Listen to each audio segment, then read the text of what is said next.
Oh, here we are.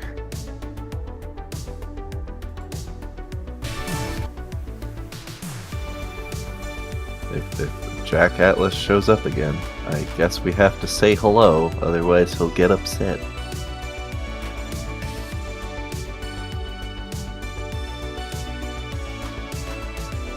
Is anyone here?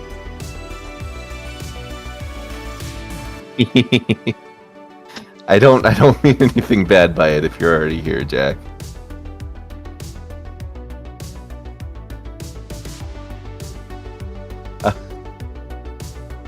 Yeah, I'm not trying to throw any shade. All right. Let's see.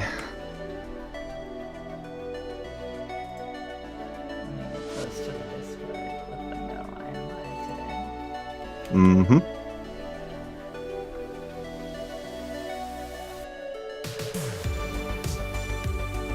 Hey everyone, how's it going?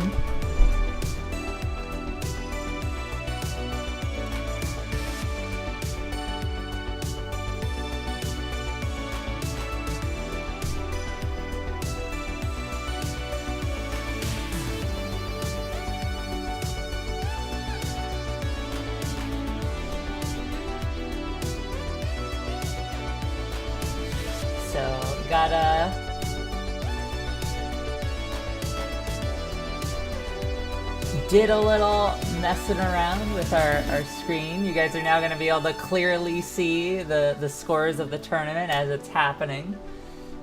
So you guys can clearly see which of your favorite decks are winning, which are struggling.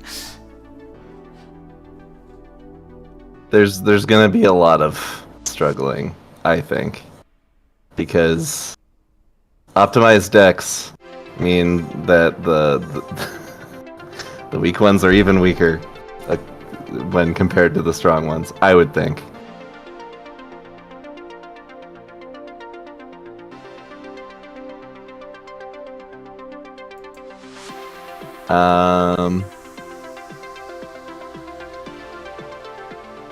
So who do we get? Marie's here. Hello, Marie. And Scrabble Noob. Deb the Second, Evil Hero Dogma. Actually, when I saw that name, I was like, what would Evil Hero versions of Destiny Heroes be? Have they done that? There are some that are kind of along those lines, actually. No. I believe I'd have to look again, but I'm pretty sure there is.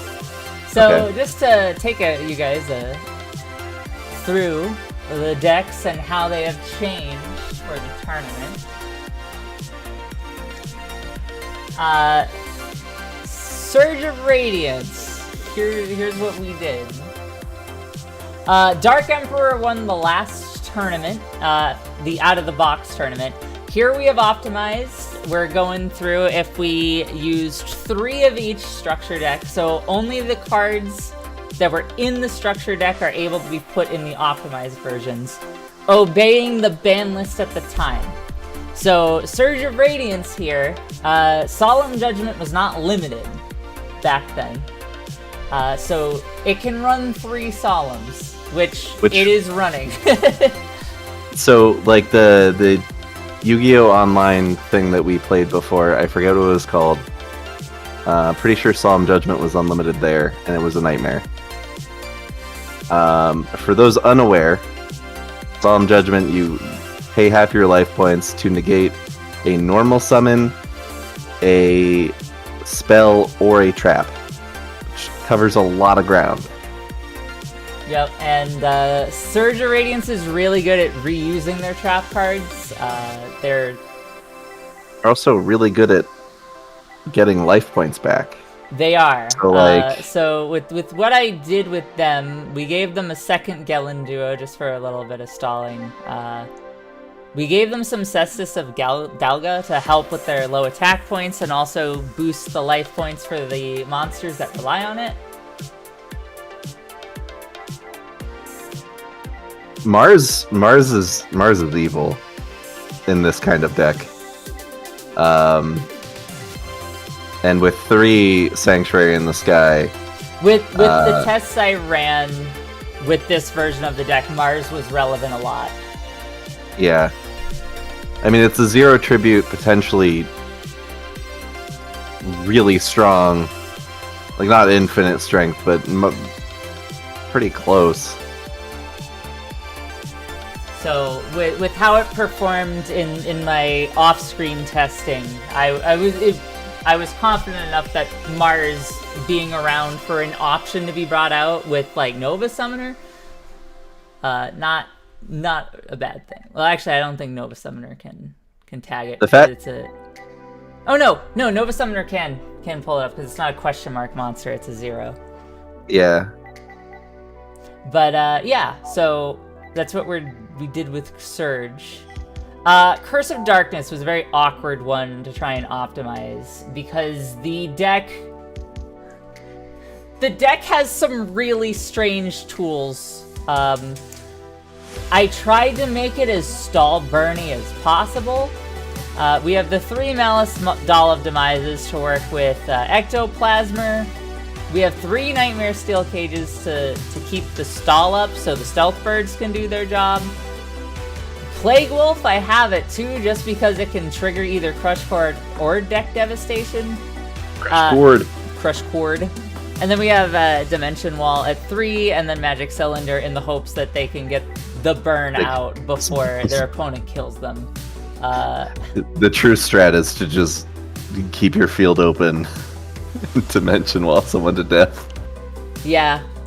It's done better in the testing than I expected, so I'm confident enough to go forward with this as its optimized version. But other than that, it's just a very strange deck in how it was put together.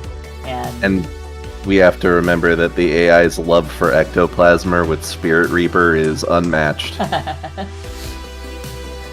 So next we go into Dragon Lords. This was another one that I waffled on a bit on how I wanted to optimize it, but this is ultimately what I settled on. A lot of the cheap monsters, honestly, Felgren's just kind of there to be more trade fodder for trade-in. I don't expect it to get summoned. We're at 3 Mausoleums now. Tyrant Dragon is our true ace. Tyrant Dragon is what I decided the ace of this deck should be. It attacks twice, it can negate trap cards that target it.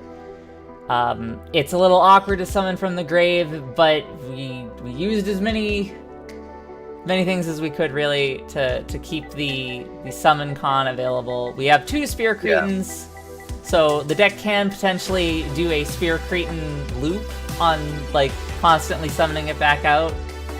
But for now, Dragon Lords is just a really weird one to optimize. Speaking of, like, not weird to optimize, though, Dark Emperor, naturally really strong when you get it optimized. Yeah. I didn't go forward with Joan because I threw 3 Draining Shields in the deck, and rather than have another tribute monster that doesn't have, like, any real, like, in-battle effects, I just decided to bank on Draining Shields because they help keep the monsters around for tributes, and to keep advantage, or at least keep resources on monsters on that side of the field. 3 Big Bang shots on this one. Yeah, 3 Big Bang shots because well, you got like, DD, you don't have Survivor. You don't have a whole lot of people that they don't care as much if their shit gets banished in this deck. So Big Bang shot on, like, DD Survivor. If they just Mystical Space Typhoon, DD Survivor is just going to come back anyway. So I felt it was okay to run 3 Big Bang shots. And then we got 3 Caiuses naturally. It's got so much tribute fodder that just constantly revives itself. Gren Maju's still here. Yep. But ultimately, like, it's a DD deck. It's already extremely strong. A lot of decks just don't deal with it very well. So that's where we're at. Zombie World definitely saw a huge increase in strength in my testing. I went with a much heavier magic and trap card build with this one. because the attack points are not very high in this deck, with not a whole ways to boost them, so we went with 3 shrinks to help Zombie Dragon punch over things to steal them. Yeah. This deck is begging for a Metal Morph. Like, it doesn't have one in it, but no, that or Solidarity would have been really good for it too. But... Solidarity, yeah, like 3 copies of Solidarity, just to be really ham about it. Yeah, we have 1 Patrician in here just in case, like, we start building a lead and we want something to direct into Red Eyes. The AI can send something into Red Eyes to have it die and get revived, so that's what we're going with for Zombie World. Ultimately, they did pretty well in testing, so I'm curious to see, they were one of the lower decks. They did not do as well. But that's just because, like, they were awkwardly put together, so we removed a lot of things. They couldn't build their board. Yeah, they had one copy of the thing they needed. Insane. Yeah. So yeah, that's what we're working with Zombie World. Spellcasters, we took out a lot of the conditional ones. I almost thought of keeping Disenchanter just for the infinite the infinite loop of swords, but ultimately I just felt like Magical Marionette is just going to see more use overall. It's just going to have more applications, like where you want to get rid of a monster is far more common than wanting to bounce a spell, because if you don't have swords, bouncing a field spell for one turn can be, like, really good, but if it's just, like, if it's a card that can just be played again, it's not as strong. But, so we just, I instead just opted to remove Disenchanter, run a second Marionette that can trigger off of Magician's Circle. Have 3 Citadels. I could maybe have, like, removed one for maybe, like, something else, but I think it's just important the deck gets it going, and on the off chance it gets removed, it does have a second copy, since we have no way of, like, pulling it back from the grave if it blows up. And this deck does have a lot of cards that use spell cards as fodder, like Summoner Monk and Endymion, so, you know, even if we're holding a Citadel in our hand, I don't think it's as bad to just have, like, fuel on the side for Summoner Monk and Endymion, just because they do need those spell cards, and a lot of our other spells we don't necessarily want to pitch anyway. So, Warrior Strike, we went 3 Blaze Wings, 3 Evocators, because Evocator is really, really good. We got a second Gemini Summoner, 2 Marauding Captains, so it's a possibility we throw a Lockout. And then went with 3 Burdens, just because the equips are on the weaker side in terms of boosting attack. So we just want to make sure we don't get punched over while we're trying to, like, Gemini summon or whatnot. So it just makes this deck more vulnerable to... Phoenix Gearfried is here. He's hiding. He's right there. There's only one of him. There's only one of them, but honestly, I feel the deck has a good enough... The deck has good enough control that should be okay.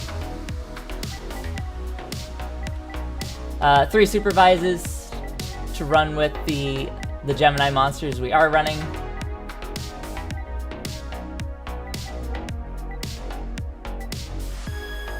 Machina Mayhem. Unfortunately, Cyber Dragon was limited at the time, so we couldn't double or triple up on Cyber Dragons, because I think they would have been helpful for the deck. But we're running 3 Machina Fortresses, just because it is an extraordinarily good boss monster. You can pitch it to the grave to summon itself, which is pretty crazy.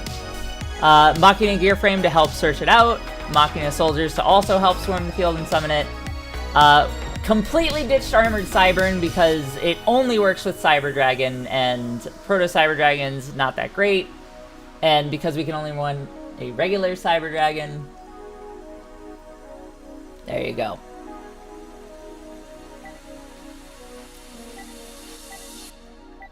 As far as the others, the rest of the deck went with the Solidarity strats with this deck because it actually just... It turns Machina Fortress into kind of a monster, and it just makes, like, all the other cards... Like, if 2 Solidarities hit the field, you're not beating over the deck for the most part, like, barring, like, a few really niche cases. And it has Metal Morph. It has everything that Zombie World should have. It also has D-Prison, which was not limited at the time it came out. And, yeah, it, So, this deck's running 3 of those. This deck did pretty well in the tests that I ran it with. Still have Prohibition there, just in case, which is probably going to see more use in this tournament because the decks are running a lot more copies of certain cards. So Prohibition will be a bit more stronger this time around. The only issue that I see is that they have nothing to block stuff. Like, they can't negate anything. Yeah, they have one targeting spell negate with Rare Metal Morph. Yeah. And that's about it. But that's only if it targets. Yep. That's only if it targets. Which back then, during this time, things did target most of the time. These days, almost nothing does, but yeah. Back then, things targeted. Merrick's deck came out at a time with Mystical Space Typhoon at semi-limited, so it is here twice. It is the best Magic card. It is the best Magic card. We're running 2 Nightmare Steel Cages, kind of just because Merrick's deck, if it doesn't draw into the field spells, it has a difficult time contending. We still kept, it is still mostly Gravekeepers, but a few things were kept, like the Mystic Tomatoes and New Doria for the monster destruction. Legendary Fiend, just in case Merrick's already got an edge and has enough time to build up the attack strength of Fiend. Lava Golem is here, just in case. We have 3 Nightmare Wheels to help with the burn. Also, it makes it so Lava Golem is just going to be more reliable to throw on the other side of the field. Yeah. Because you don't... Like, Lava Golem being thrown into the enemy field is good sometimes. Like, usually you're going positive in terms of damage reduction because your opponent, if you're tributing 2 monsters back then, probably add up to more than 3,000. But still, if you have, like, a Nightmare Wheel to freeze Lava Golem in place, that's 1,500 damage your opponent takes every turn. Yeah. And, like, this is still at a time where, like, the only way to really get rid of them is to tribute it, because at least in these structure decks, there still aren't any synchros as of yet, so you can't just use it for fodder. So you have to tribute it to get rid of your Lava Golem or blow it up with some kind of effect. Running 2 Skull Invitations because Dark Room of Nightmare can make them go positive on that. And there's just... Merrick has a lot of ways to send things to the grave as it is. I mean, third New Doria would be, in most situations, better, but... flavor? We'll say it was for flavor. It's not really so much flavor as it is giving it an alternative option for, like, high attack, because while you do have the Gravekeeper's Visionary, it is dependent on how many Gravekeepers you already have in the grave, whereas Legendary Fiend, not so much. Like, if you haven't drawn into a whole lot of Gravekeepers, and you got Tomato, if you get Tomatoed and your opponent has no other option to keep going, you can pull Legendary Fiend out and it comes out at 2,200. Sure. I did have some more Gravekeepers, but I found in the testing that, like, overall... It's not a very good Gravekeeper deck with what he has? No, like, it's still okay. It's just that, like, with the control the deck has, the current Gravekeepers already do pretty well. And they already we already have 3 spies, so we have the max Gravekeeper search that we can possibly have anywho. So, you know, if we draw another Descendant, or if we draw another Assailant, or if we draw another Spear Soldier, they're already at 2. They're already easy enough to bring out with the deck for the most part, and Tomato can help bring out those 2 anyway. So it's like, I think having the extra destruction and then the one option for the high attack, it helped the deck out in certain situations when I was running testing. Okay.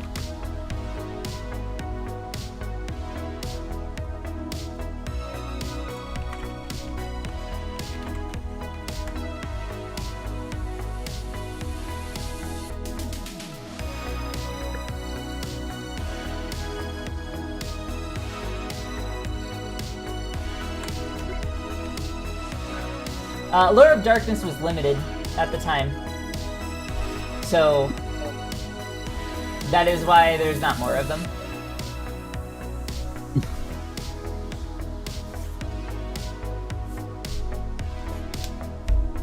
Like this, like Merrick's deck came out at a time after like. The reason I actually took out Commandant is we're already running 3 Necro Valleys. It's not a dark monster, so it's like a miss for a lure.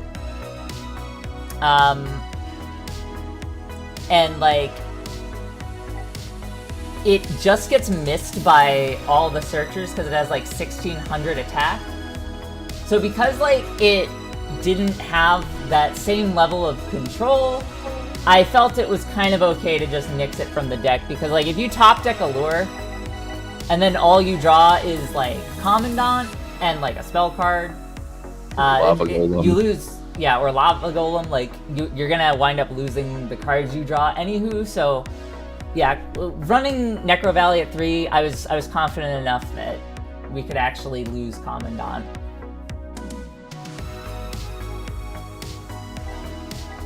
And then for Dragunity Legion, these were what I ran with. We kept Primus Pilus, doubled up on Mistletoe, since it's really good at summoning itself. Kept 1 Leviathan, because it's easy enough for this deck to throw it to the grave, and it can revive itself. Hunter Owl can do a lock, and can also get to absurd attack strength, so I tripled up on the Hunter Owls. Gave a 2nd Icarus attack since we're running enough Winged Beasts that I feel it's worth it. Running 2 Brandistocks and then 3 Aklis, and then I just ditched the other 2 Synchros entirely, or the tuners, I should say, not the Synchros. 3 Ducks, because Ducks has a decent amount of attack and can pull dragons from the grave, so it can pull Brandistock and Aklis reliably to help resummon Leviathan. And then we got 3 Flying Kakamiris to help with the deck. I took out the Mass Dragons just because we're using so many Winged Beasts, and the deck has enough control as it is to bring the Tuner Dragons out in the first place, because Legionnaire can do that and equip them. Right, well, no, it does it from the grave. It was, Primus Pilus pulls from the deck.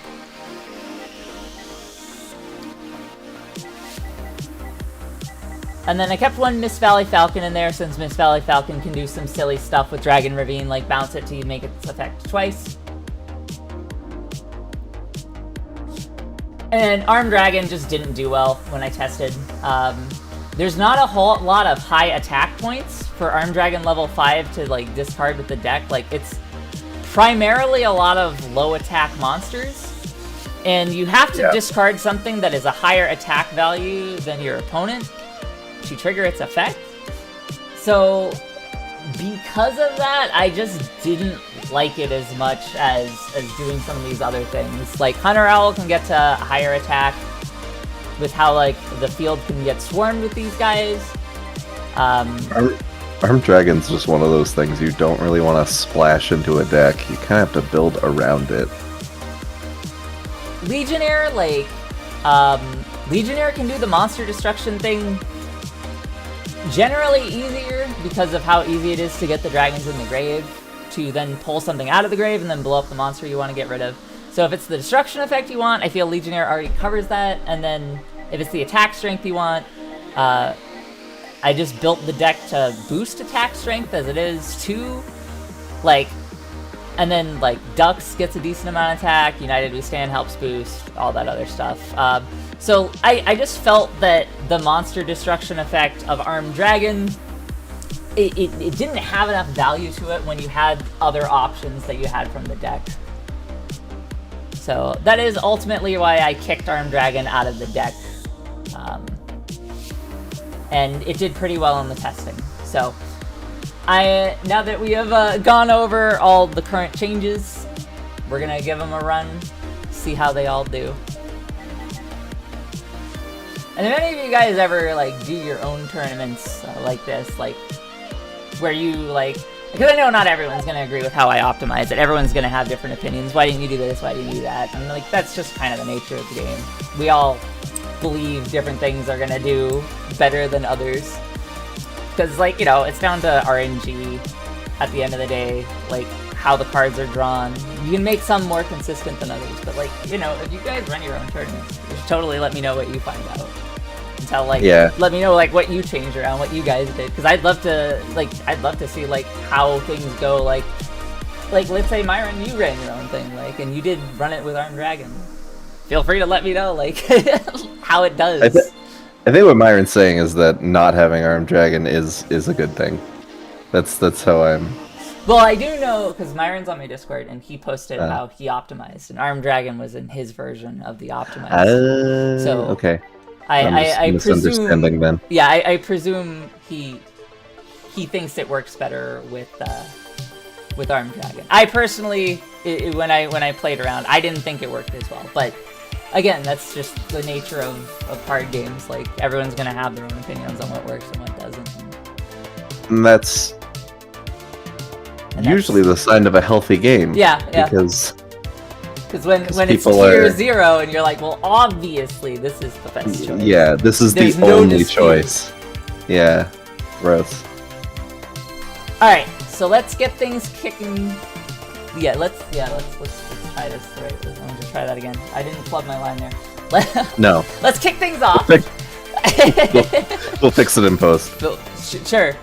There is no post. No, there is no post. Fix it then. But let's pretend we fix it in post. We're gonna start off. This tournament will proceed the exact same way. It's gonna be round robin. We're gonna start off with Curse of Darkness and Surge of Radiance going at it. So light versus dark right out the gate.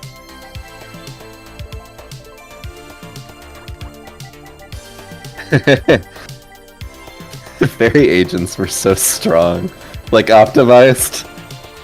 Fairy agents is pretty ridiculous. I love, Fairy agents. I loved that deck. Woof ran it. And it was always cool to see that deck.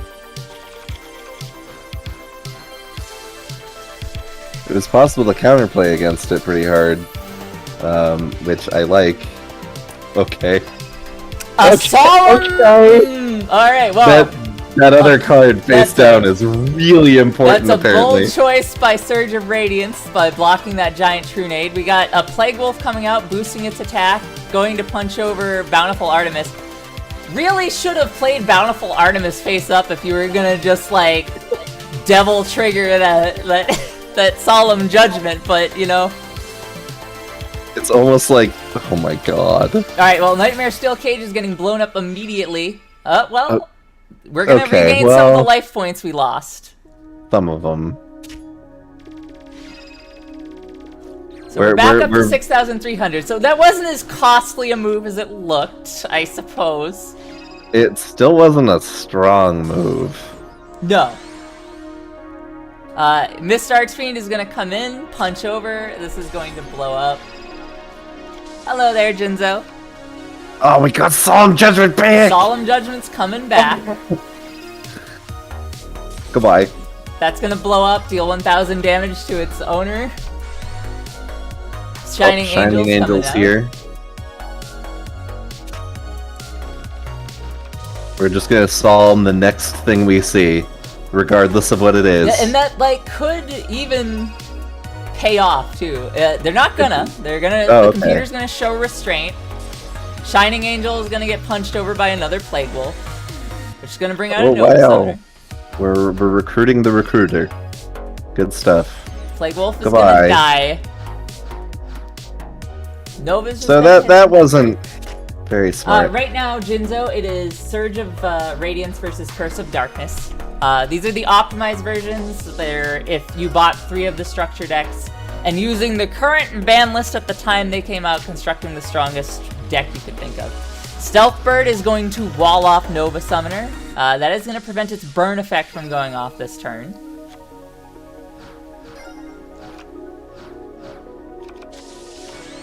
Two lights removed for Soul of Purity and Light.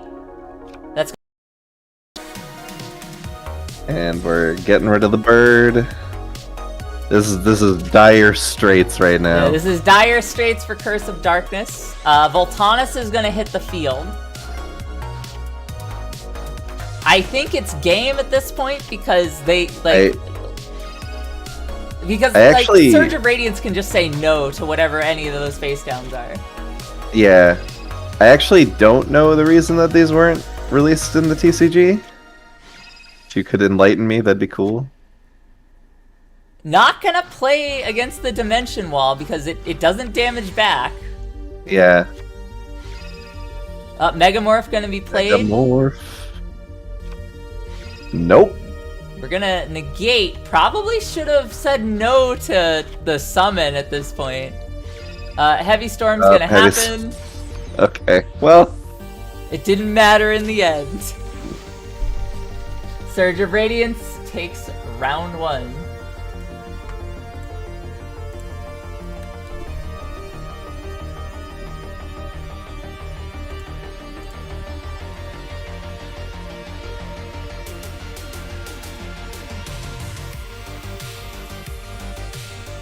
All right.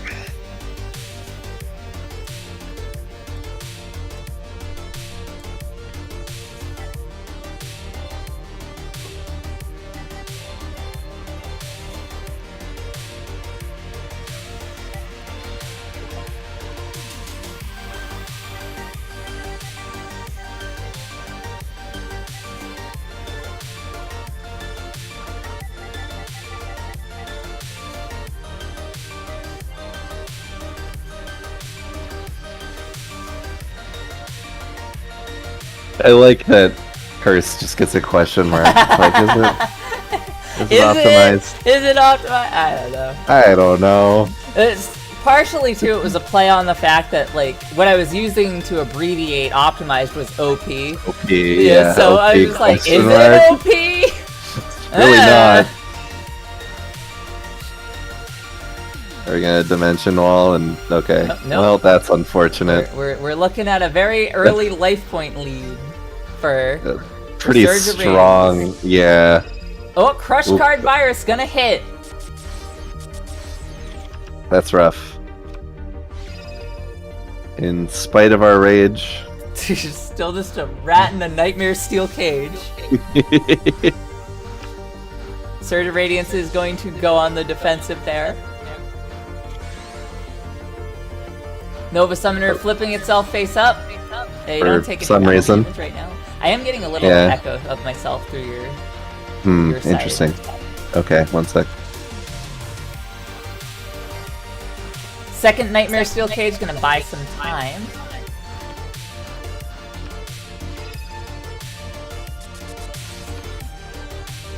Heavy Storm hitting the field. New Sanctuary is going to replace.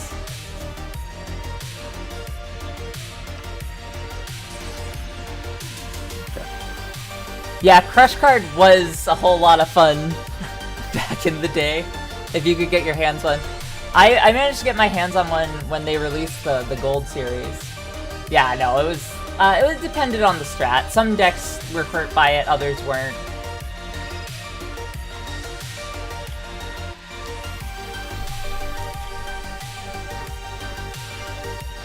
They're gonna retrieve a new negate attack. Mars has come out at a 5,600. And that's gonna be game. Yeah, don't Curse is not gonna be talking big to Mars. No, it won't.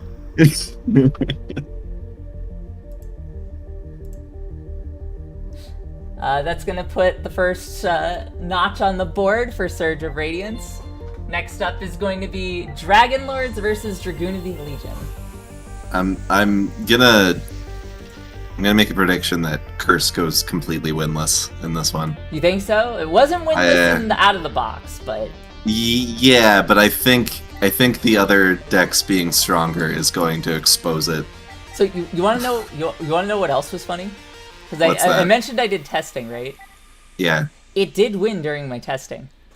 I believe you. It did win a best of 3. Yeah, I believe that. I won't say against what. Yeah, that we don't want spoilers. But it was a higher tier deck than I expected it to win against. Oh, okay. Intrigue. And after it's a dragon battle. It's a dragon battle. We got Dragon Lords versus Dragunity Legion. I'm sad Dragon Master's not here. Maybe Dragon Master will show up. Dragon Master tends to show up to a lot of stuff. Yeah, Dragon Master, always rooting for the dragons, obviously. Why wouldn't you? Gotta love all the tuners, and absolutely no synchros. It's gonna be an early Leviathan start. Oh. Atlas will get resummoned as a result. Hello there, Joseph. At least that. Okay, we gotta trade in. Mass Dragon. Wind Art. They're gonna pitch the Mass Dragon.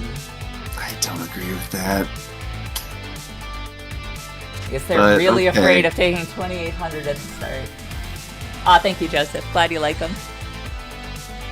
Legionnaire is gonna come back. Ducks. Going to use its ability to pop the Mass Dragon. They are forced to then also pop their face down Icarus attack, which is gonna hurt a little. I mean, but it does mean there's no search for Dragon Lords. But but we know, yeah.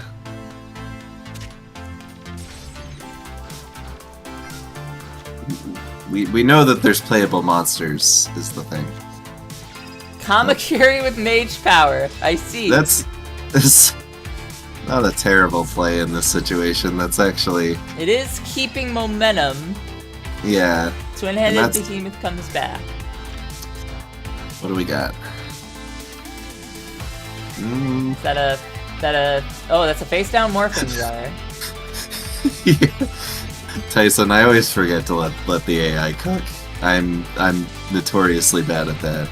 I'll say, wow, what a I don't think I agree with this play either, but I probably should just let him cook. Morphing Jar pitches Felgrin. Oh, that's gonna be a Snipe Hunter. Yep. Oh, wow. Yep, should have let him cook. I don't know what I was thinking. And then what do you... No, that makes sense. No, okay. We got there eventually. He's the strongest AI. Looking to clear the board and... Good hit! Mirror Force destroyed by Snipe Hunter. That is an insanely big hit for Dragon Lords. They can now just attack with the entire crew with no fear of retaliation. He's cooking. That's for sure. Yeah. Atlas gonna hit the field. Going to summon Brandistock and equip. Mage power again. So. And then Leviathan comes out. That's a waste of mage power. That is going to trigger the Atlas. I'm I'm very confused. Okay, that's smart to get rid of the Snipe Hunter, obviously. But... Oh, brain control! And that's game. Dragonlords takes round 1 against Dragunities. He's cooking!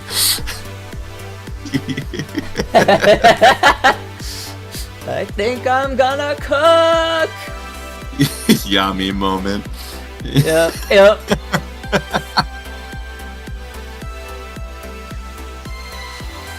Oof.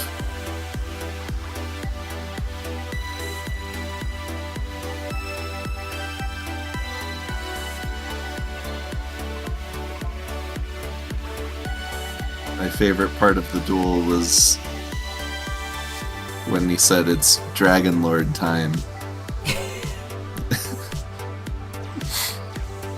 Yeah, it's such a shame that Dragunities came with no synchros. It honestly... It's low-key gross.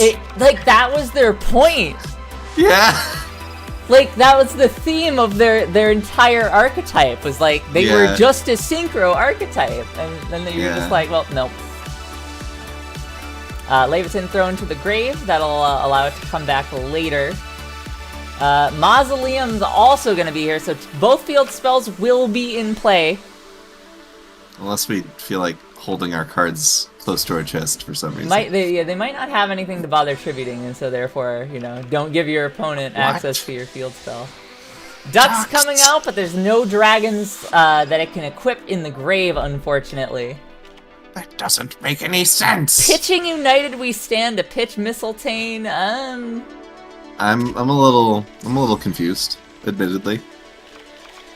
But as they say. They're gonna use Mist Valley Falcon to use Dragon Ravine twice this turn, it looks like. Okay. Alright. Okay, we're sending a tuner this time, which is good. Because that means that, any future ducks will be able to make use of it.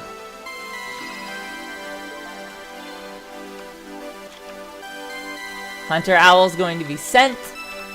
Okay. Ackless coming out just so it can get bounced. Mass Dragon is going to trigger Behemoth. They love that Behemoth. They do. I really want to know, like, what's in the programming that makes the AI love Behemoth so much. Like, is it just that it has the highest attack? I think that's it. Like, it's... We're going with a double trade-in. Double trade-in. Snipe Hunter coming up. Snipe Hunter. Here comes Tyrant Dragon. Now, Behemoth is really good for those revivals of Tyrant Dragon. Pitching a Morphing Jar fails to blow up the Dragon Ravine. Don't know about that, Chief, but...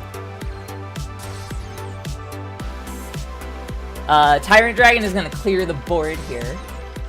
Yep. And Snipe Hunter to attack. Bringing Dragunities kind of low.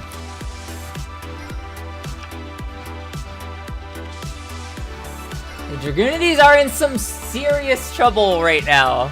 We're not even gonna think about it. We're just gonna blow it up. We're gonna giant Trunade. Yep. For the style points. Oh, I thought they were gonna reuse. Yeah, but they don't. No, need they want the exact 0. They want the exact 0 bonus. All right. Well, Dragonlords is actually surprisingly going to absolutely thwomp Dragunity Legion. They. I really wasn't too sure about the way I decided to optimize Dragonlords, but maybe feeling a little bit more confident in my choice, because so far they're doing pretty well for themselves. Next up is Dark Emperor versus Merrick.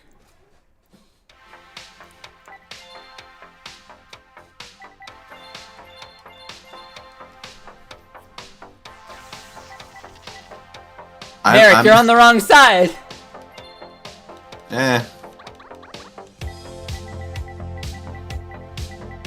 He's just using his pizza delivery side. He can't turn it off.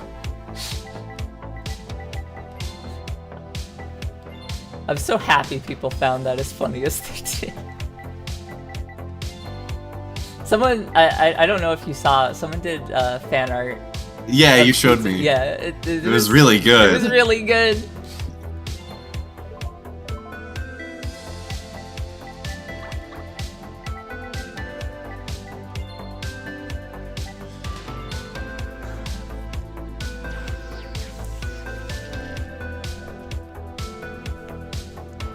Dark Emperor is so good. It's gonna be hard for people to get past it, I think. Dark Emperor is very good. We're starting off with a Banisher of Radiance. Yeah, I'm face a little down. unsure about this, but Spy pitched for an Allure of Darkness. Nightmare Steel Cage coming out. all right. Oh, Merrick! You didn't draw any monsters. Skull Invitation's going to be played.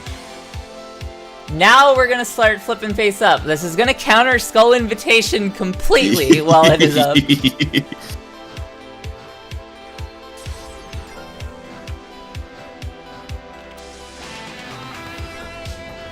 Ooh, Merrick, my guy. 2 Skull Invitations. 2 Skull Invitations.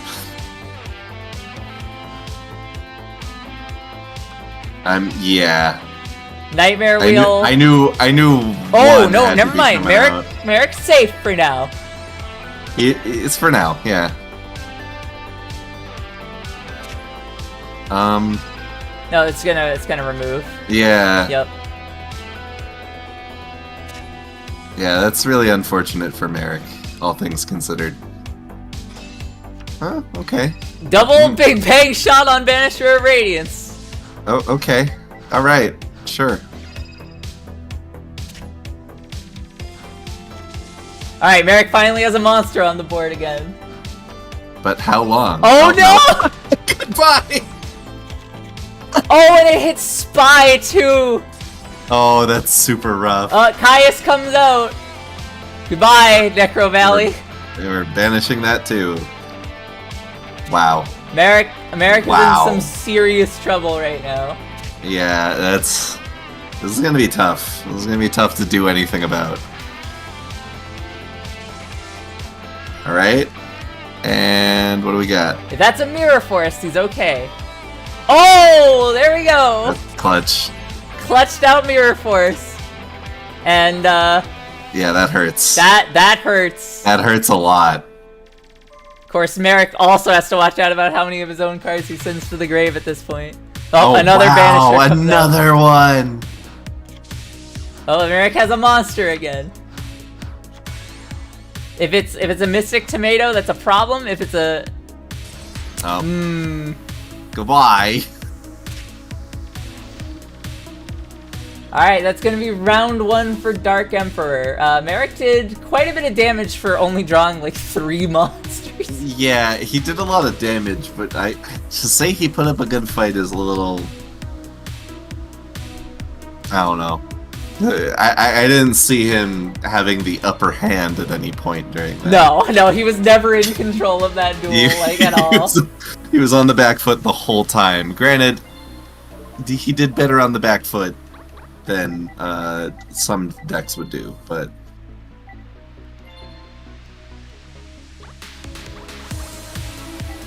it's optimized, but it still does not stop you sometimes from drawing no monsters, unless you run a deck of entirely monsters. So, Merrick drew, Merrick definitely drew bad.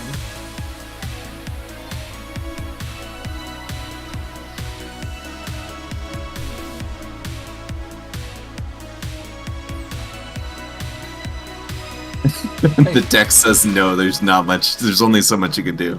Yeah.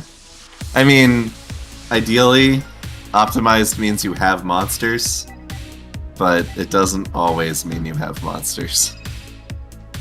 Alright, We're gonna see a D-Fissure. D-Fissure right from the start. Which is gonna be unfortunate, because Tomato's just going to leave. Bye-bye.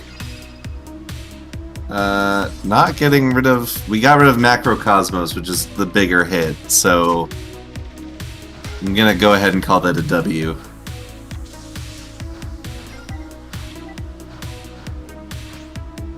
Ooh, we're getting a Caius already. And goodbye, Gravekeeper Soldier. That's going to be 1,000 damage burn on top of this 2,400 direct. But Metal Reflex Sign will stop the direct.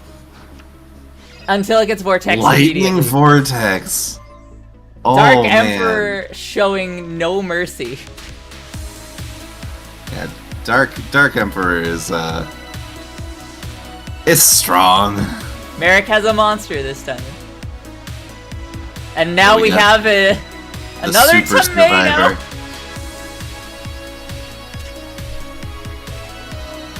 That's the thing about Dark Emperor is it's super disruptive. It's just a bad matchup. Dark Emperor is a bad matchup for most of these. Oh, another Caius! Oh, wow. And that's another 1,000 damage.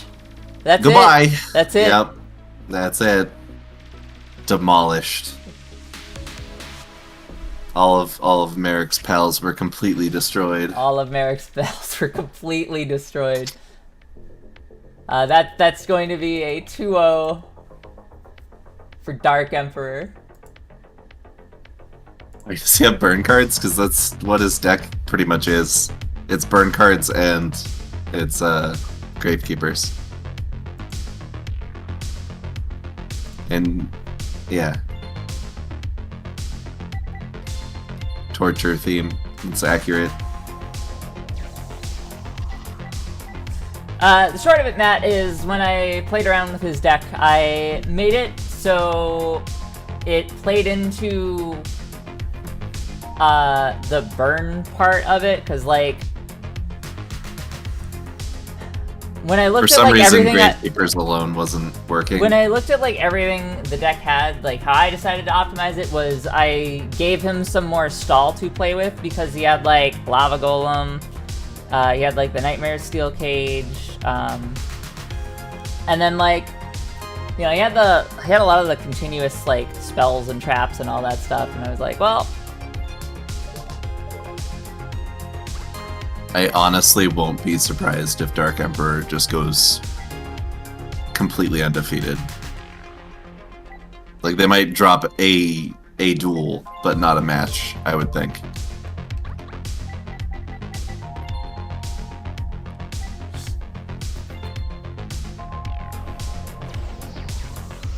Yeah, the sad thing about optimized Merrick is I don't think there are any giant katanas. It's too bad, really. Zombie World starting off with Zombie World. Of course.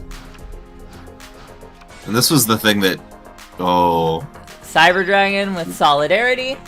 Which currently is not going to do anything, but it won't take long before it does something.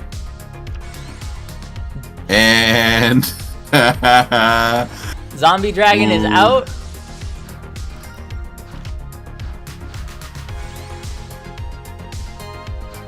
Wow. That's good. Zombie Dragon is going to take the Cyber Dragon away, which also prolongs Solidarity from working on the other side. Yeah.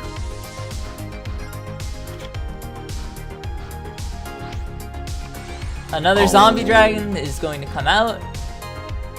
That's suboptimal. But Not attacking with the Zombie Dragon, bit of a misplay on Zombie World's part. what can you do? AI gonna AI. We'll see if it comes back to bite them. Machina Fortress is already on a pretty heavy back foot. Another Solidarity. Oh, that With alone. no playable monster. Oh, never mind. Okay, they're dead. That's unfortunate. That's one for Zombie World.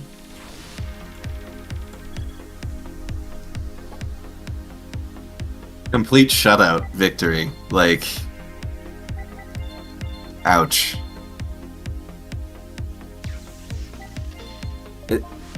Yeah, banished decks are really hard to deal with unless you specifically have side deck options to deal with it. Especially in this context. There's nothing you really have to deal with it.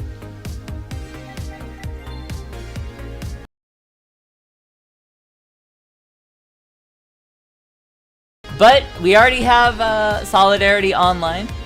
Yes. This could be a big difference maker. Zombie World's online. Which is shutting off Solidarity. Yeah. Wait, no, it isn't. It is, because Cyber Valley lost its attack points. Oh wow, I don't feel like it should, but usually this is better about rulings than I am. So if you only have like one it says original, printed. It's original type. Yeah. Yeah. When you have one original type in your graveyard. Oh wait, okay, because the thing. Yeah. Yeah. Zombie it World changes, shuts that off. Yep. Yeah, because it's not the thing that it's. Yeah. Yep. That makes sense. Okay, I'm dumb. Sorry. Nah, it's just a complicated children's card game. Machina Soldier, gonna drop Machina Fortress on the field. I think... Going for the Shrink, this is gonna get Machina Soldier it's gonna killed blow it up. because it gets Yeah. Akuma. But Machina Fortress is sticking That around. is the smart way to do that. That was... You're gonna have to lose something. That is better. Book of Life, going to revive Getsu Fuma. That is going to take out Machina Fortress.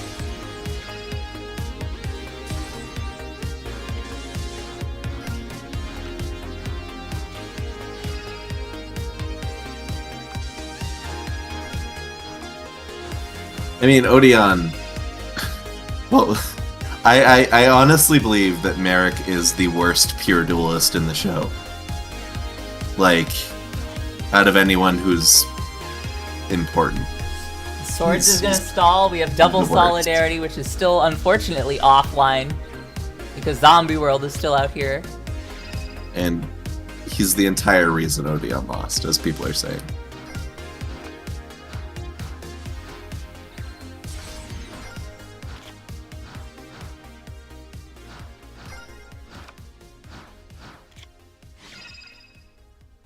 Card of Safe Return. Spell shot. Oof.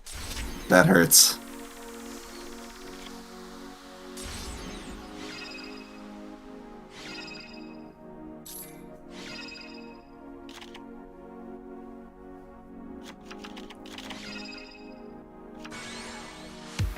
That's mine now. Machina Peacekeeper. Yeah, they can't... The other thing that really sucks is they can't make use of the Union parts of Zombie World on the field because there's no machine monster to equip to. Machina Fortress is going to come out. Punch over the zombie dragon. I would say that Mai is not that important. Personally. Patrician of Darkness comes out. Another zombie dragon. Alright.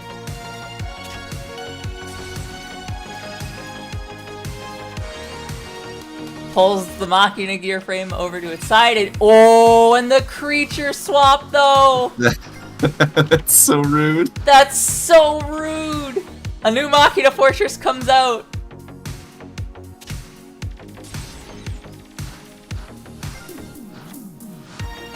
How did they zombify the Machina Fortress? I don't know, they're all zombies now. Solidarity's still offline. Yeah, I gotta get rid of that zombie world, and that's gonna be hard to do. I don't think this deck has, like, any options for that. No, which is, this is just a... You got counterplayed situation, like... Yeah, it's a very difficult matchup for Machina Fortress. Yeah. Compulsory. Yep, that's smart. getting their monster back. That's a good play.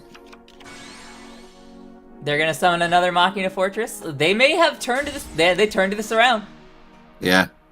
Goodbye. Zombie World probably should have tried to crash the Machina fortresses into each other. Oh, absolutely should have, but didn't. But didn't. And that's gonna cause Machina Mayhem to bring it back. It's what you get for being a coward.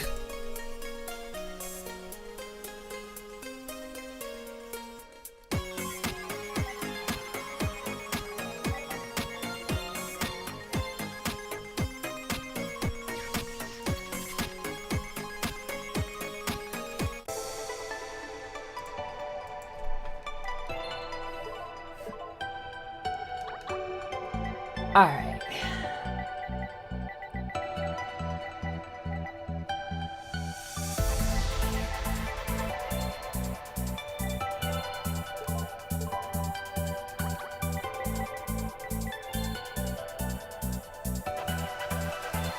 Final round.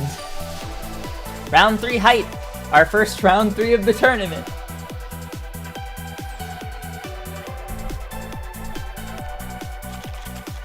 I'm curious to see how this tournament is going to be, like, speed-wise, compared to the last one. Like, is optimization going to make them fight longer because they can counter each other more, or is it going to result in quicker matches because...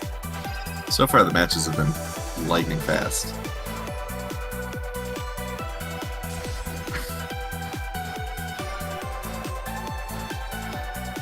Hey, Yuki. Cold Wave gonna hit. Blast Sphere is gonna attach itself. But there's a ribbon of rebirth on that. I forget. Oh no, it's only destroyed by battle. So ribbon of rebirth is not gonna do jack against this Blast Sphere, and there it goes. No. Book of Life is going to bring it back though. We love this pyramid turtle. We want it to come back as many times as possible. Oh. Never mind. Zombie Dragon's here. And never mind. Zombie Dragon's gone. Never mind. Zombie Dragon's still here. Titan Mask. Nice. Going to block that. Machina Peacekeeper sent to the grave. It is going to bring Machina Gear Frame to the hand.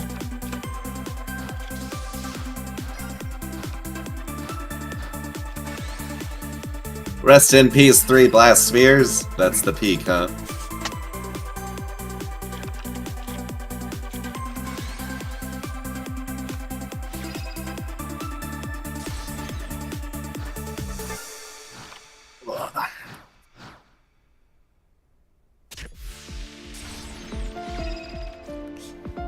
Machina Gear Frame brings out Soldier.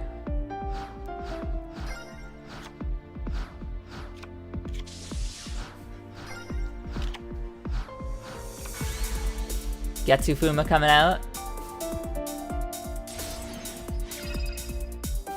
There's so many things in the back row right now. Oh, whoa, hold on. Hold on. Invalid match. Why? What's wrong? The moment I saw the gadgets, I knew. Oh. I picked the wrong deck. Oops. So the first round was invalid too then? No. The other rounds have been okay. fine. I just accidentally picked Machina Mayhem's normal. So no gadgets this time for them? I forgot that was a big part of... And no Proto Cybers, yeah. Yeah, no gadgets. It's just like Machina Mayhem's control is good enough on its own, so like... Yeah. And they Gadgets... have... Yeah, go ahead. Gadgets thrive on being just gadgets, more so than like... Because for them to be truly what they're supposed to be, you gotta have like at least 2 sets of each. And that takes up a lot of space. Well, Solidary is already offline, and also no monster draws. But did we? Yeah, okay. Deprison it. gonna get rid of them. Yeah, Not a the other great thing hit. that Imperial Iron Wall also stops the D-prisons that this deck runs. Wow. Zombies really just not having anything from... Patrician? Yeah, zombies just really aren't having it with Machina. Yeah. And now all those D prisons in the deck don't work anymore. Yep. Ooh, shrink. Goodbye. Honestly, the fact that Machina Mayhem didn't get 2-0'd honestly shows how good the deck is despite being countered. Yeah. Like, Machinas are just so strong. Yeah. Oh, we're bricked. Brick City.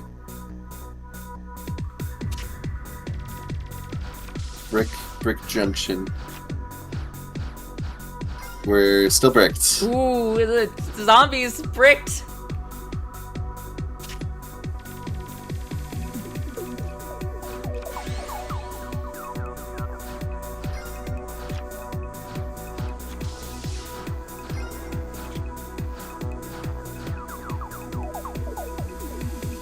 Alright. They've got one more chance.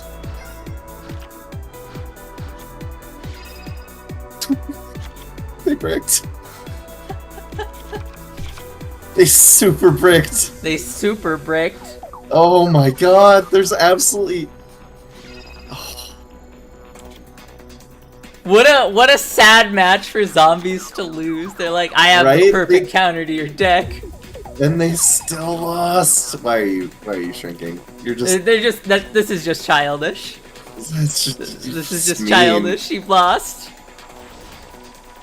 Throw a tantrum somewhere else. We got more important things to watch. Hey, Fenton. Yeah, zombie dead draw. What was it? 4 freaking turns in a row? Big ouch. I wasn't counting. It was too many, is the point. Alright, it is Spellcasters Command versus Warrior Strike. You missed Zombie World bricking itself into a defeat against something that it had a huge advantage against.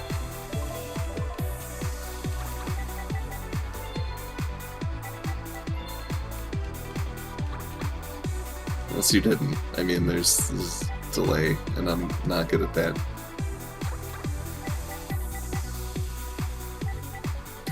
Shrink would have been nice much sooner.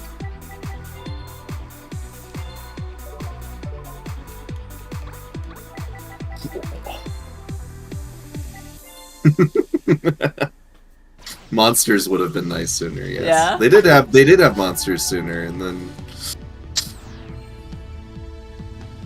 didn't go as planned. Alexa, play no matter what.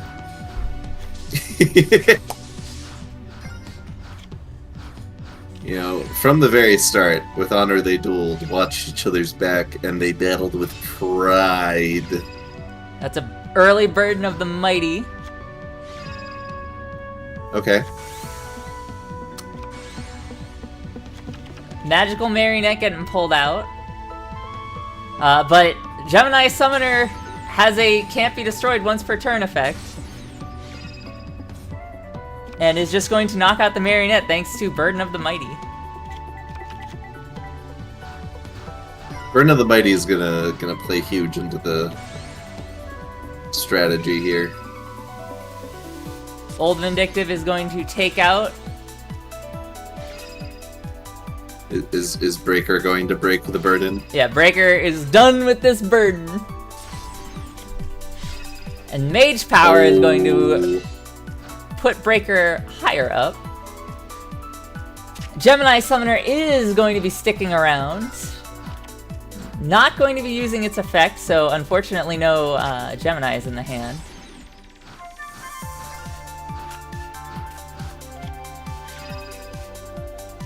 Oh, we getting a Citadel. Yeah. That's gonna power up Breaker.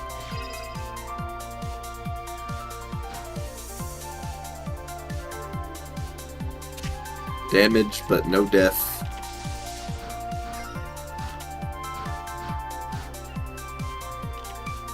Old Vindictive is gonna flip up. That's gonna get rid of the Gemini Summoner. Goodbye.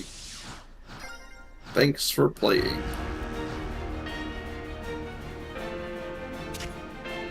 Okay. Have a good See day you, at work. Fenton.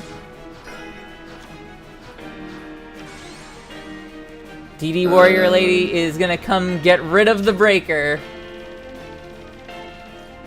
Joey's in a rather risky position here. But he really didn't have much of a choice. Yes, Citadel. Evocator Chevalier is here. Oh, that's gonna punch over it. He's dual-wielding Phoenix Blades.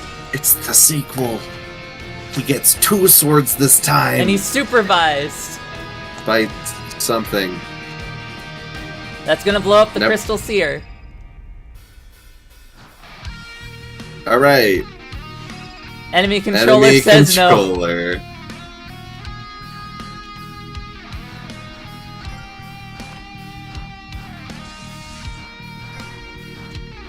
Face down played. Marauding Captain hits the field. No second monster to bring with it. Ooh, Magic Cylinder brings Joey down to 100 life points. That just means he has to. Yugi just has to draw something strong enough to punch Marauding Captain, and that's it. Well. A Phoenix Blade is gone.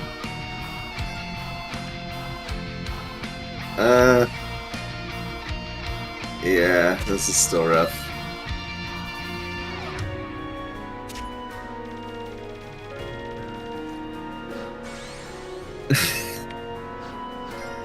AI likes to make some interesting choices. Ooh, that Atem draw. Yeah. Top deck swords, but Chevalier can just get rid of it. Yeah. Sorry, that's a victory for Joey with 100 life points remaining.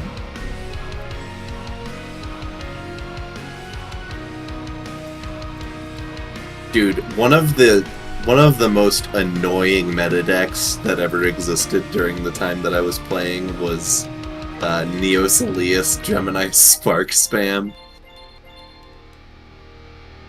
I was not a fan, to say the least.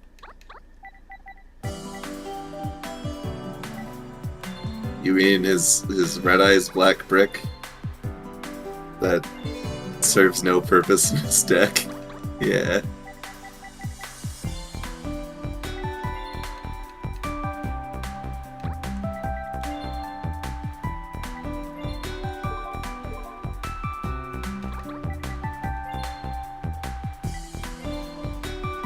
I was actually surprised going back and looking at these decks, like, how strong, like, Warrior Strike was. It has, like, some really mean combos. Yeah. Oh. It's got the big bang shot. Oh.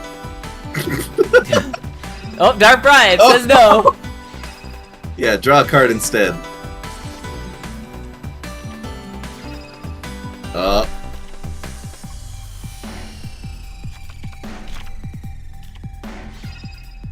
we gonna play something that has a spell counter thing? Oh, nope.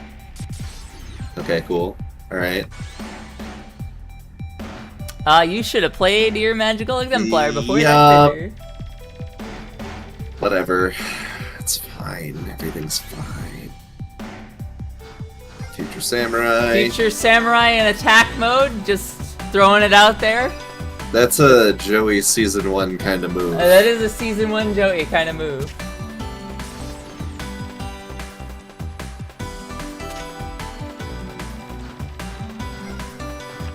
Did Joey even keep it? I mean, he had it in the finals. Joey, what are you doing? Spell Power Grasp being used on the Citadel. I still can't get over the troll move of putting 1 in there originally. Like how the deck was structured at first. 1 Spell Power Grasp.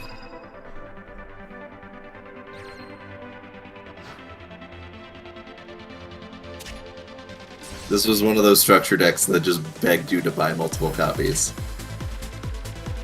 So rude.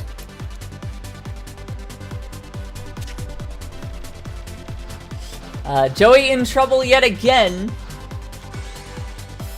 But he just keeps throwing out these future samurais and just like flexing them in attack mode for some I'm reason. so confused. He's got a lone face down. Can it save the future samurai?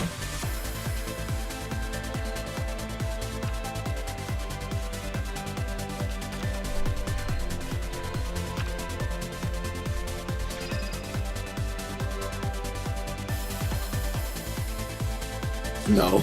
Nope. Oh, and Demian's here. The big guy.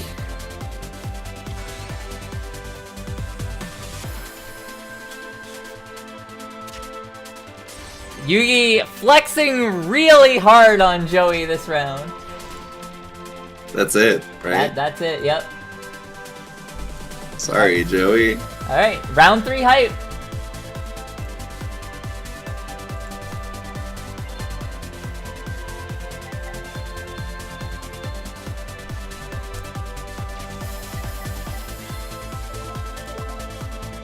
Back in like Duel Monsters era, no one was really using archetypes.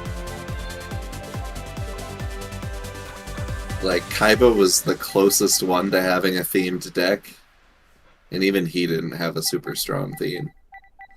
Yeah, you had like Weevil, Mai, Mako, and Rex. Yeah, and they all Pegasus. used themed decks like archetypes and stuff, but like Joey, Yugi, and Kaiba all used weird mishmash decks.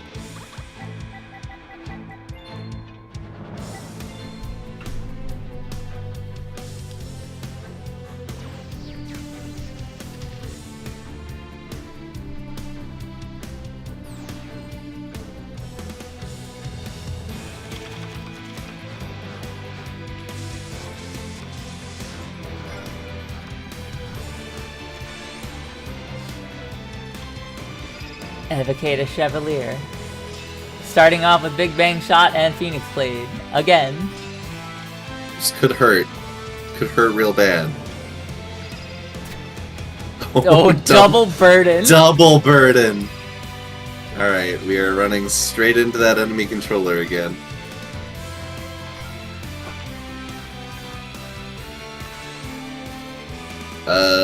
Why is this duel happening? Did I miss something? This is round 3. Did Joey won? Yeah, Joey completely My shut him God. out on the first Okay. round, yeah. Okay. Oh my god, Joey, what are you doing, man? He's cooking.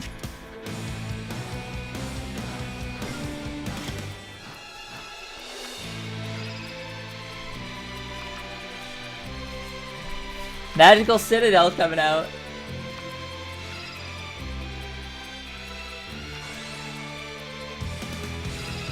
Apprentice Magician with 0 attack.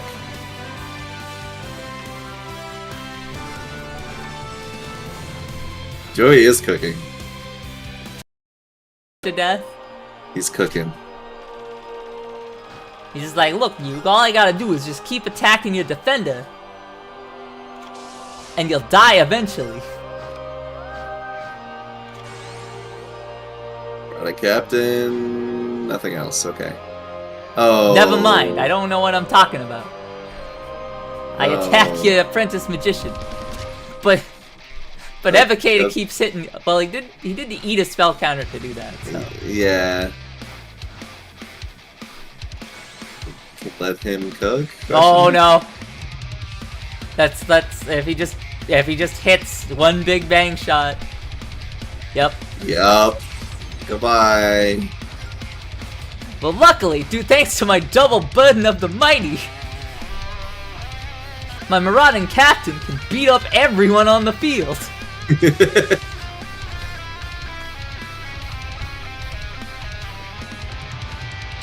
That burden sure is mighty.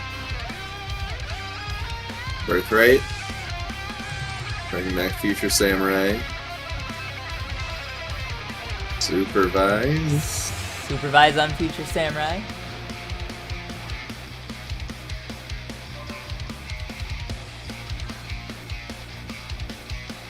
Defender gonna keep Breaker around a little bit longer. Good plan on Joey getting rid of Breaker.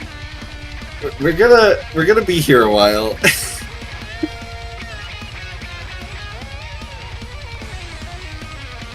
Advocator's here again. Oh, buddy. Evocator Chevalier. Sending the Supervise to blow up Defender. Defender is going to use the effect. Supervise has no target. Buddy. What are you doing? Sending another one to get rid of that Defender. A third Supervise! You're kidding me! What is happening? He's gonna blow up Apprentice? No, gonna blow up Seer. Alright. And Old Vindictive. Yep.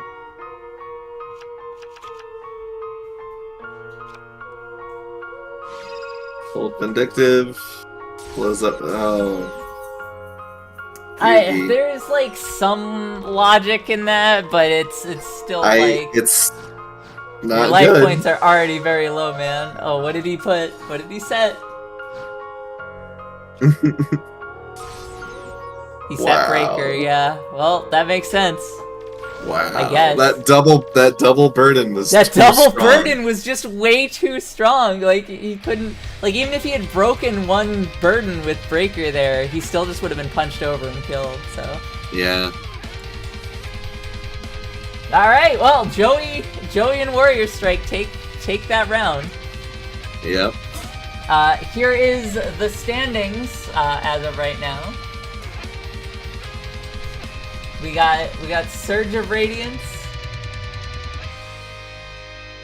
Surge of Radiance, Rise of the Dragon Lords, Dark Emperor, Warrior Strike, Machina Mayhem, all taking their first rounds.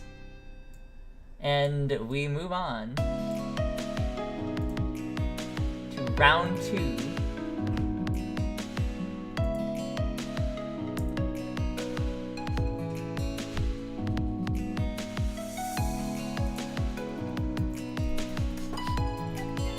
So it's gonna be Surge of Radiance versus Rise of the Dragon Lords.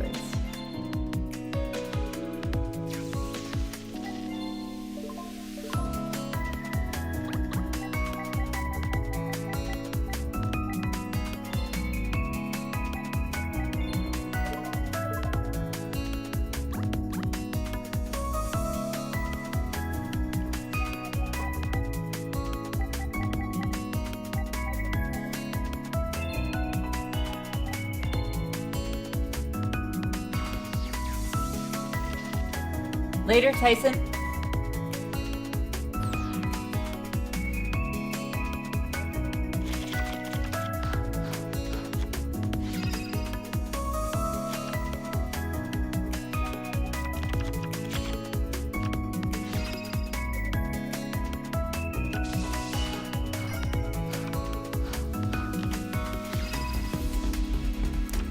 We're starting off with field spells on both sides. Mausoleum. Not coming out this round. But Parshath definitely is.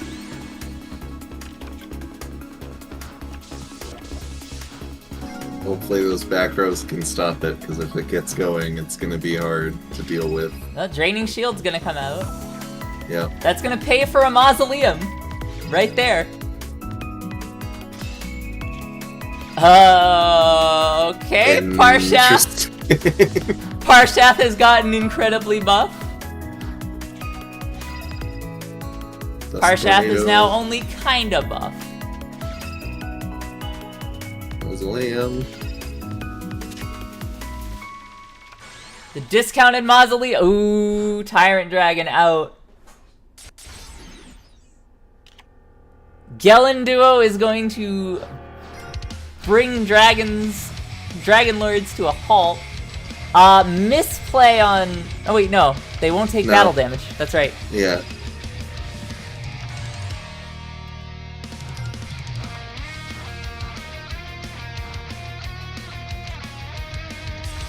Shining Angel. Shining Angel gonna pull out a Nova Summoner. A Nova Summoner probably gonna pull out another Parshath. Yep. Yep.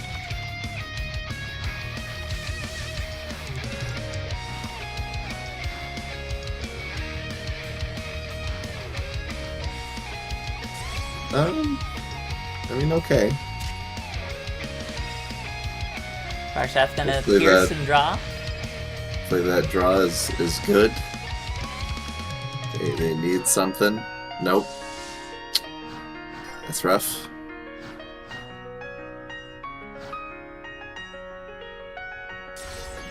Goodbye. Goodbye.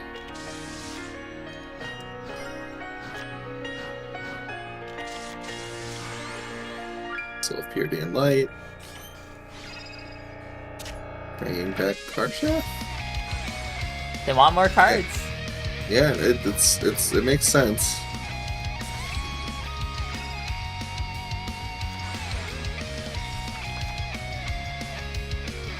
Yep.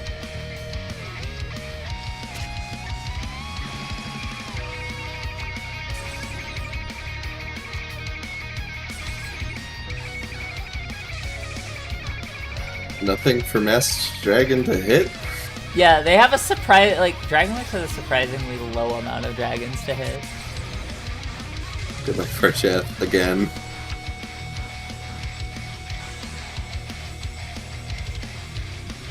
Like, for it being a dragon-themed structure deck, it just had so few dragons in it. Yeah, oh, Snipe Hunter. Snipe Hunter is here. Gonna get rid of that. No? Alright. Sanctuary in the Sky Would have been a good hit, too. would have been a good hit, too. I understand the concept here. Oh.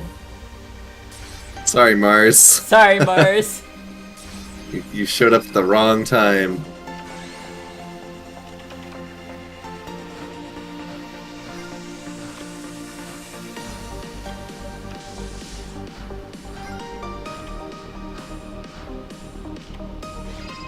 Call of the Haunted, bringing back Behemoth, the love of the AI. Yeah.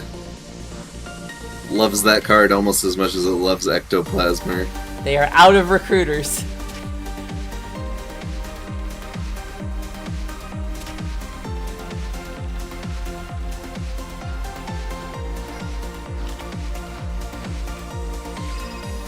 Okay. I mean, honestly, yeah. Premature for a masked dragon.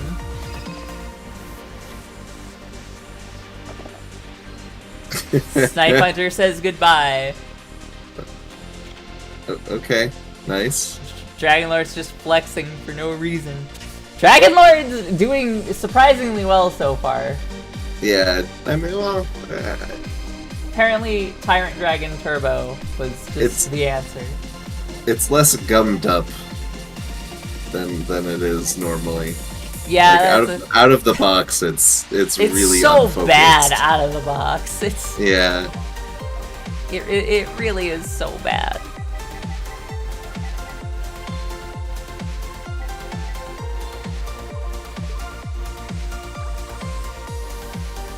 Snipe Hunter was one of the more frustrating cards to be released.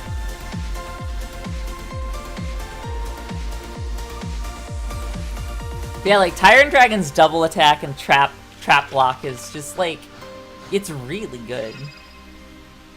Starting with a Foolish Burial of Tyrant Dragon. Surprisingly, we didn't send a twin-headed behemoth. Must be in the hand? I don't know. Probably not in the hand. They would have played it. They love that card. Dust Tornado targeting the equip. personally would have gone for the field spell. Ouch. Ouch time. Well, Soulwrath, Zane makes no mistakes, according to himself, so... Another Dust Tornado. Wow. No Solemn. Ooh, good hit. That is a good hit. Wow. Tyrant Dragon's coming in. Yep. It's coming in hot.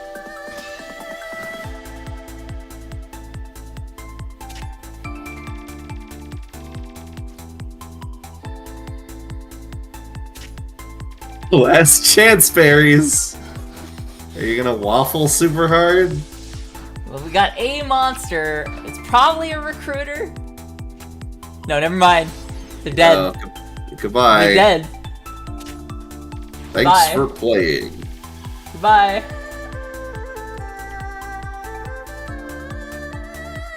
Alright, well. Curse of Emperor. Sorry, yeah, Curse of Emperor. Curse of Emperor. Curse of Emperor. Zane, why do you set your Cyberdarks in the story mode? Because I don't make any mistakes, obviously. These things have low attack points. What am I supposed to do with these? Lol. Dark Emperor versus Curse of Darkness. I don't even know why I put these in my deck.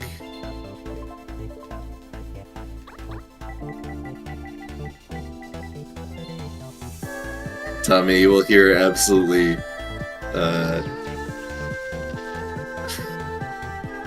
no debate from Hyde on if Blue Eyes is the best deck.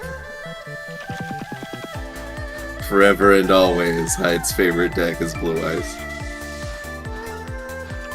Axe Dragunute in attack mode. Mystical Space Typhoon's gonna hit a Dimension Wall. Really sucks for them. A very early enemy controller. I mean, I guess. Why not? Plague Wolf is gonna come out to punch over. And it wasn't, he Do we have wasn't a set? immortal this time. Ectoplasmer! Alright, well, Ectoplasmer is gonna attribute to its like 500. Yeah.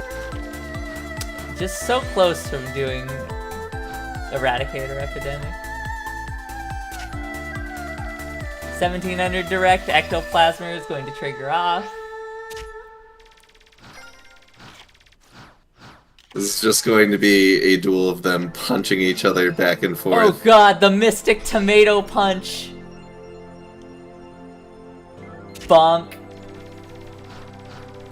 And...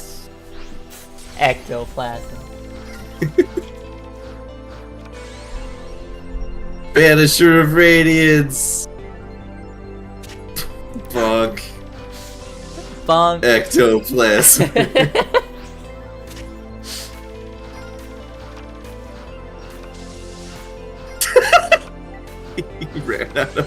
He ran out of fuel. Oh no! Oh shit, Big Bang Shot! Whoa! They didn't even Dimension Wall that. Nope. Goodbye! There's actually, oh hey, it's Oh, their WinCon. shit. Goodbye, WinCon. Never mind. There actually is a video of me up live dueling. Oh, they're dead. Because the AI is not calculating their own ectoplasmer. Alright, Dark Emperor beats Curse of Darkness at their own game. Surprise, surprise. God, if there is one soundbite that I wish I had, it's the werehog death sound from Sonic Unleashed. Next AI video is in the works. I wanted to get it out by this weekend. Unfortunately, it didn't happen. But still working on it. Yeah, and just so we're clear, I have nothing to do with those. Not to shift the blame away from me or anything, because like I would take blame for it if I was the reason it was getting caught up in the works, but That's all hide. I'm just here for the streams.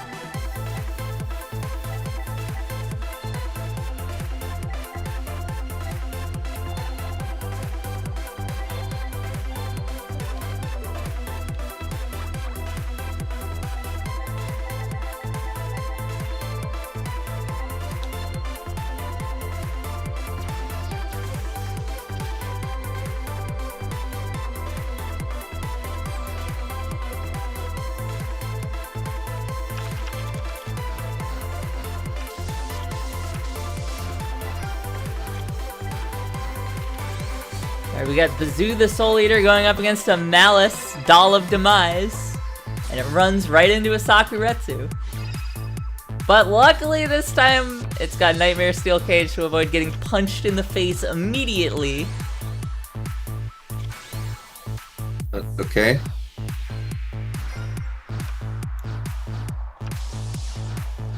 They're gonna show their hand, as it were. Nobleman of Crossout.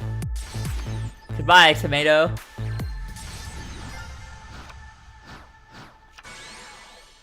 Giant Orc. Punches out the Survivor.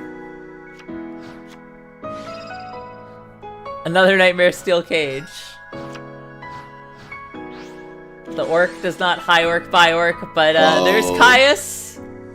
Gonna banish the Steel Cage. I'm a little confused, but okay.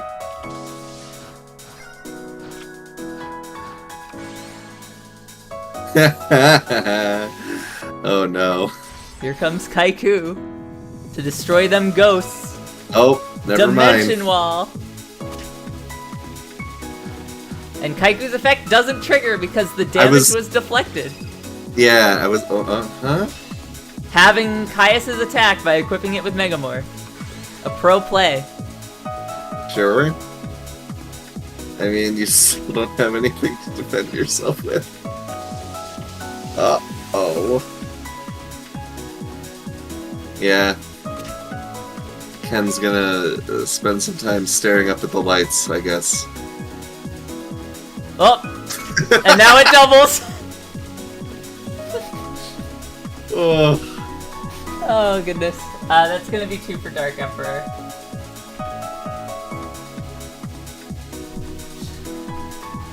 So I wouldn't want to do it as match anywho, because the AI does not random to see who goes first. The AI just decides who goes first based on the positioning. The position, yeah. So I'm always swapping them so they swap who goes first.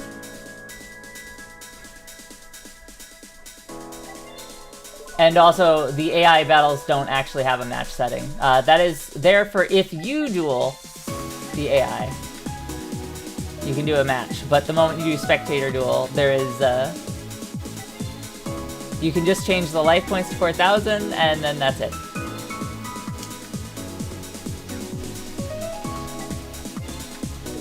Zombie World vs. Dragunity Legion is next.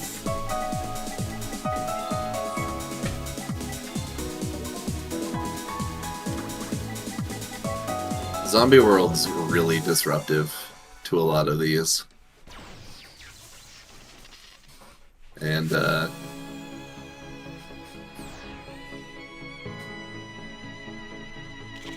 see. Card of Safe Returns, starting it out. Setting something. Oh, Pyramid Turtle. Got a Pyramid Turtle. Recruiter v. Recruiter. Nothing happened. And, yeah. We've hit a wall. And Zombie there's Zombie World's out. World. Which is also Zombie going to mess Master with is here. Dragunities. Yeah. Oh, goodbye. That's rough. That's rough. Legionnaire!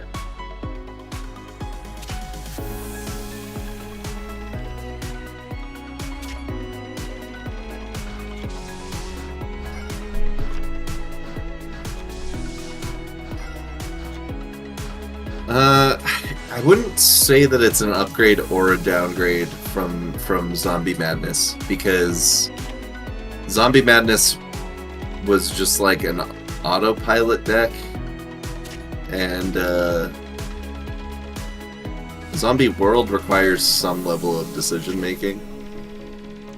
Yeah, Zombie Madness was a lot more of a beatdown deck. Like, Zombie World still is too, but its attack points aren't nearly as high. That's a 3,000 Hunter Owl. You gotta pick your spots with Zombie World. And Zombie World does not put up a fight in the first round against Dragunity Legion. Nope. Kinda just got wrecked. That Mirror Force just... Yep, killed everything. Destroyed its momentum. They would have been in a really good spot had they not been Mirror Force, but... Yeah. Yeah, I mean, Pot of Greed is overpowered in any deck, but they stopped putting it in structure decks pretty fast.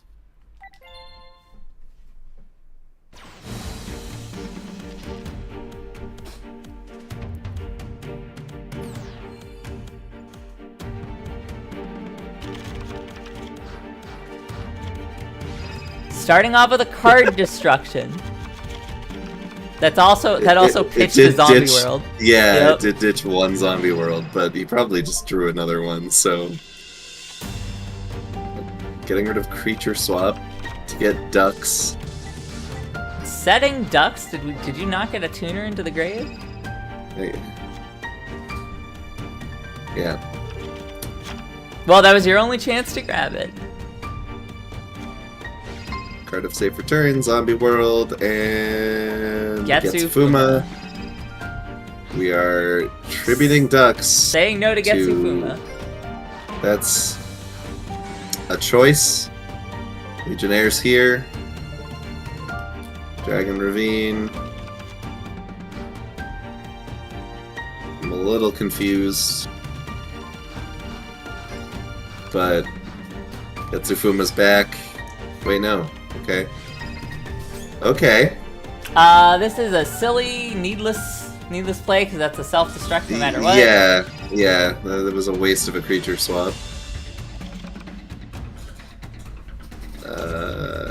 Dragunity is gonna have a lot of trouble coming back from this. They are. Zombie World out on the field is gonna give them a lot of problems.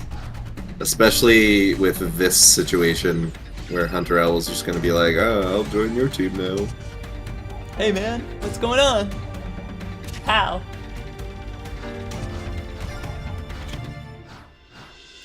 The zombified Hunter Owl is going to kill its own owner. Oh, okay. I mean, that does make this game, so... Yep.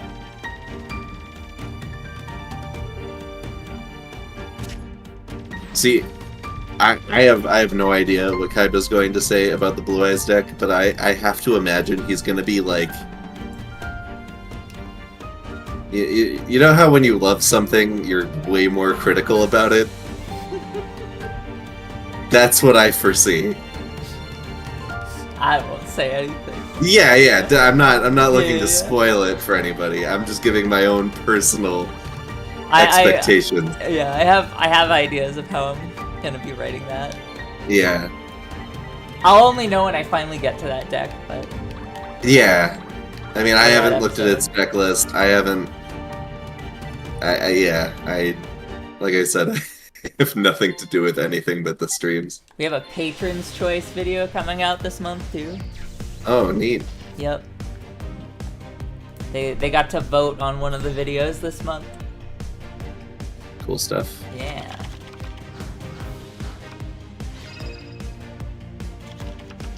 An early card destruction with Book of Life for a zombie dragon. And they're gonna they're taking one of the dragon tuners away. Strong opening. I don't think Imperial Iron Maul does anything in this situation. If Leviathan goes to the grave, it stops its revival condition. Oh, okay. Yeah, now it's in the grave. Because it needs to banish something to revive.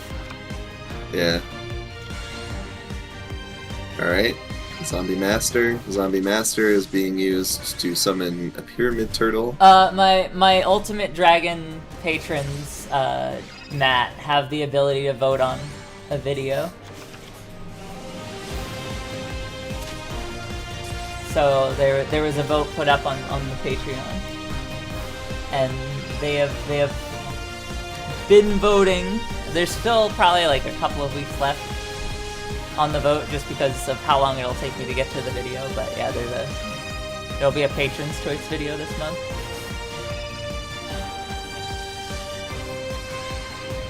It's so sad to me that Card of Safe Return is never on the field when it's actually usable. Yeah. It just makes me sad. Alright, well... Ducks getting stolen. And now there are 2 ducks. That hurts.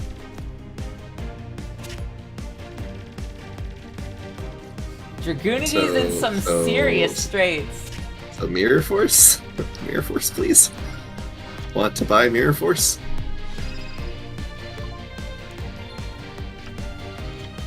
It would have been so funny if they discarded Mirror Force. Oh no. You just told the guy that he can kill you. Like, why? Why not just surrender at that point?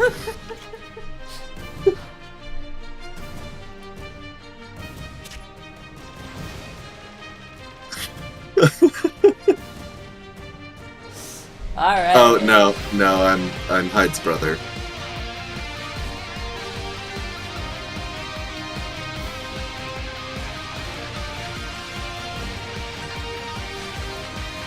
Oh no, I almost gave that win to the wrong person. Zombie World takes that off Dragunity Legion. Oh, thank you, of course. Glad you enjoyed the videos. Jim Crocodile Cook was not cooking. Next is going to be Spellcasters Command versus Merrick.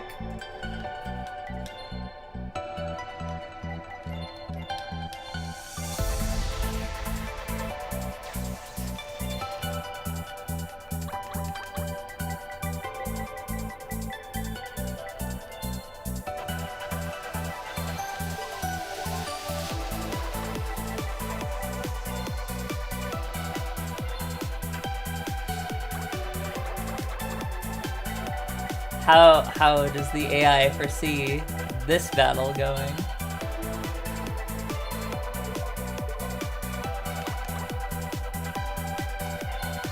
Try not to brick too much, Merrick.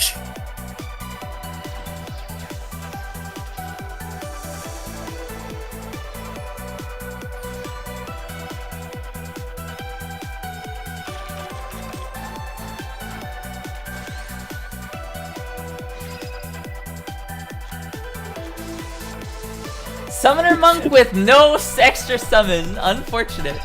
That's rough. Merrick is the heal deck. He said, no, I don't want to use Legendary Fiend. I will ditch it immediately. Ditching for a defender. Yeah. Which is getting tributed for a magical marionette. Okay.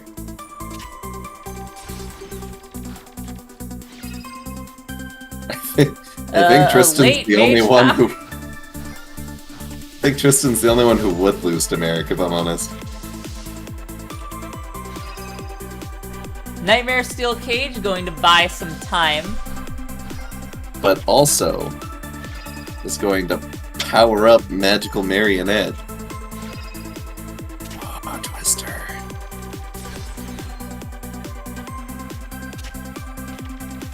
That's gonna be 300 damage to Merrick, but 600 damage to Yugi.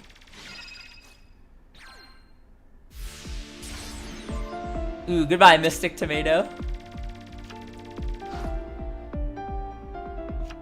Gotta get that extra 800 in. Metal Reflect Slime pops out. Merrick's gotta do something about that marionette.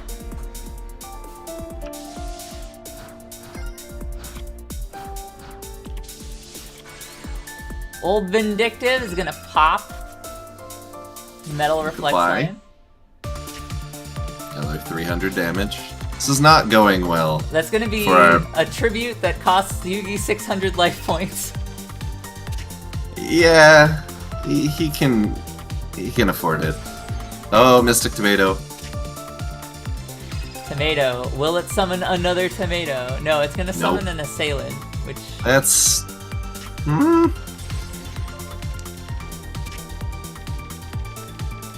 would have gone with Newdoria personally. yeah. Strange choice.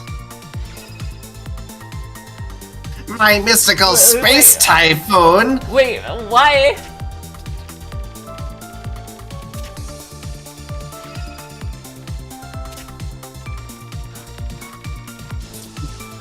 I'm so confused. Goodbye. Oh, that Gravekeeper would have helped out so much. Not anymore. Alright, that's gonna be round 1 to Spellcasters. Impossible.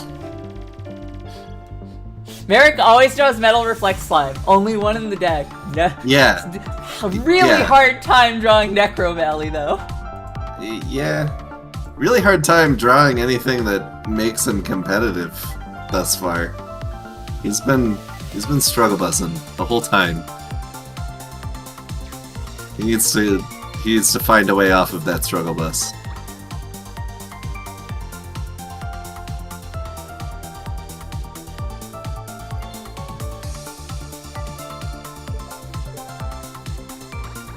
Alright. Be right back. You got it.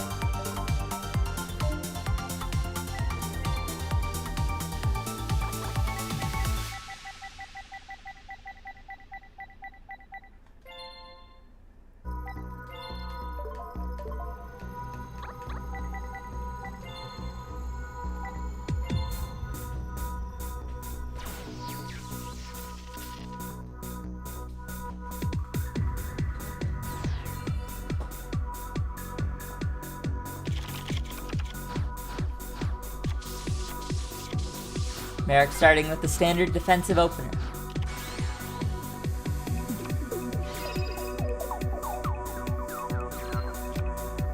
Magical Exemplar going to get 3 spell counters at the start. Make that 5.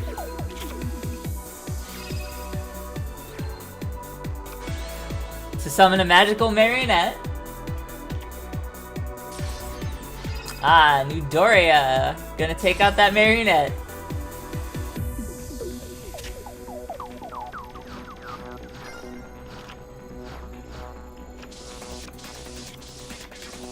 Merrick going to set all of his cards again.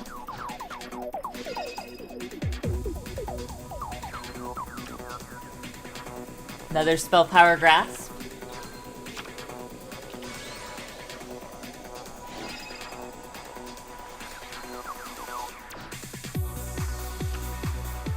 I have returned!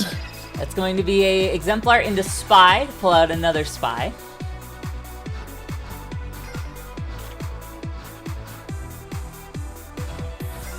Okay. You know,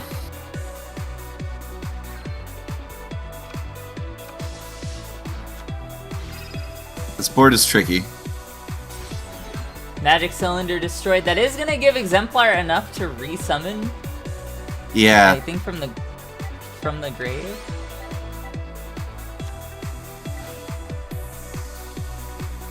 Merrick showing a really weird amount of confidence. Merrick? It's gonna hit old Vindictive. What are you doing here, man? What are we doing here, man? Doesn't just attack into the old Vindictive. Like, you may as well just pop it. Otherwise, it's just gonna be more resources. Yep, Marionette's back.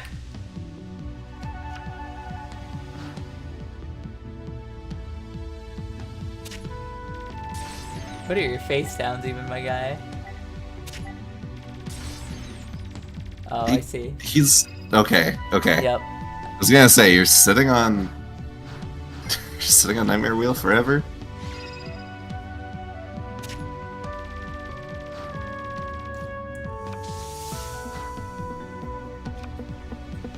There are a lot of reasons Merrick did not win Battle City. And he's one of them. He himself is a big reason why he didn't win. Another apprentice magician being summoned out.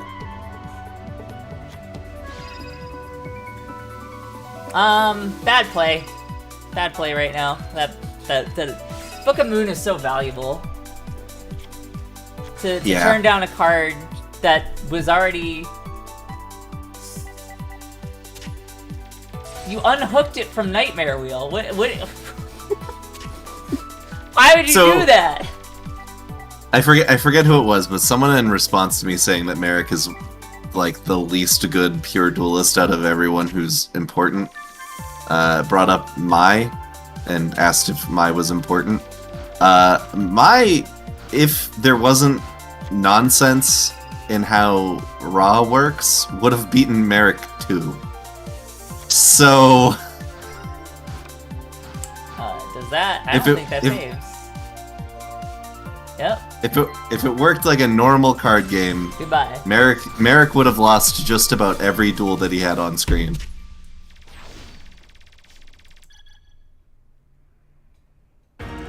Bad misplay on the part of Merrick's AI. True to character, though. The guy doesn't know how the game works. He just doesn't. Yes, if I keep drawing cards, I'll get stronger. Even if I have no other win condition, I'm so strong. Oh, wait. My deck.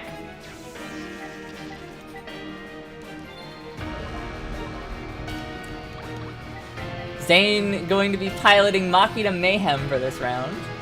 I have one Cyber Dragon. It's here.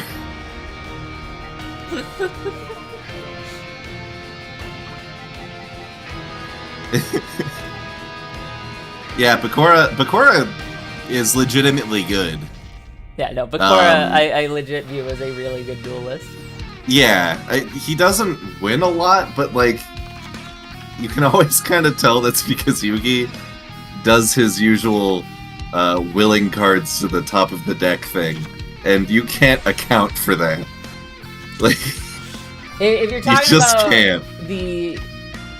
If it's listed essentially in the structure deck section, I'm gonna cover them. But if you're talking about like the original four structure, or like the original four like starter decks, I'm not planning to do anything with them. At least on the structure deck video, because it's pretty much anything that was labeled a structure deck is what I'm going to be doing. The starter decks, like, I don't, like, I'm kind of like not including because they had like a few cards related to the character, and then you had like random stuff. Like Jaden's starter deck had like Dark Blade, and like was just never really a thing he used. We're getting some pretty heavy beatdown by Machina Fortress.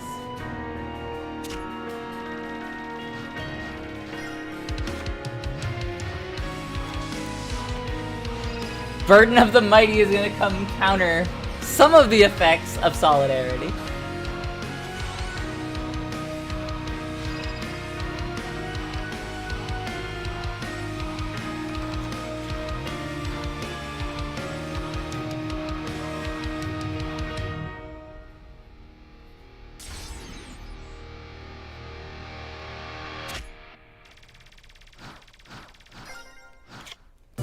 Beat down Blast Sphere. It's apparently too good.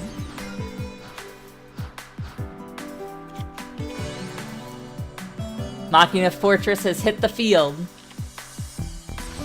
It's only 100 points stronger thanks to Burden of the Mighty. But it won't matter. Solidarity is... That's gonna be around for Machina Mayhem. Really good counter to Burden. Yep. You can't get rid of Burden, which... Back row removal was, like, few and far between. It was in a these while decks. before even the structure deck started handing out like extra deck monsters. Like, I think the next video, the next tier list video might have one, but I know at least by the time we get to Blue Eyes, they had synchros. Yeah.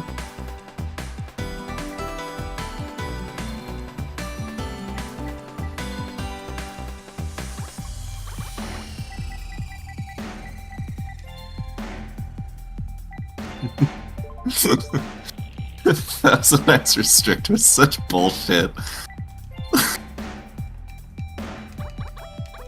Oh god.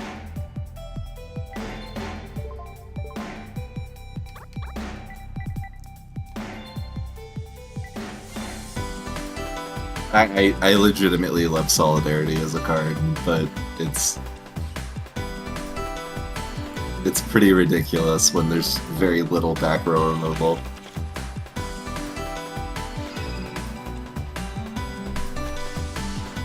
I also wish more cards like Reverse Trap existed. I thought that was a good concept for a card that they never went back to.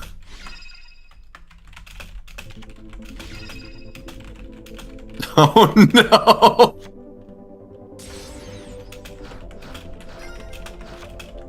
Double Burden.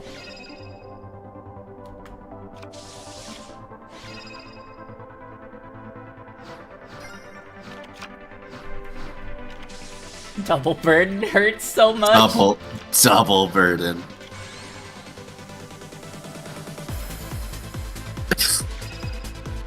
We've evened out.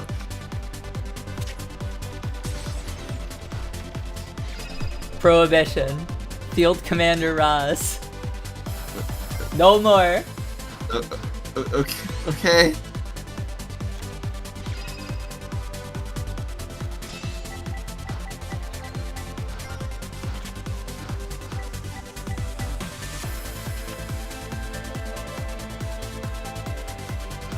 Wow.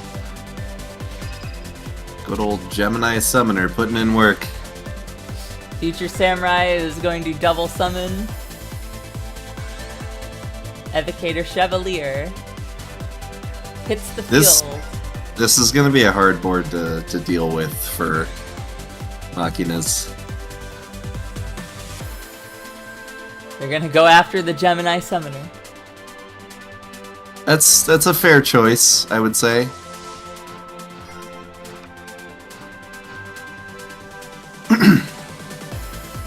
DD Warrior Lady. Oh boy.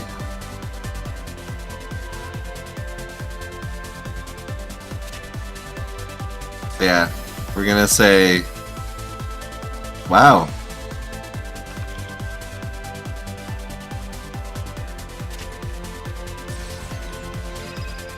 Now, are they gonna walk into the face down blast sphere, you think? Yeah. Oh, Well, not yet. round, no, Not this turn, but they will. It's a matter of time.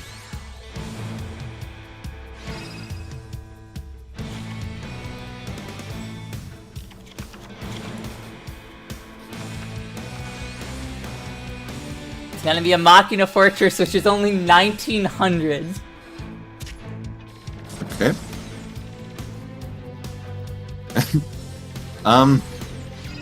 It's effectual. Bring it to the grave with it. Yeah. And it gets to replace itself. Oh, okay. So that was actually a big brain play. And Now, Machina just Fortress was dumb. pretty good. yeah. Like, that deck kind of, like, slipped by us, because, like, no one played it when it came out. Yeah. We were. Right. Among us. Which is Us strange, three. because it was meta for a while. Well, like, even at the like, the locals we went to, no one ran them. No one was playing. Well, Meta Kid hadn't Meta started showing up yet. Yeah. Meta Kid just played every garage deck there was, which is fair. I mean, it's a tournament. You're really there to win, but there was like a unspoken rule at our locals that you would play like stuff that you uniquely built. and he didn't. Joey using Symbols of Duty to summon Machina Fortress on his side of the field. Sets his own Machina Fortress. I'm triple sorry. burden of the bike. Well, that's rude.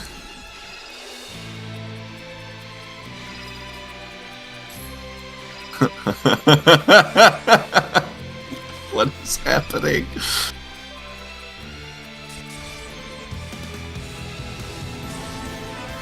All right. You're not beating over me. Triple burden. This is rough. This is hard. This is hard to watch.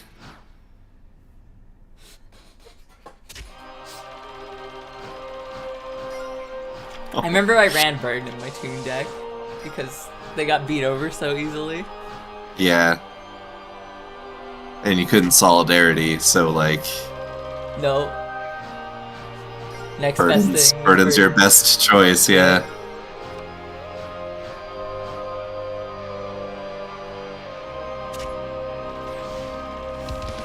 That's 1-1.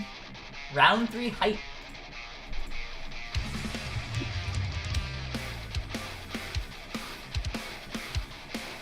Yeah, a lot of the matches are pretty like once one they're pretty snowbally, I guess is the best way to put it. Once one deck starts establishing field presence, it's very rare that it's turned around.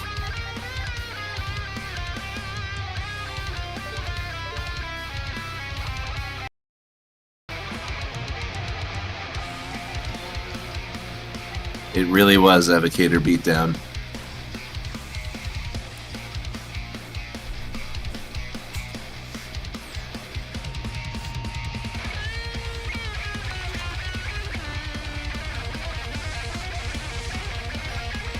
Alright. Machina Soldier hits the field with no extra summon. Gemini Summoner was Enduring. just hanging out. And no extra... Oh, okay. Rotting Captain used to summon Freed. Freed's just gonna get removed from the field immediately by D-Prison. Goodbye. Oh. What? What?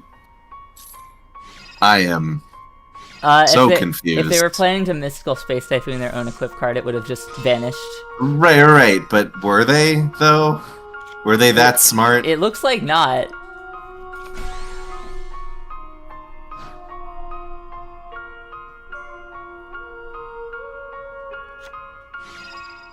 Yeah. They're gonna Sakuretsu. They didn't have a plan, no. Yeah. Sakuretsu armor banned. No.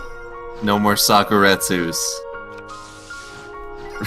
Remember how it was like the first one to run 3 of them in our like trio? Yeah. It was so rough to deal with back then. It's just like, alright, cool, got a big Sakuretsu. God damn it.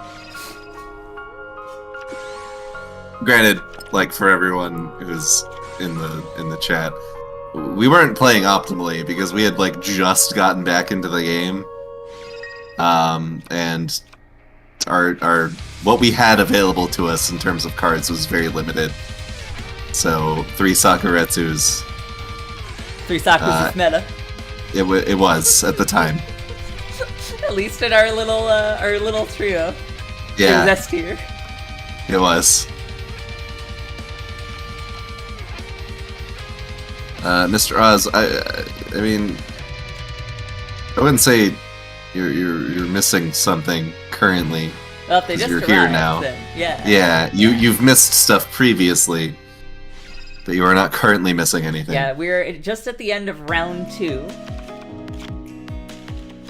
We're seeing how the structure decks do when you optimize them a little bit. At least how I thought they should be optimized. Yeah, I mean, no one's gonna fully agree with every decision made, but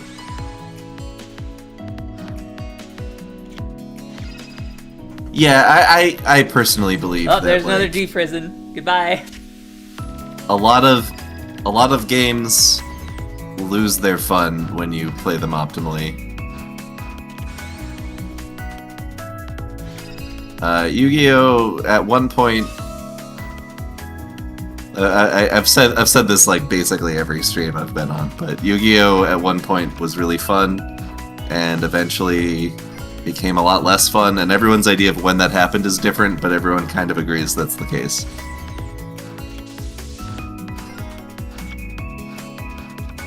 And that's part of why I really like these tournaments, is because it is suboptimal Yu-Gi-Oh! Machinas are looking to clinch this, because the... Yeah.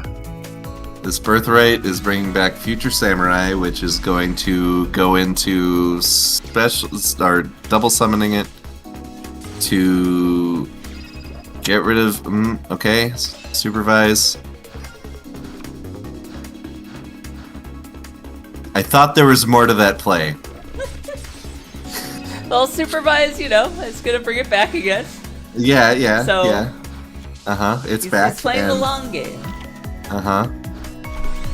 And Joey summons another Future Samurai and switches the other Future Samurai to defense mode. And Heavy Mech Support Platform is back with the same track. And wow. Alright. And we second summon it.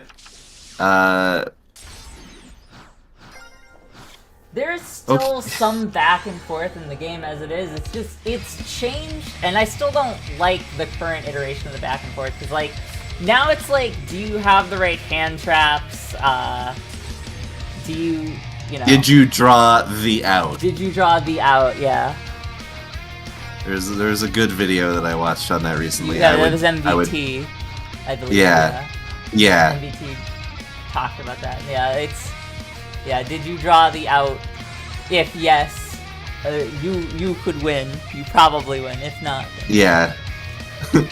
Okay. Alright. But is this just delaying the inevitable? Yeah. Alright. That's gonna be Machina Mayhem taking this round. Alright, we are encroaching upon. Card of Safe Return was semi-limited, but I think there's only one copy in the deck.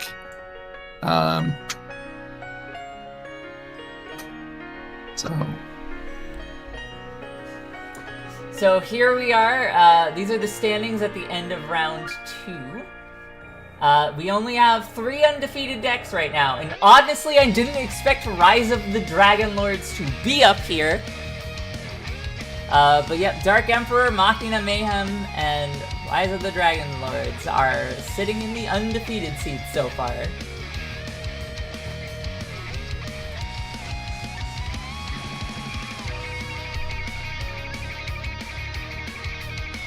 "20 minutes per turn is pretty egregious."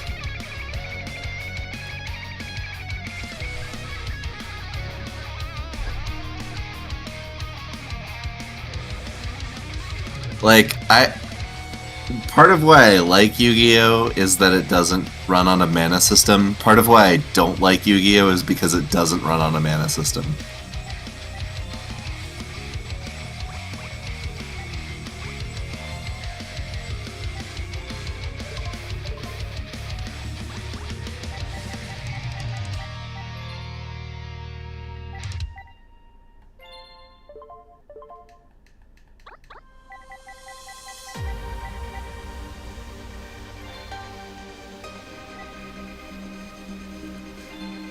Dark Emperor versus Surge of Radiance.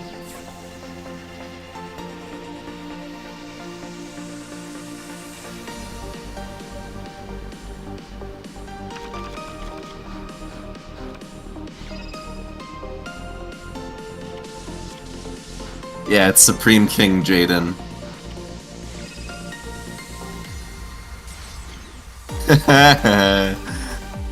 Oh no. So, one deck that I did build that I never used in real life, because by the time that it was usable, it was like I wasn't playing like locally anymore. Is a Sanctuary in the Sky banish with that card that every time something's banished you gain life points. It was very, very snowbally. If it got ahead, it won. If it got behind, it couldn't come back. But it was interesting, at least.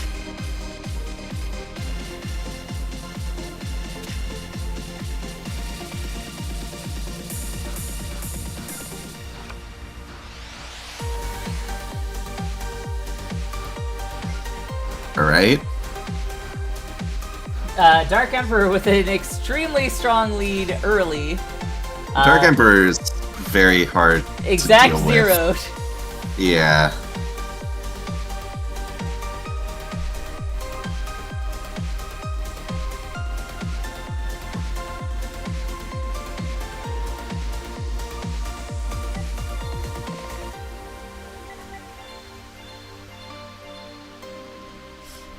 Personally, when I've said solitaire, because I know I've used it in some of my videos, it has come from my own observations watching both videos and like Master Duel.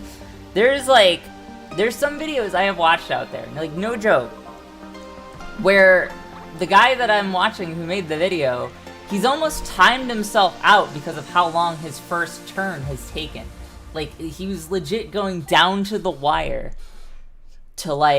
to do all the summonings he wanted to do. And because, like, he's a human, he's not a bot that searches things out immediately, like, he'd have to sit there and go through everything, and, like, he'd nearly time out his turn on Master Duel. So, like, for me, that is a solitaire experience. The other person couldn't, like, they didn't draw a hand trap to stop that, so, like, the dude was just still going for a very, very long time. And, like, so, like, I mean, it may be a myth to some other people, but at least, like, when I've made the observation, it's just been from what I have personally experienced watching duels on YouTube and watching, like, Master Duel. Is just some of these turns just take so long because the way that decks can combo these days is absurd.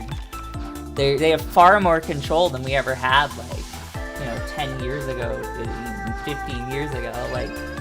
So yeah, power creep is a real issue. So it can really feel like, if you don't draw any kind of hand trap to stop your opponent on their first go, and they run a combo deck that has that really good, like, consistency, then yeah, sometimes you're gonna be sitting there watching people play until, like, you draw and see if you got anything to deal with the board they set up, and then, like, if you don't, then that's G. Like I said, like I did say earlier, there is still definitely, like, back and forth in modern Yu-Gi-Oh! That, like, I've like seen still, I've experienced still playing Master Duel, but, like, I don't think the solitaire comment is entirely off base.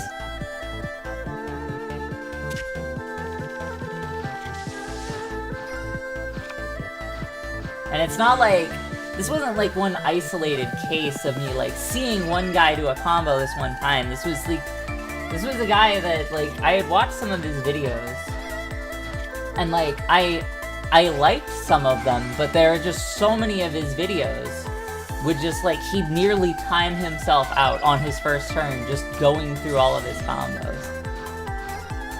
And, like, the other person's just sitting there, like, watching that, like, 300-second timer tick down. It was, like, so, like, I don't know.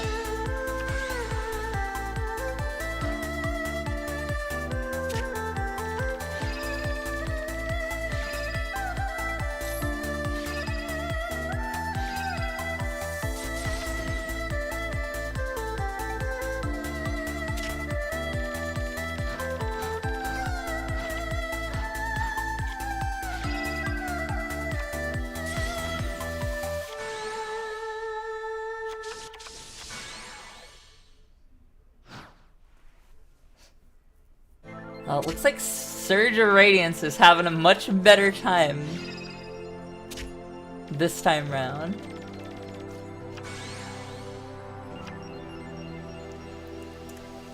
You could just not. Nope. Yep. They wanted the blood.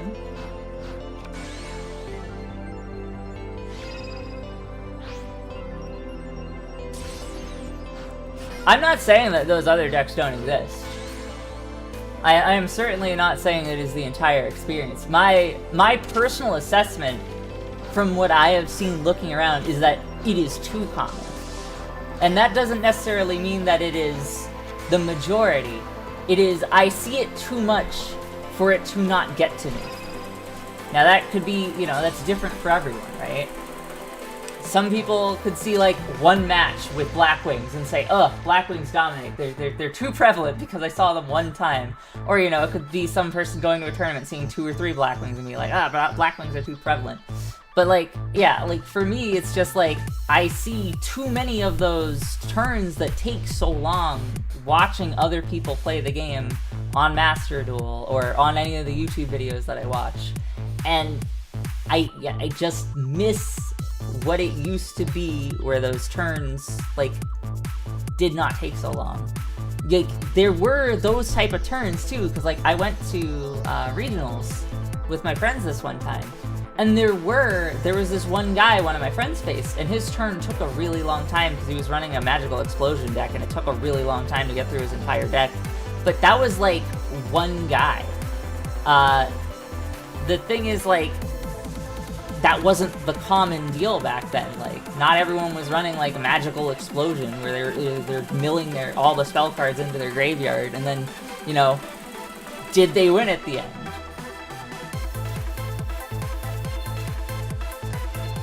Breaker was not limited when the ban list was out for his deck. No. Oh yeah, no, Magical Explosion was an FTK. And there weren't a whole lot of ways to deal with it. But it doesn't... My point is just, like, it's the long turns. And, like, I understand why some people become, like, disenchanted. Because there's, like, the Semantics FTK, where it's like, yeah, it is a true first turn kill, like Magical Explosion. But then there's some people, like, they play for a really long time, and then they set up the board that, you know, it's, did you draw the ability to deal with the board they have set up? And, like, if you don't, then, while not a, like, technical first turn kill, they've still won the game. Like, unless you draw something within the first few turns to deal with it, because, like, unless you have the right things to stall with, like, most decks win really quick these days. And, you know, it's not to say that there still aren't the long duels from time to time, but the average, like, I'm not, you know, I'm pulling from personal experience, so this is what I felt while witnessing it. This is not a true statistic, but, like, what it's come down to in my experience watching things, back then and now, is there are so many turns that take a really, really long time. And I understand why some people will shut off or disengage from watching it, because it's not that back and forth that a lot of people fell in love with. It is like watching one really long turn and seeing if the other person has something for it, and then maybe they do, maybe they don't. But, like, my personal opinion and preferences, there's just too many, like, decks that do that. Whereas, like, back then it wasn't like that.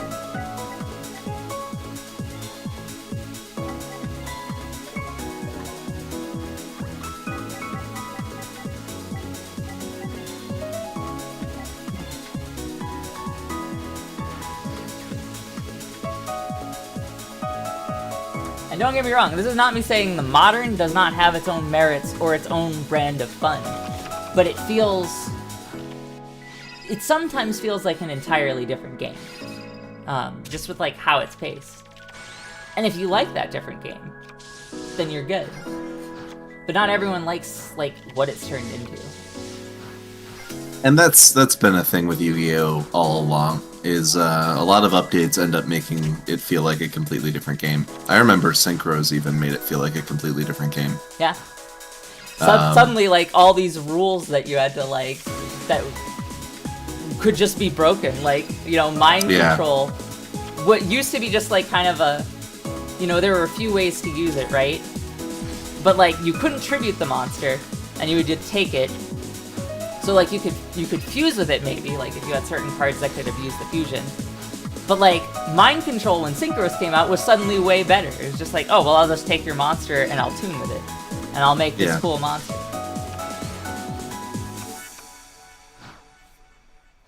But, yeah, it's...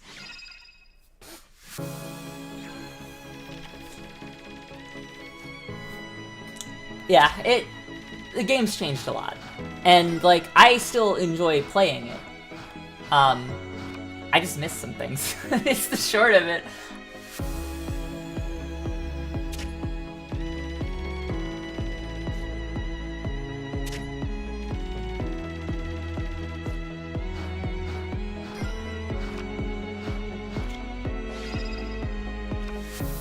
Dragonlord's running into some trouble with Zombie World.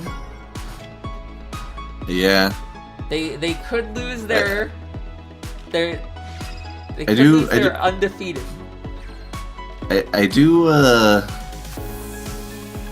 question.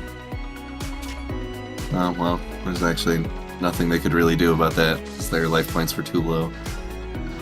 They're in the game for another round thanks to Draining Shield, but I think that's it for them. Yeah, no, that's it. Taya can't be. Taya's been defeated now, but yeah, she went out on top, won one duel, and was just like, all right. Well, actually, she had that other one against the penguin, I guess. Zombie World is gonna take round 1.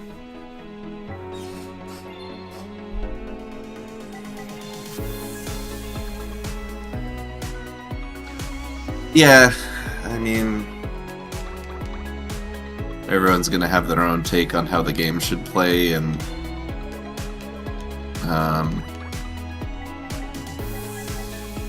players are always going to play what works, even if it's not fun. That's just how game design tends to work. And if it's fun or not is completely subjective. But, yeah.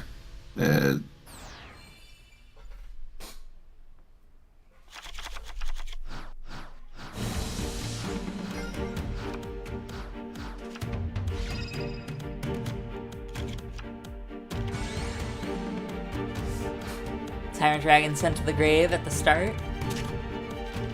That's gonna be a hitting in for Herald of Creation. I'm gonna grab a drink. I think my throat's starting to get wrecked.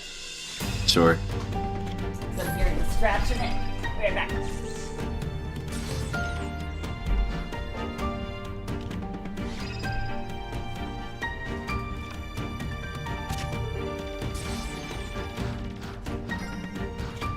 Interesting use of Shrink. Trying to keep the board presence above everything else, I suppose. Sakuretsu armor.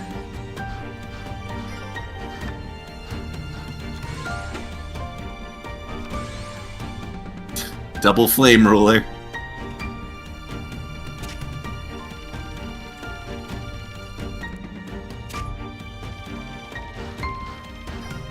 It's the flame ruler beatdown. Terraforming. Got the zombie world. Do we have anything to play with that zombie world? Is the question. Oh, we okay. No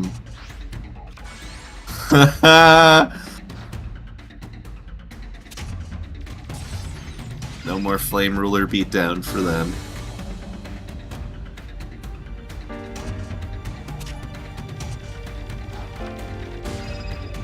And Book of Life. We're bringing back Getsufuma, Okay, who's going to be able to... Welcome back. Dragon Lords tried to do Flame Ruler beatdown. It did not go well. Oh, it looks like they're dead. Yeah, they are indeed dead.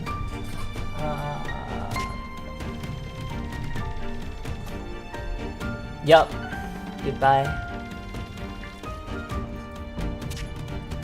Well, Too many Getsufumas. Dragon Lords, you did. You started off strong, but you got your loss. Yeah. I mean, Dragon Lords is strong against the decks that are less strong. I would put it solid.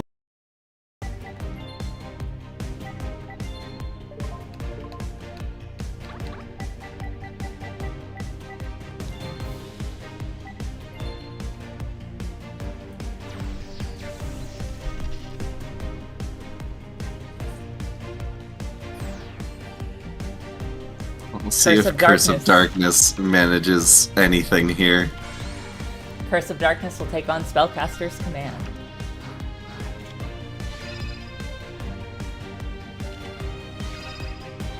Spell Power Grasp.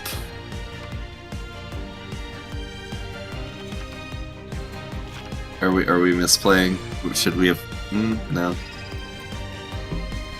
The AI so boldly throws out so many. What are you doing? I don't know. They so boldly throw out Apprentice Magician in attack mode a lot. Yeah. This is gonna be a very costly spell counter that Yugi just played here.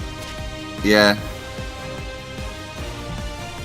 But you know, if it wins the duel, if it turns out that one spell counter was what he needed.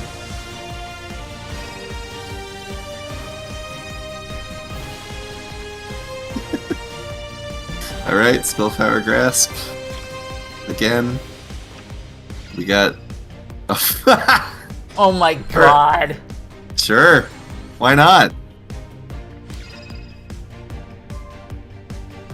Why play it after all these...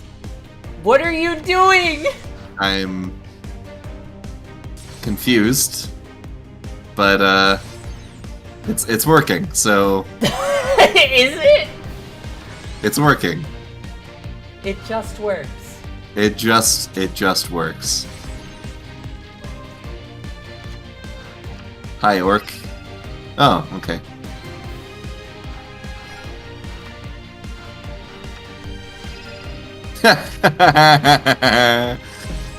Bye, Orc.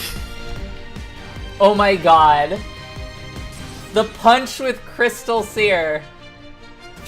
And Apprentice Magician is too strong.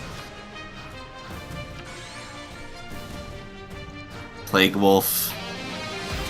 Gotta get rid of the Crystal Seer. You just gotta. Just no. Okay. Steel Cage is back.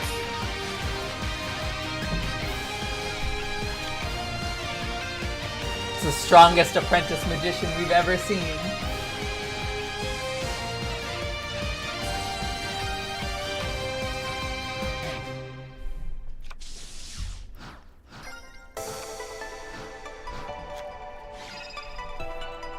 Oh.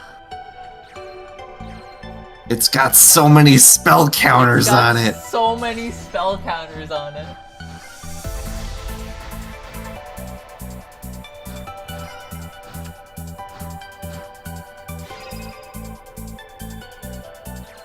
Even more spell counters.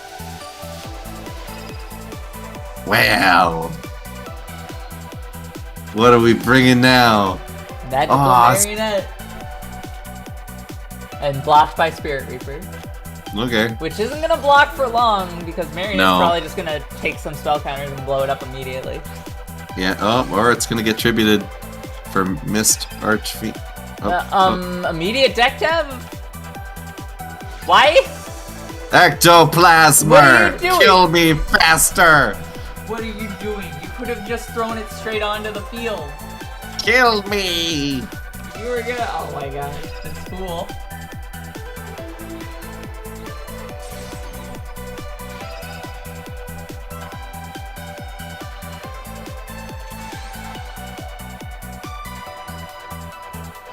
we doing here, man?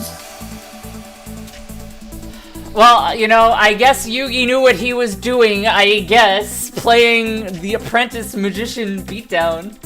He was cooking. Jumped the gun on that criticism. We should have just let him cook. Should have just let him cook.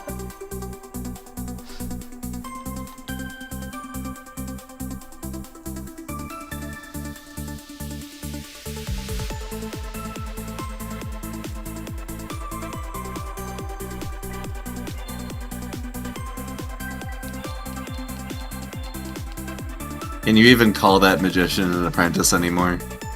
Like, come on. Yeah, they clearly were a dark magician. Let's be real.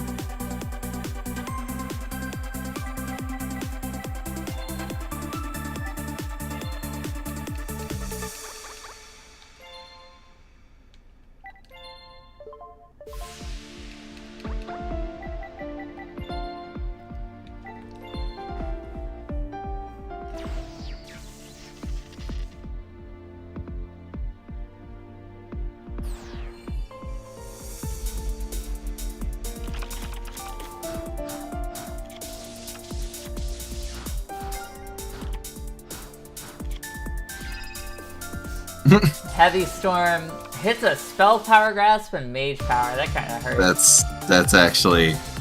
That's really bad. Ectoplasmer. The love Let story the games continues. Let the games begin.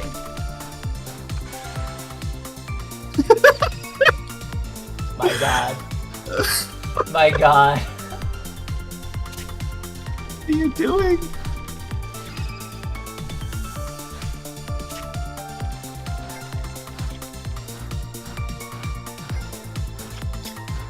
Tag Force 2 was like the one I played the most out of all of the Tag Force games. That and 4? I think we just skipped 3. I'm pretty sure you were donezo by the time 3 or 4 were rolling. I did play 4. I'm Yeah? pretty sure. Yeah, pretty sure I played 4. I was very close to being done though. Hey King of Game, welcome to the stream.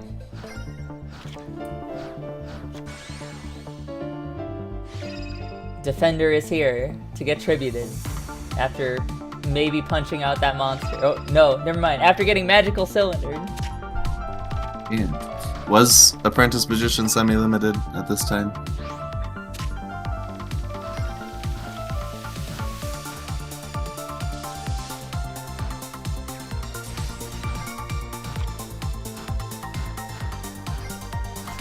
I don't remember. I know I had, it was semi at some point. I don't remember if it was, I don't think it was when Spellcasters Command came out. I wouldn't know. I've looked none of this up. Oh! Okay. Oh, is that a Curse of Darkness win? Okay, so I was wrong. I was wrong. They have won a duel.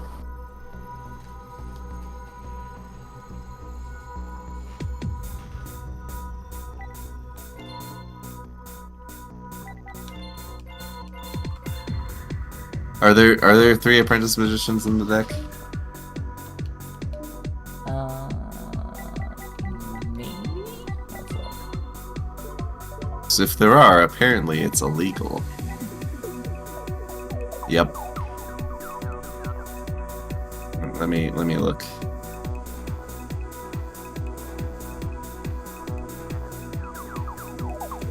So Spellcasters Command.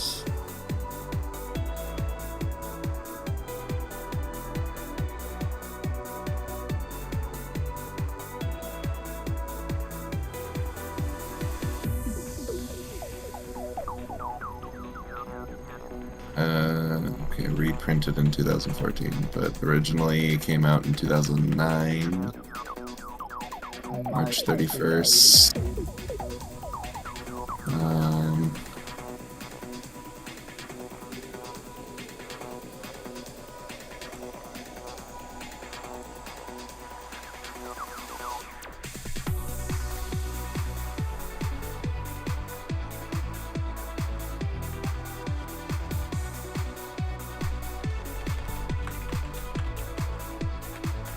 No, it was not.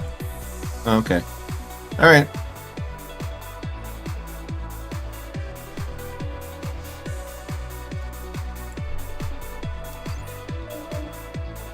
We're still legal.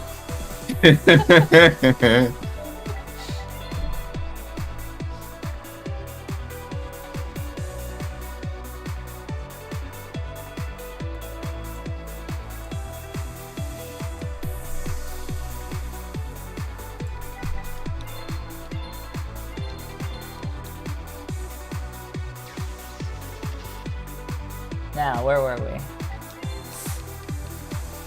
We were on a round 3 height.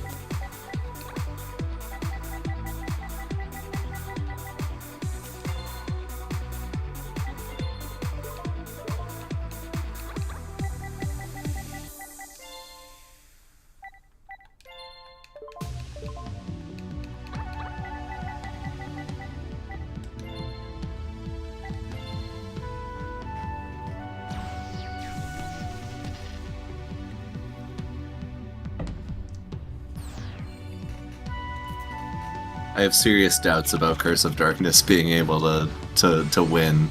You think that was a fluke? I think that was a fluke, but We'll see, yeah. I'm, Oh my god. and this is part of why, if I'm real. Hey, it won the last one with its ectoplasma strat, you know? It did, but And technically it doesn't lose that because its monster got tributed. why did it play it? To show off, I guess. I don't know. Yeah, that was just a flex. There is nothing gained by doing that. There we go! Brazenly throwing that apprentice magician in attack mode once more. Gotta hit that, 600 damage. It's really important.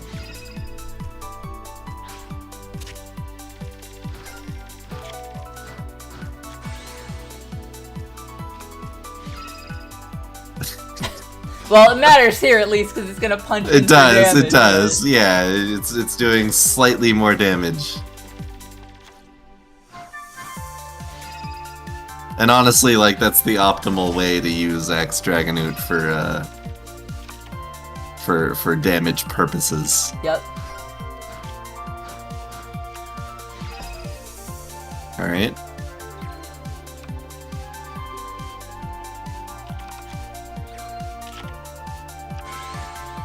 What?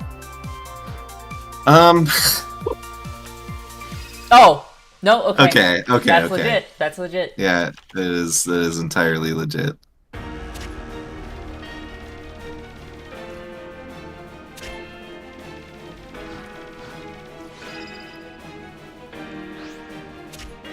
Bonk. At 50 damage.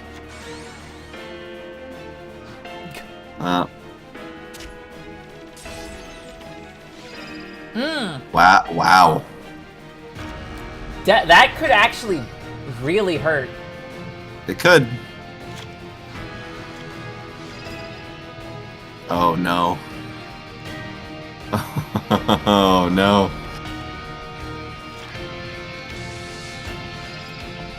Deck devastation is in play. I might be eating crow, so to speak. Yeah.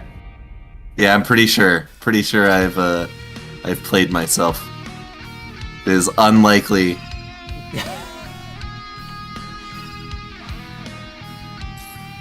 Wow. Wow. They need to draw a monster to stop the malice. Oh, they're dead. They're dead. Curse of Darkness takes a round. Yeah. Wow. I'm...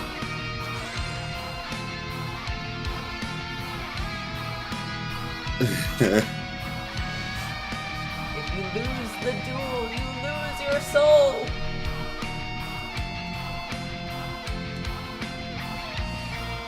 Alright, Curse of Darkness takes the round. Exact 0 bonus. Yep. Got those extra points that account for nothing.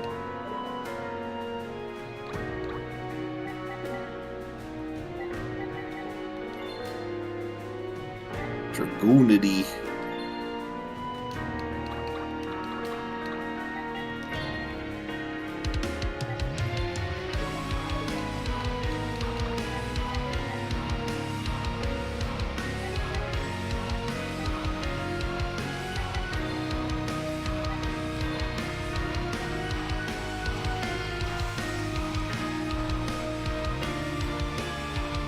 Dragunity honestly feels like it's just like cut out by the knees by the fact that it just doesn't actually play its full set. It'd be like if they released an elemental hero structure deck without any fusions. Ooh, we're starting off with a super strong Dux. 3,500 attack points. That Dux doesn't mess around. Against an open field. Ooh. Mistletoe hits the Good god, that's a lot of damage. Can you do anything about this, Joey?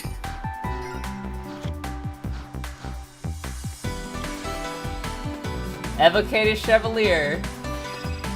It's gonna get supervised. Oh, okay, that's gonna help? Yeah. Okay. But he still has to beat over Mistletoe. Which... Oh! He'll do it! And a Ribbon of Rebirth on Evocated Chevalier. Okay, okay. Joey's not out of this yet. See, this is what I like. I like when it looks like someone's going to get totally destroyed. Joey robs him of Mistletoe. Alright, Nice. I got my own dragon with a sword.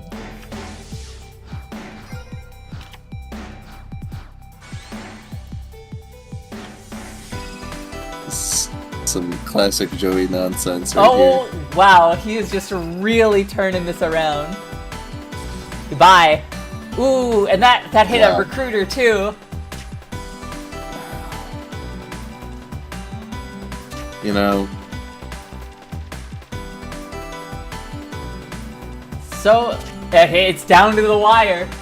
yeah, it all comes down to this next draw. Foolish burial. Oh, wait, okay. I summon ducks. I And punch I your kill your butterfly. blazewing butterfly. I pass.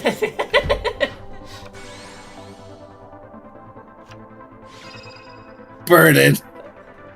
Just as an extra slap in the face. Joey Wheeler takes the round. Damn. was Dragunity hype. Legion looked like it was cooking, and then Warrior Strike just turned it around. God, awesome. Evocator is so good. Yeah.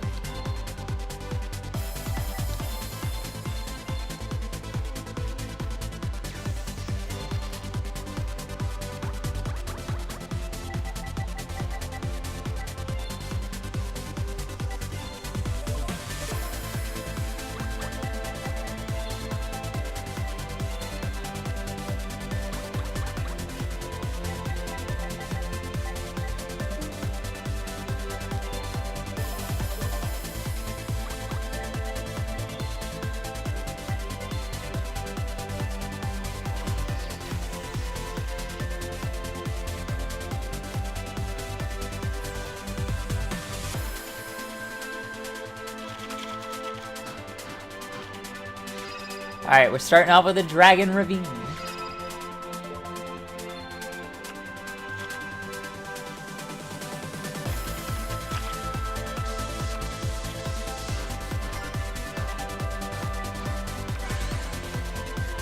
Field Commander Roz is gonna hit the field. It's probably gonna walk. Yep, Goodbye. walk into a bottomless trap hole.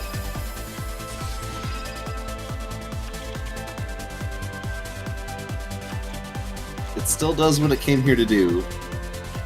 Wow. Fair enough. Phoenix Blade Warrior Lady with Burden of the Mighty. Atlas gonna get destroyed. Burden really hurts Dragunities, I think. Like, it hurts a lot of decks, but I think it hurts Dragunity quite a bit, too. Yeah. This is already struggles with, like... This is gonna be big for them. Legionnaire is gonna pop both Burden and DD Warrior Lady. Yeah, it's good stuff.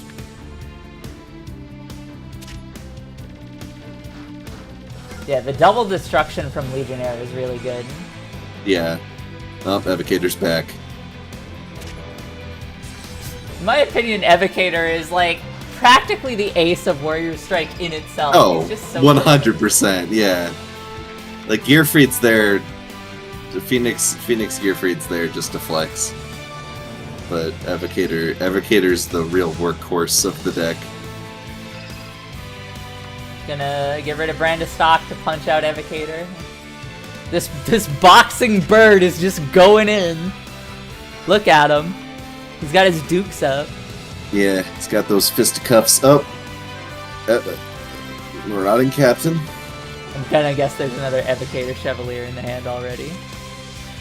There has to be, right? And that's why he didn't call. No, it was a Blaze Wing. Okay. Doesn't matter punching over the bird, boxing bird, either way. Goodbye, bird. You really put up a good fight. No one can say you didn't try.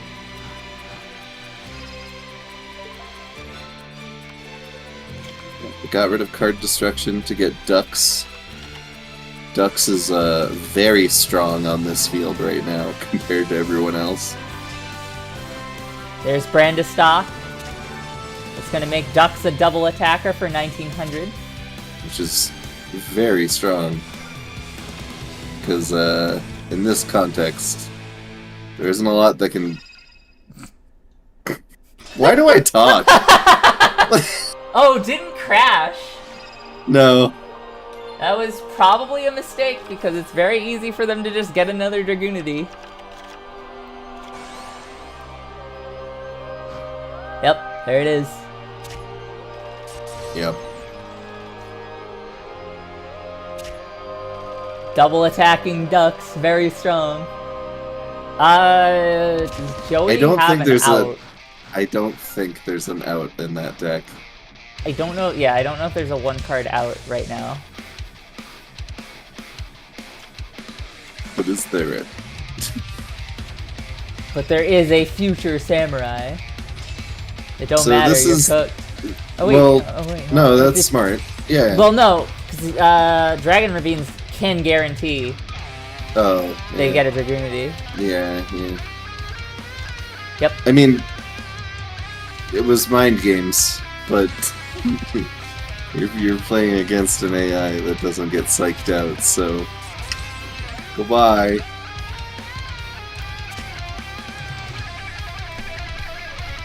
That's gonna be one for Dragunity Legion. Round Yep. 3 hype.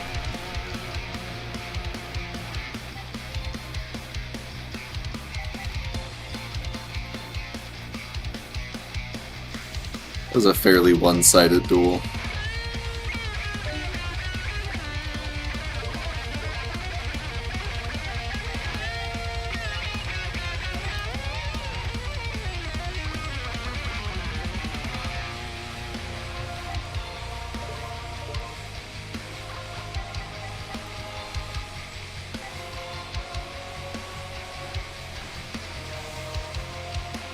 I don't think either deck is very good at clawing back an advantage.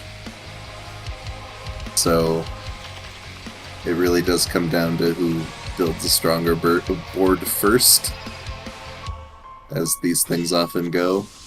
A supervise on Blazewing. Gonna need something a little bit... Oh, what are you doing there? You no. You said a lady. It's a 5,000 ducks. That's the strongest ducks I've ever seen. Die. Die in the vacuum of space. Die! Oh, Joey? I'm sorry, friend? Friend? Goodbye. Nah, he'll get psyched out if I throw this marauding captain and attack him. Ah, but you forgot! I got rid of the weaker one.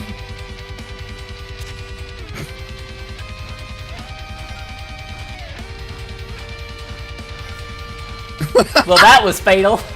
Well... giant misplay from the second-rate duelist with a third-rate deck.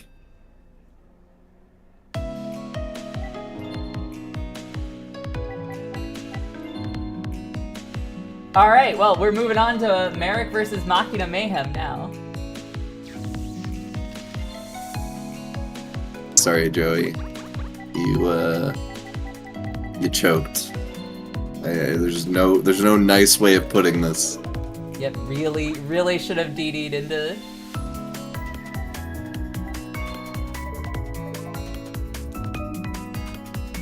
Really should have DD'd into that Dux before it got too big, but alas.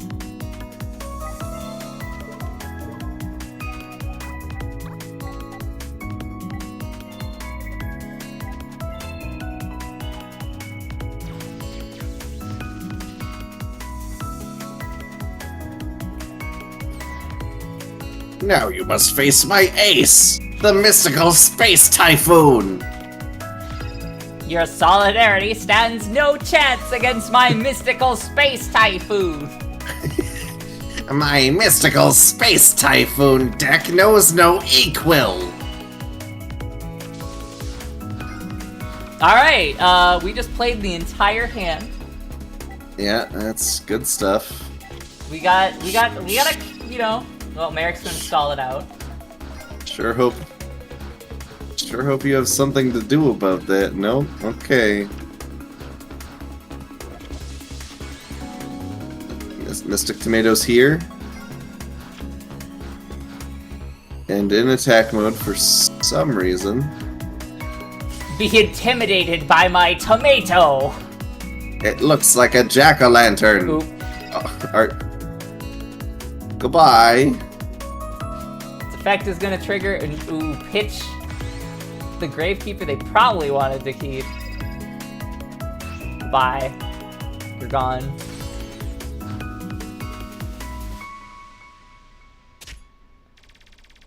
But, Machina Fortress is not gonna stay away for long.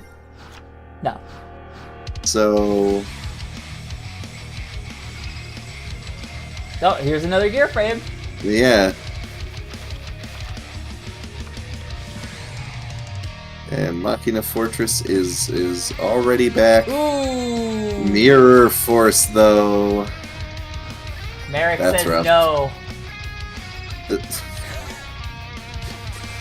Get out of here, mystical space typhoon! That's game. Yep. Merrick takes round 1 against Machina Mayhem.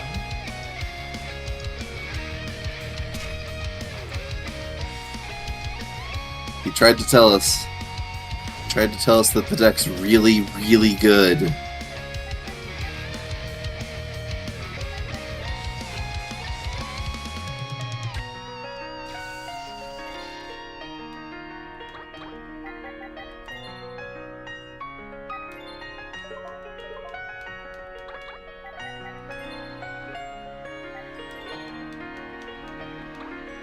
Really is too bad that he doesn't have Revival Gem, though.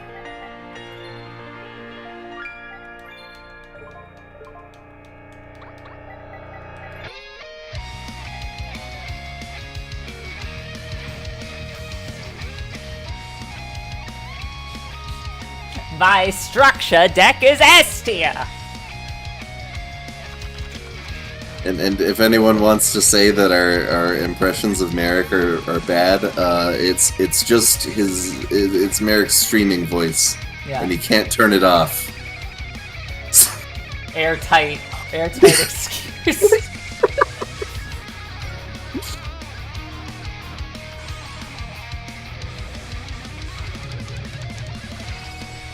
Merrick starting off with a double Gravekeeper, Descendant.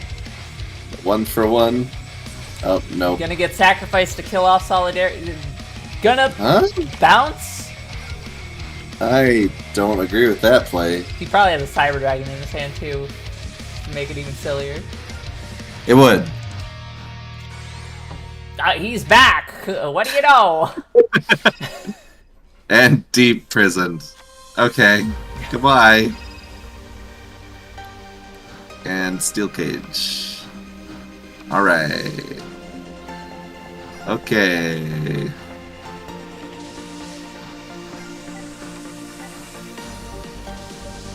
Got a face down spy. This is looking to be a slow start to the duel. Skull Invitation is out.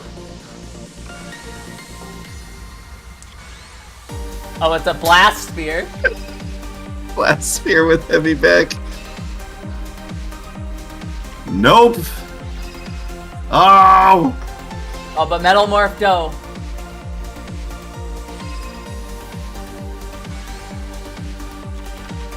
Another one. Ow. That Metal Morph is gonna put in some work.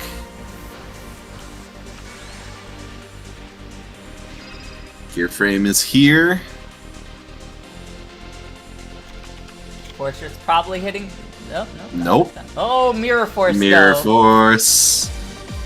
But the Blast Sphere stays there.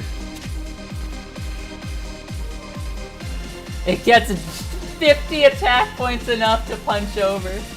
Yeah, Metal Morph is no joke. It is super strong.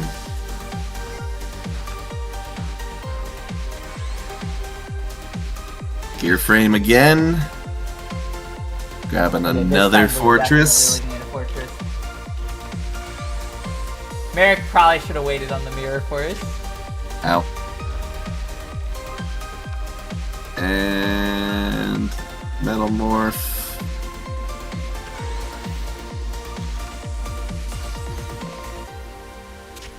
Ow.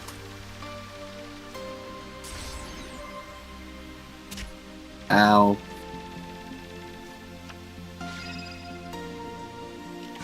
We Reflex really line's wanted to gonna wall. hold on to that Metal Reflex line, which thankfully dodges the Metal Morph ability to punch over it by Yep. having no attack points. Lava Golem would be a real good draw from Merrick right now. Sure would be.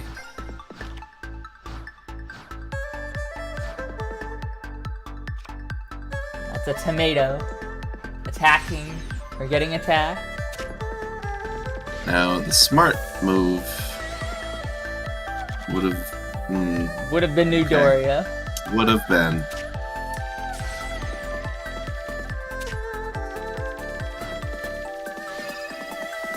Prohibition on Gravekeeper's Descendant. Okay.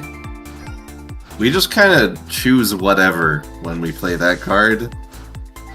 We don't really think about what the strategy is that we're trying to stop.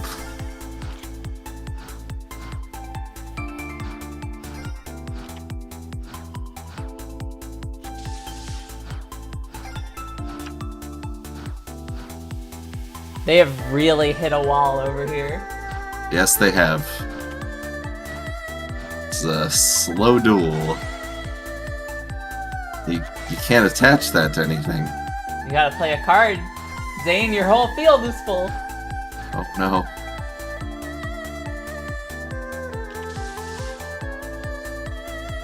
Did you just play Merrick?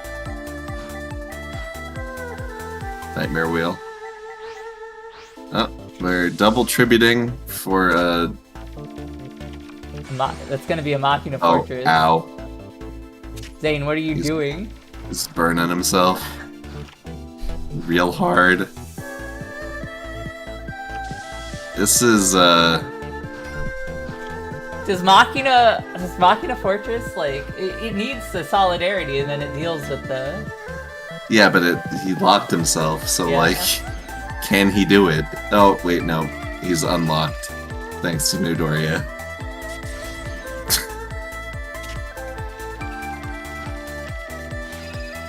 Oh, Yep. there it is. There it is. Unless Mystical Space Typhoon gets, like, yanked on him. Merrick doesn't have it on the board, and Nightmare Wheel, which isn't doing anything. You. Biggest misplay possible. And now dead. Cool. Alright.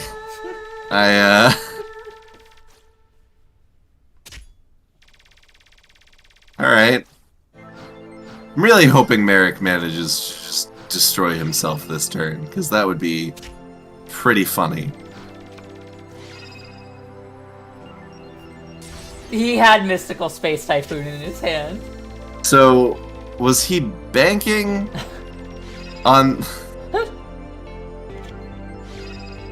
on the fact kill that yourself, my guy? He really did it. He really did it. Oh wait, no, he didn't. He came very close, but oh no, that's gonna kill him. That kills him. Yeah, that's gonna kill him. Killed by hand destruction. Wow. Merrick. Didn't expect a hand destruction lethal, gotta say. So I guess the big brain play idea was that Nightmare Wheel would stay on the field and continue to burn him. Like that was the plan. That sounds like a Merrick tier plan. See, it's not chained to anything, so it will continue to burn you. Yeah, but you're dead. You're dead this turn. What?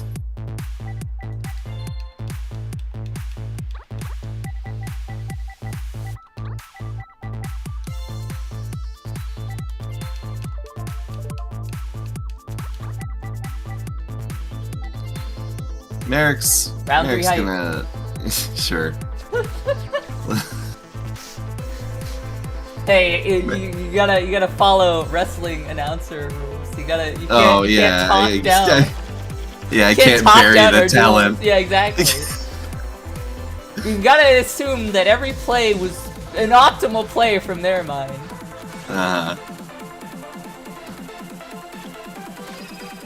Well, starting off by jumping into the dimensional prison. Descendant getting deprisoned. At least he's not, you know. No. Buddy. I mean, at least he's not losing any damage here. Okay. Gotta boost the side. Oh, what are you doing? You're joking me. That's really funny. What? That's unironically hilarious.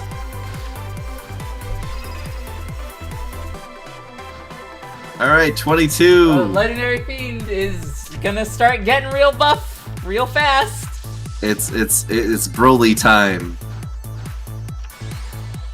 Yes, but this one time, I got my oh, never mind. Legendary Fiend's gonna get punched out immediately. Unless. Oh nope. Nightmare Wheel's gonna stop that. That's actually kind of exciting. Oh well. That metal morph. That pesky metal morph.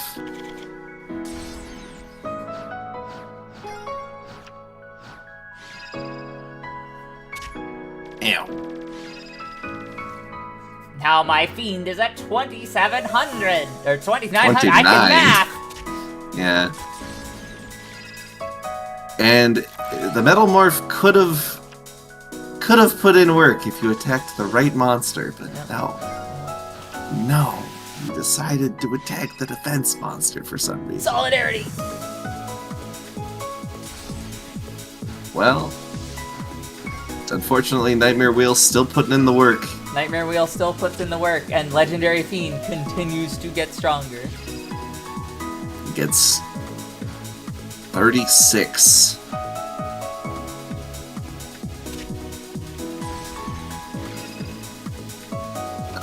Zane's running out of time now. Yeah, because the Nightmare Wheel is still turning. Attack mode spy for some reason.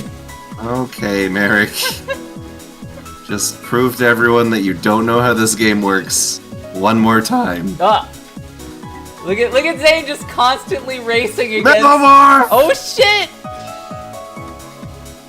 He punches over! Yeah, but he's still running out of time. Nightmare Will is gonna kill him It's In 3 turns. the clock is ticking.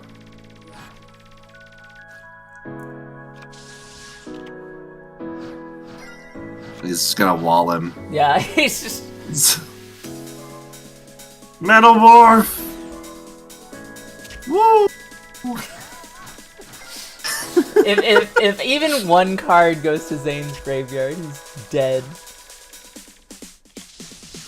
Like, Merrick could have Zane- won by just attacking into the Yeah. Peacekeeper there. Oh, no, actually, I forget. He's not that weak right now. It's pretty strong. Bounce you. And it's bounced. You're dead. And he's dead. Merrick takes the victory. Alright, that brings us to the end of round 3. I can't believe that he creature swapped. Metal Reflect Slime. So as of right now, Dark Emperor is still undefeated. That's unsurprising. Every other deck, though, has won at least one duel. Oh, hold on. I want this to...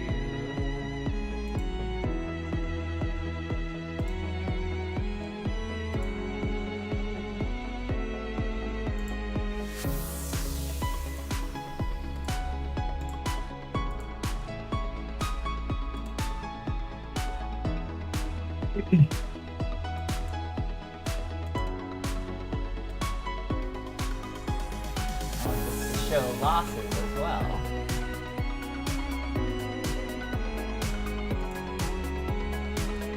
Alright, cool. Alright. So yeah, as of right now, Dark Emperor is leading the pack heading into round 4.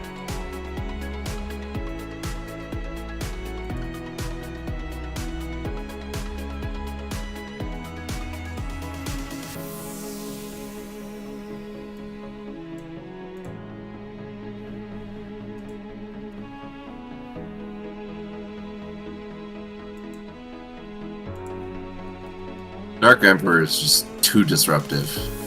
Like, I will be shocked if it even drops a match.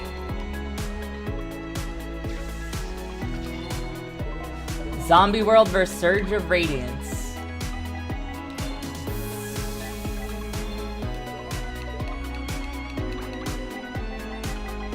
Good old battle of the field spell centric decks. Yep.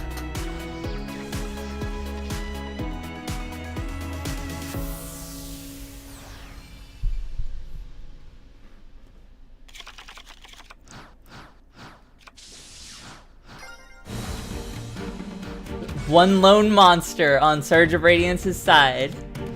It's gonna be Nova Summoner. Means we're getting Parshath. Nope.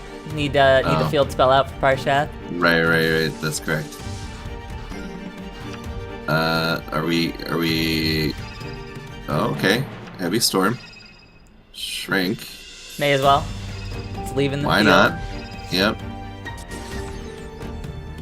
Looks like Bottomless Trap oh. Hole was the other one that was hit.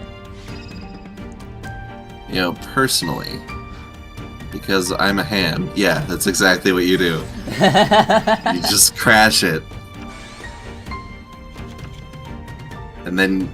Huh? I'm sorry? Confusing play here by Surge of Radiance. They have chosen not to attack into the zombie turtle. Probably because they don't want to get Red Eyes out on the field, but Yeah, it's just going to that's happen 24. anyway. Yeah, They are going to gain 900 life points. but we've got the Red Eyes.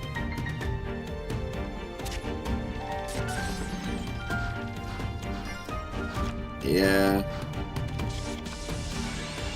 Soul of Purity and Light's gonna hit the field. For a double tribute. For Voltanis. Smart. Alright. Oh, that's a I was problem. I was gonna say. Top deck for Zombie World. Yetsufuma can now remove that Voltanis. There it goes. Not so holy anymore, are you?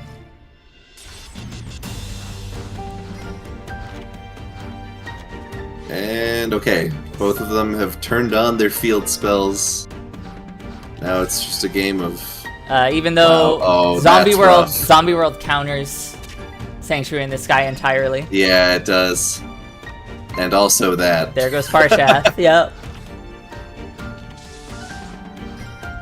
The Spirit Reaper's gonna just be like, yeah, you don't get a hand anymore. Cold Wave activated. Oh, okay, never mind. We're back to Zombie Dragon. That's gonna be really tough to deal with. Because now everything that is on the field is going to get... okay, negate attack. But that's kind of just pointless stall, because I don't think... Yep, Shining Angel. Shining Angel comes back.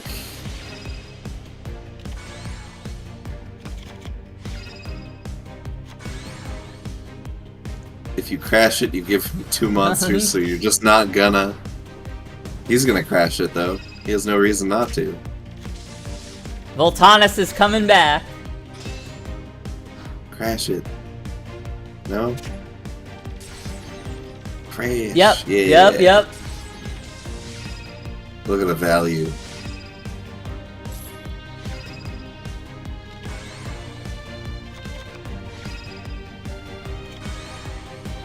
Alright, so we're gonna give it 19. Okay, cool. So, draw. Draw, get 1,000. And now we bring it up to 2,000. Not a bad Sure play. is. Yeah, not bad at all. A lot of avarice. That's kind of huge for them. Ooh, Call call the the mummy. mummy. And we bring out Pyramid Turtle. And Getsufuma. And Ooh, Solemn. Of course, that drops Mars. But, Ooh, creature swap's gonna hurt, not completely stop Surge of Radiance, though. So, interestingly, Sanctuary in the Sky still caused him to not take battle damage there.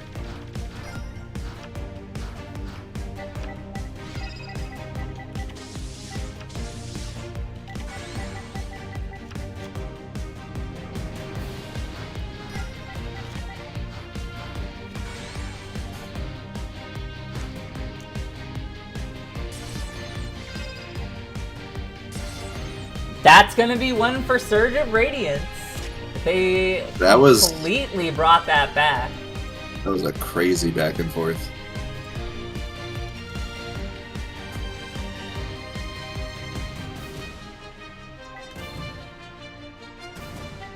Yeah, so far, I gotta say, it seems like this is just way more even than when I optimized the first 10.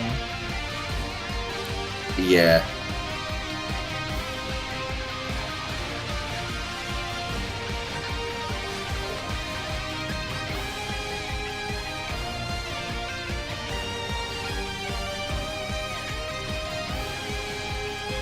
That was quite the come from behind victory.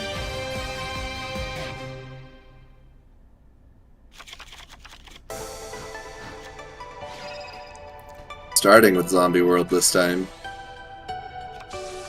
And a Paladin of Cursed Dragon. Or Cursed, if we want to know what that. Zombie Master. Oh, says no! Solemn, which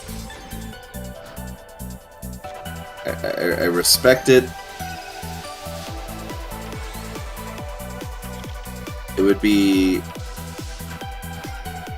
unintelligent to recruit the Searcher. No banish. That is going to stop Soul of Purity and Light from ever hitting the field.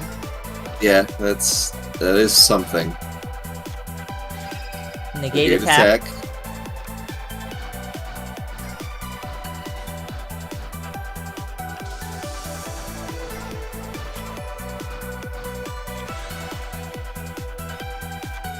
Okay. Creature swap coming out. Oh. They trade Recruiter for Recruiter. And didn't attack their own Recruiter, which... Bit of a silly play by Zombie World here. Which they can't really afford to do any silly plays. They're attacking its own Recruiter. Zombie World's going to shrink it for 200 damage. Sparks, anyone? Sparks is the best card ever printed. Prove me wrong.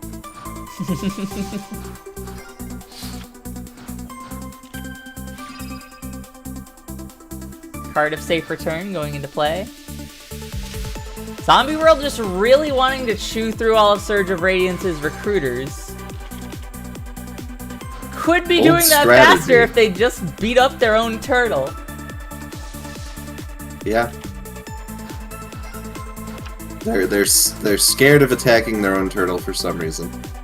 And they're gonna attack another... Oh, wow. They are out of Recruiters. Heavy Storm! Heavy Storm's going to hit. Spell Shattering Arrow is going to retaliate for 500 damage. That's kind of a big deal, though. Like... Well, they had a Soul of Purity in their hand. This is bad. This is really bad for zombies. And by really bad, I mean I think it's... Okay. Why did you just not attack your Recruiter? That face down apparently doesn't have attack points, so it's probably Mars.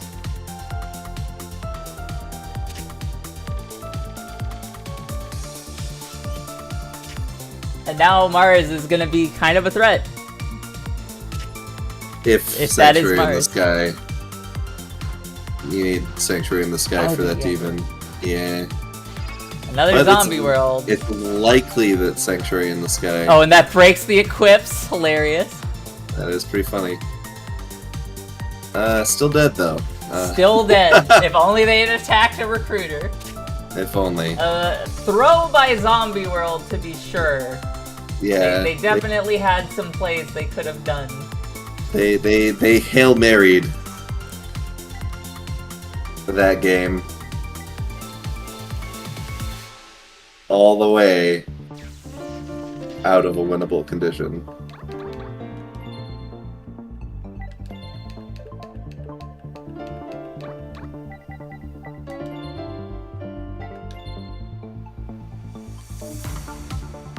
Spellcasters versus Dark Emperor is up next. Woohoo! Woo. Spellcasters versus Spellcasters, apparently. Thank you for calling that out. I mean, I think I would have caught it this time, but... Damn it. Quick, guys, place your bets. Does Spellcasters win against Spellcasters? I'm pretty sure Spellcasters has no chance. Well, Spellcasters actually won. This is why I shouldn't talk. Every time I say anything, I'm wrong.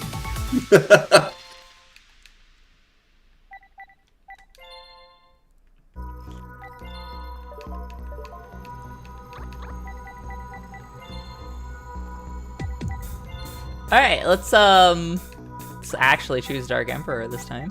Yeah, let's pretend that never happened. So it's gonna be like Dark Emperor's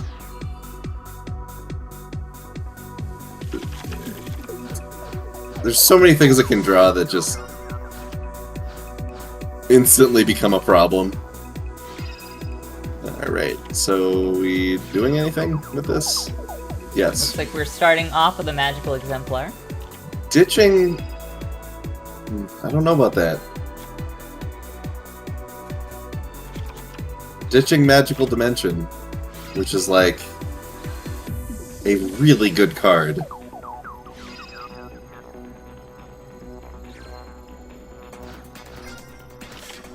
Okay, we got quite an opening move there, but it's gonna go remove it from play. Goodbye, Summoner Monk.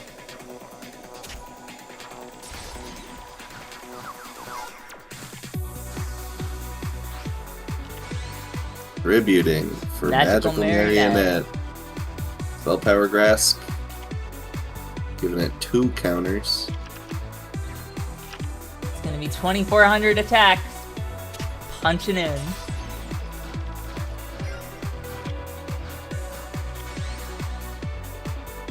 DD Warrior Lady is gonna come say no and banish that marionette.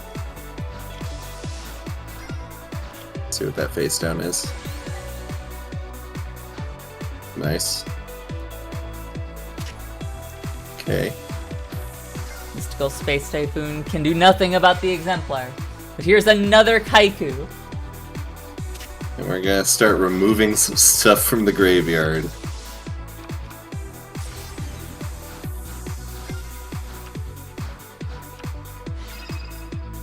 Citadel hits the field.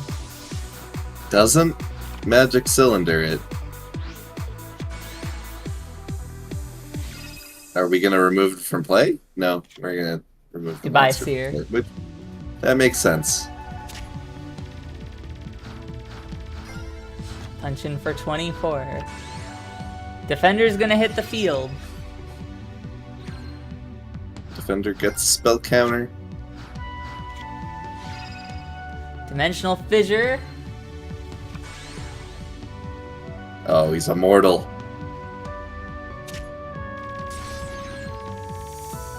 Didn't activate the effect.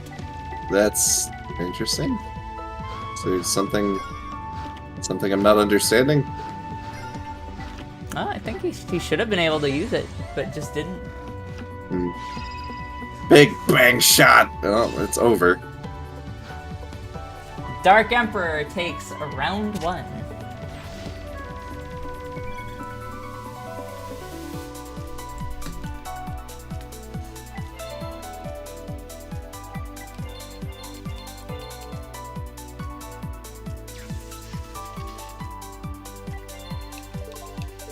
Like any deck can drop a singular duel, but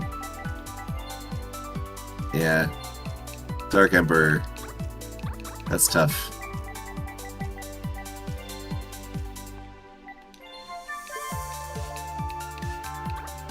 Like I can't think of a single deck that like counters it super well in this tournament. Yeah, in this tournament, no one has like a great matchup against it. The only one that has like a card that even remotely counters it is Zombie World with its Iron Wall. Yeah. And that does counter it pretty hard, actually. Kaiku coming in with a big bang shot. So it's gonna hurt before it leaves. But it is going to leave. Bye.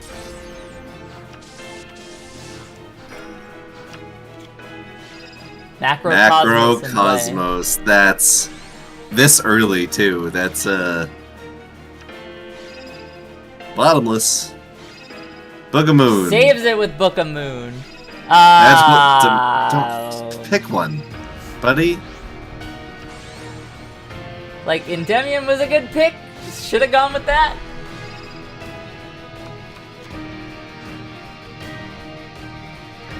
Endymion's gonna punch in for 27. But Exile Force is here to also remove Endymion. The bottomless trap hole might as well have stayed there. And Endymion fell in. Reinforcements. We got that survivor who is, for all intents and purposes, immortal now. And it's got a big bang shot. That's gonna hurt.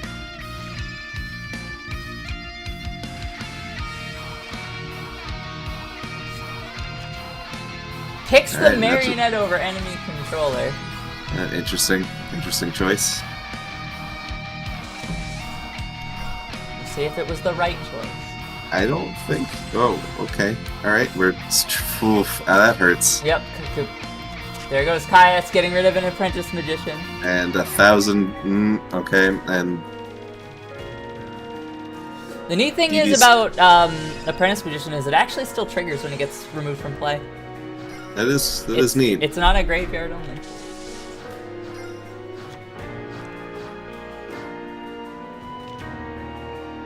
The Royal Magical Library could do nothing.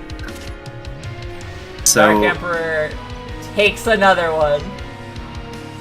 just kind of running through all of these decks. Can anyone defeat this unstoppable power?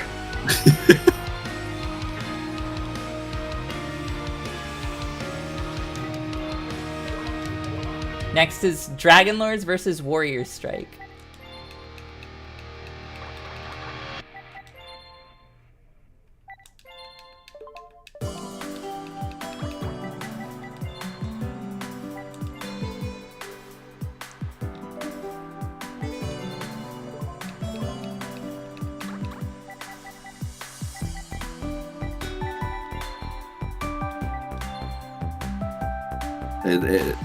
Dark Emperor really looking to be the zombie madness of this era, where it's just unbeatable.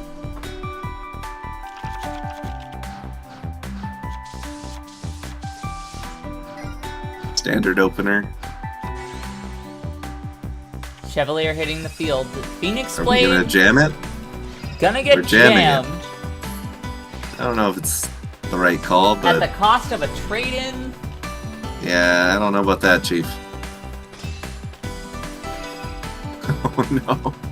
It begins! Draining Shield.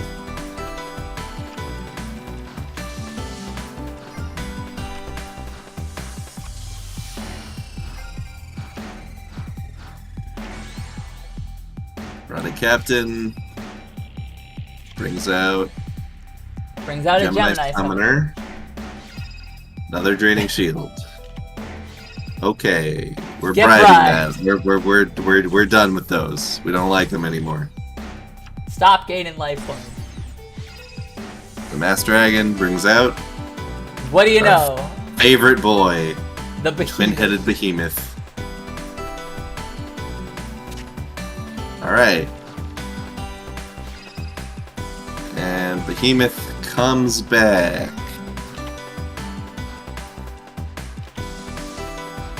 Okay. Gemini Summoner pays life points to second summon the Chevalier. Chevalier uses its effect to just get rid of Masked Dragon. We don't want to play with that. The swarm is here.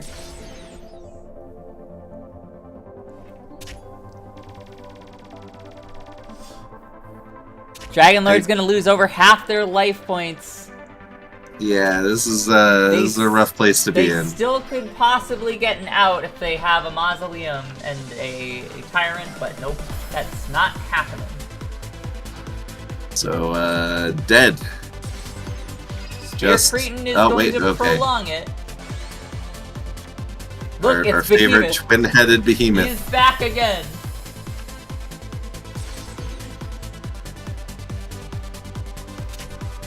All right.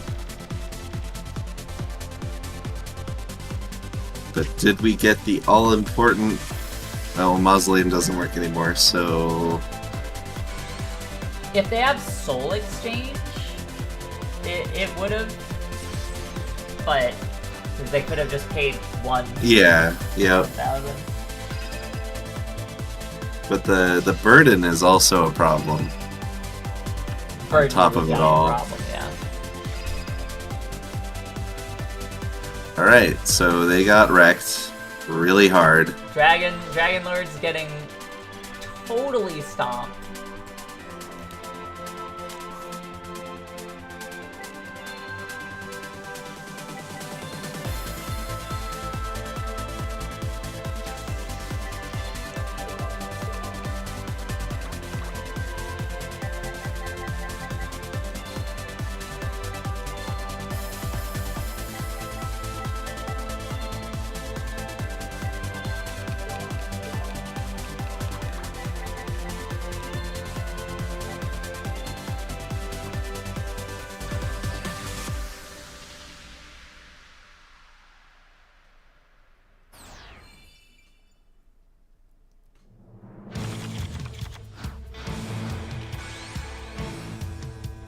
Joey's starting off with an Evocata Chevaliers here. He is walking here. What do we got? Doing the mill. We lost a burden in the mill. Got Sakuretsu armored. The Card Trooper's effect still triggers for that extra card. Yep. And Morphing Jar! Morphing Jar is gonna pitch everything to the grave anyway. Ooh, lost a Rhoda.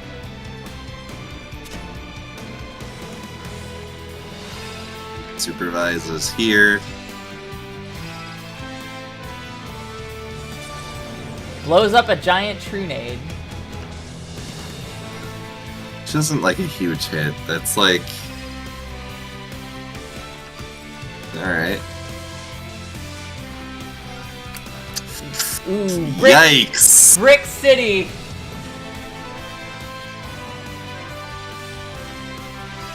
Sakuretsu. Yep, that hits. Alright. We're still dangerously low. We're still in Mausoleum range. Yeah, but we are dangerously low. Gemini Summoner getting equipped with Big Bang Shot, which is just going to get him removed from play. Nice. Trade in. And Lightning Vortex for one monster. We got rid of his Sakuretsu for that. Ouch. Okay. Alright. We got a Masked Dragon. Masked Dragon beatdown. Dragon Lord's finally on the board. Future Samurai. Draining Shield. Draining Shield going to be used to repair some of the damage that's been done. Soul Exchange. Tyrant Dragon incoming. It's a Tyrant Dragon. Can't attack this turn due to Soul Exchange, but it is on the field now. And then Exile Force is going to say no.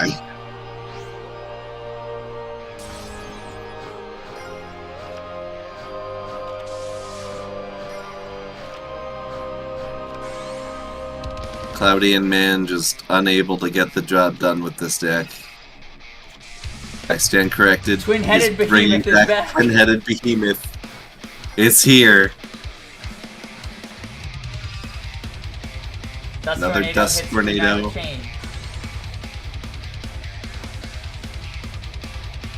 Dragon Lord's battling back.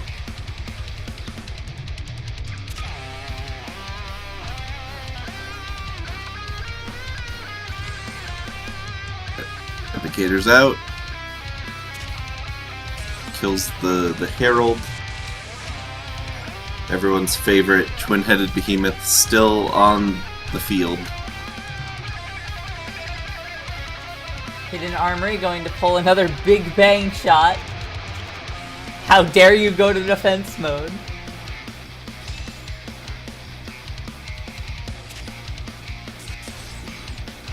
Alright. Dragon Lord's in trouble once again. They do have a few outs here, though. They just are not drawing anything. Oh no.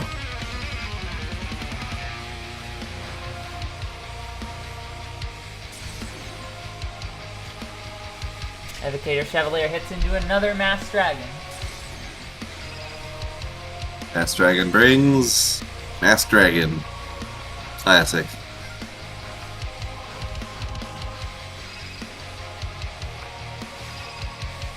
Dark Bribe on the terraforming.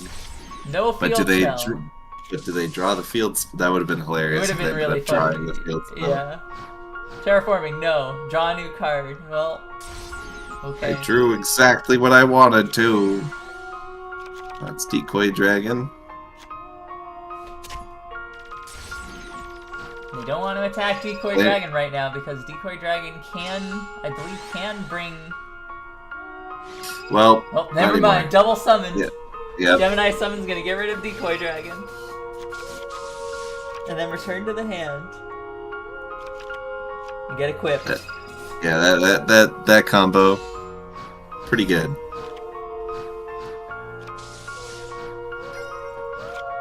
Goodbye. Yeah, I'm pretty sure this is game. There's just nothing they can really do about that. Ow. And... Warrior Strike takes it Ow. 2-0 against Rise of the Dragon Lords. Yeah, the Dragon Lord's deck is not terrible, but it has some definite problems once it falls behind. And now Machina Mayhem will take on Curse of Darkness.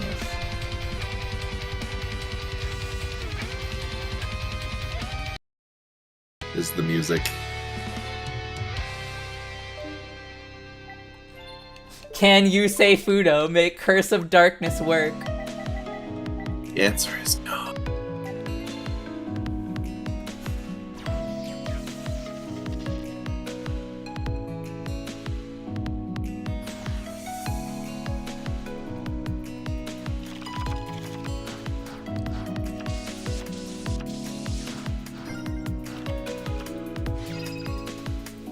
And destruction. Oh, I'm surprised Axe Dragoon wasn't just immediately played. That's been the play like every time. Yeah. Maybe there's one face down on the field. Oh no, it's Mystic Tomato. That's going to be a Solidarity opening for the Machinas. It is one of their strongest starts, giving them a 2600 and 3300 to start. Mystic Tomato brings a Mystic Tomato and Dimension Wall to do some damage. And get another Mystic Tomato? No, Plague Wolf. Prohibition No on more Mystic Tomatoes! God, I'm sick of your tomatoes. Crush card is gonna hit. That's pretty rough.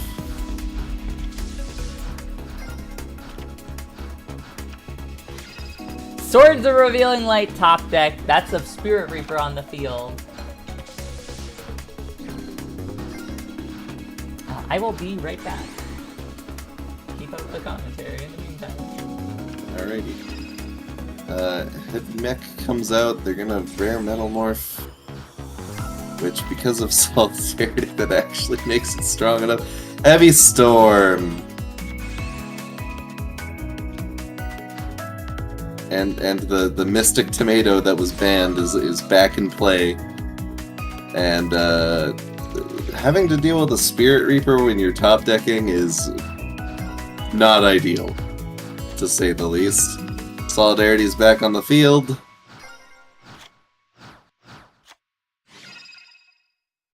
Sort of Dark Rites coming out strong. And we're gonna continue this very slow beatdown.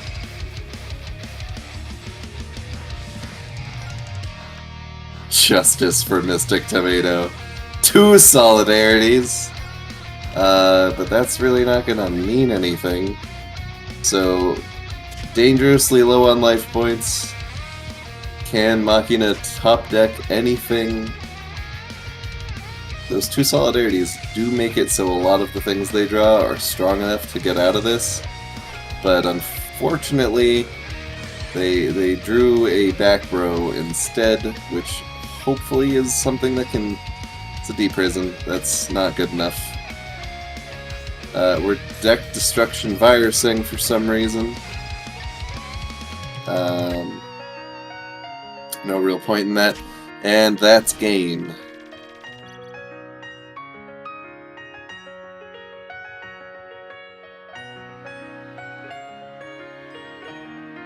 Mystic Alright. Tomato had its revenge. Oh my god, Curse of Yeah. Darkness won? Yeah, they heavy stormed. It was real brutal. They heavy stormed and lethal. immediately, yeah. Heavy stormed and immediately played Mystic Tomato, which was really funny.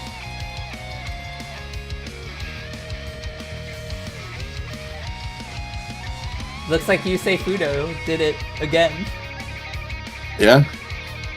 It's a miracle worker. Oh, no, it's supposed to be Curse of Darkness.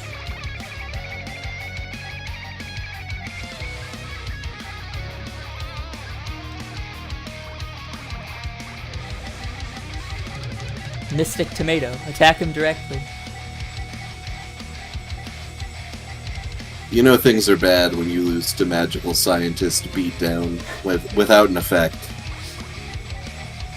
Yusei just had a stronger bond with his tomato. It's true. It's actually a junk warrior inside the Mystic Tomato.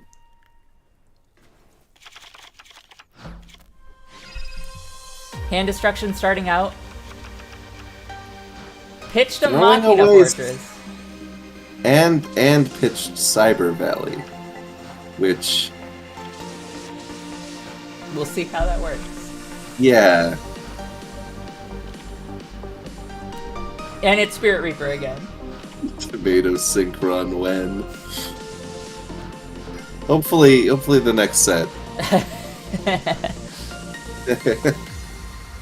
Stealth Bird destroyed by the Machina Fortress. I'm also hoping we get Tomato Resonator for Jack. Solidarity. Still no way to get past the Spirit Reaper, but that could always change.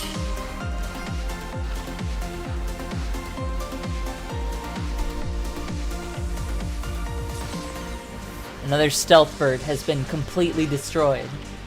Good. Red Tomato Archfiend. Oh, Mystical Space Typhoon. Ooh, gonna run into the blast here. That's unfortunate.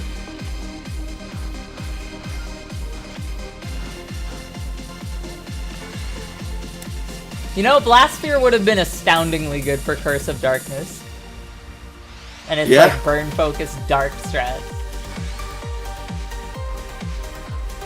Well, we got two Machina Fortresses on hand, and they still can't do anything about that Spirit Reaper. Nope. Hi, Orc.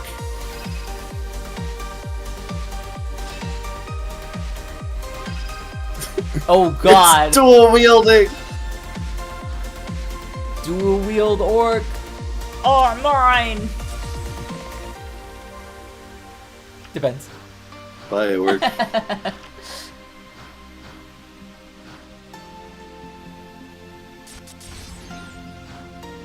There they go.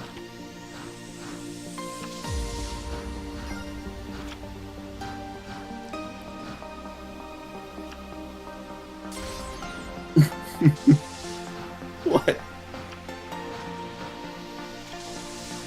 What? Why are you even putting stuff down, man? I'm waiting for like the inevitable. Tomato for Ectoplasm. tomato. Yeah, it's gonna happen. He's gonna draw it and he just won't be able to help himself. Ooh, does he have a crush card? He might also have deck dev. True. Oh! It's... Wow, Diablos hasn't been used, right? Yeah, this is Diablos' first appearance, and You allowed? Okay. Sure. he gets run over immediately upon appearance. Oh my god. Alright, I mean, like, that hurts, but... Yeah, like even if he top decks a dimension wall, Yeah. there's no guarantee it's over.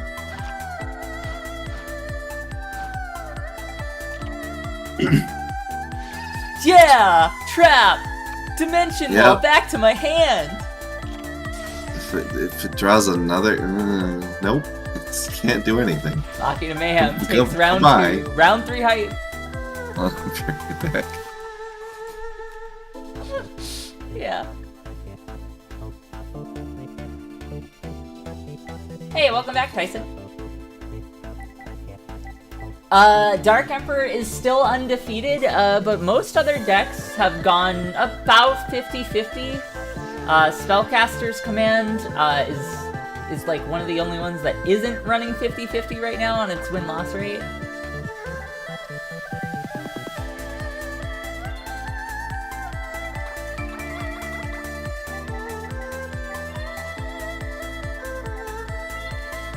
This particular track is called Golden Vault, which is by No Band Stream on Spotify.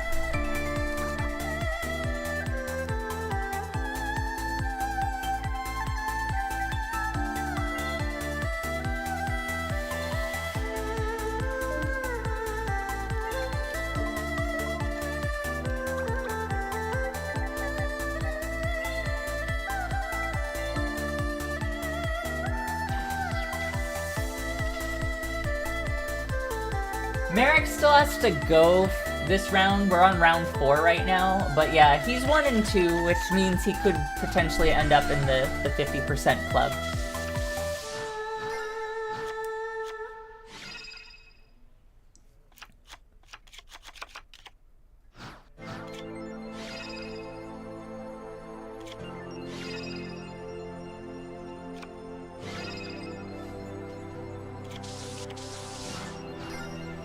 Machina Fortress got pitched to the grave. That's a full back row for Machina.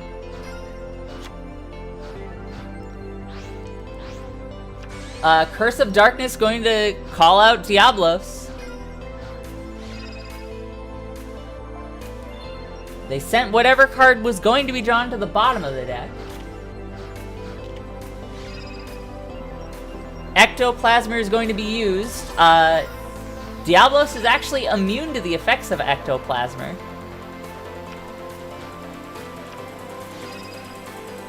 That's a One of the few good things about this deck. Double solidarity. And they're going to use deck dev against... Oh, yep, nope, that makes sense.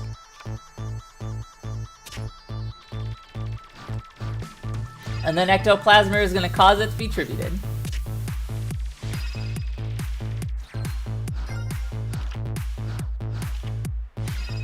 Nightmare Steel Cage going to be used. Compulsory is drawn.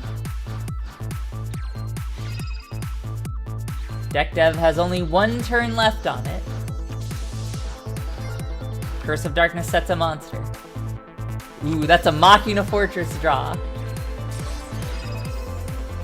Deck Dev has run its course and had 0 hits.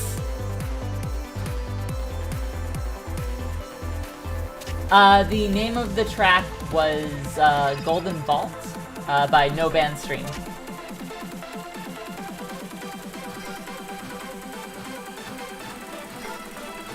Machina is bricked very hard right now. They may actually lose if a giant orc swings into Machina. No, they lose. They lose if they don't stop this.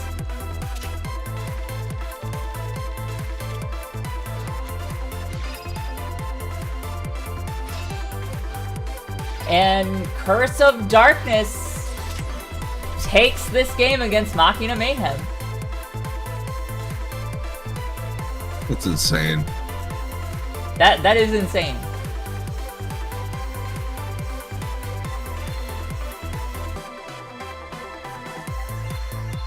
Yeah, it's kind of a shock that Machina is bricking.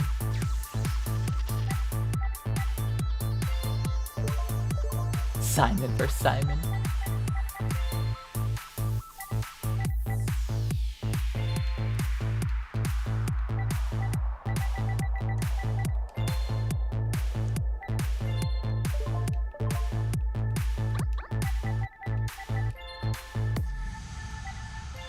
Can Merrick defeat Dragunities?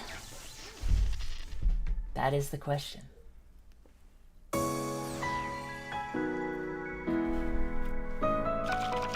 I think the answer is yes. But, I've been wrong so many times. Merrick starting off with a fairly strong start. Necro Valley.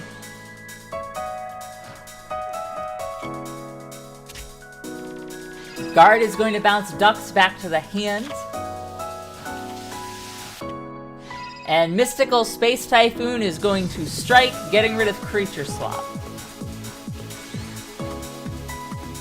Spear Soldier and Guard are going to go swing in for 3,500.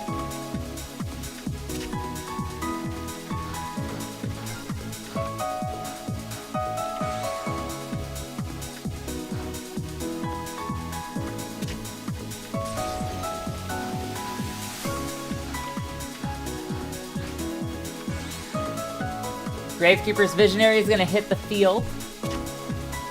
This can be a very difficult card to get rid of depending on how many Gravekeepers Merrick has in his hand.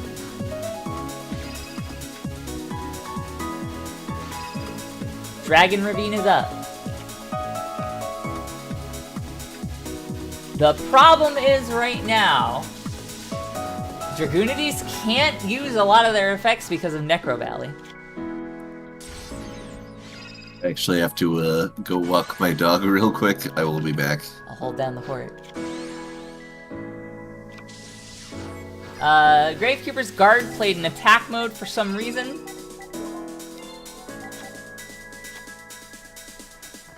They're gonna call another Legionnaire to the hand. Hunter Owl is going to be played.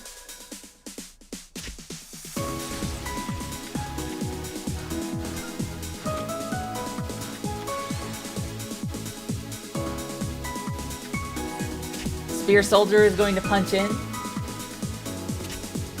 And exact 0 bonus by Merrick.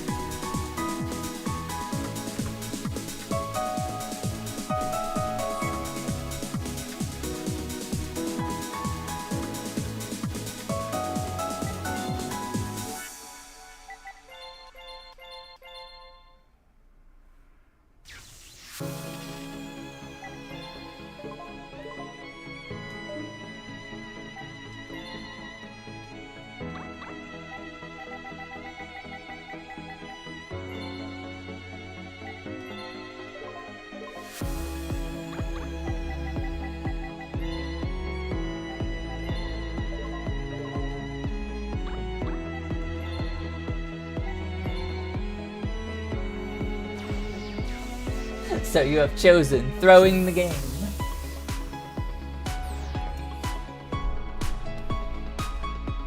Yeah, deck dev is kind of hit or miss. We're still at like the era where like it can mess with some decks. Like Dragunities would get messed with sort of because some of their monsters they do actually want to hit the field, but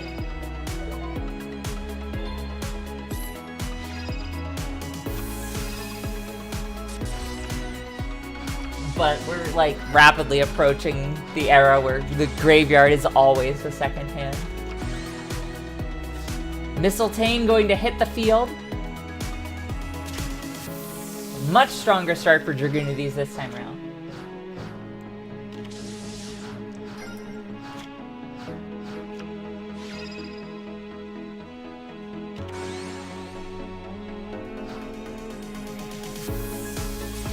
Doria is going to be used. Targets Mistletoe. Miss Falcon punches for 2,000. Merrick plays an attack mode assailant. Is he up to something?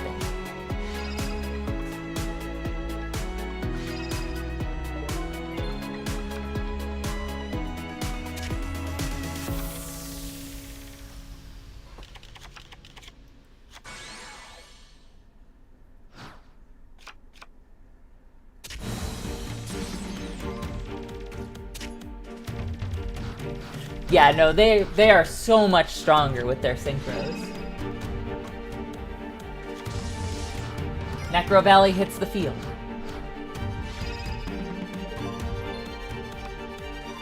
Ditches Mirror Force. For Dragunity Atlas, gonna say that's not a good pull. They're gonna double summon Atlas. They're gonna pull Leviathan out.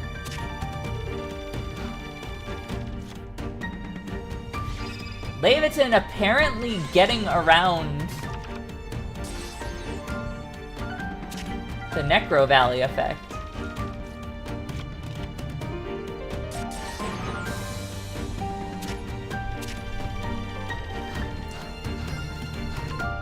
Mist Valley Falcon self-destructing, so Descendant does not destroy Leviathan.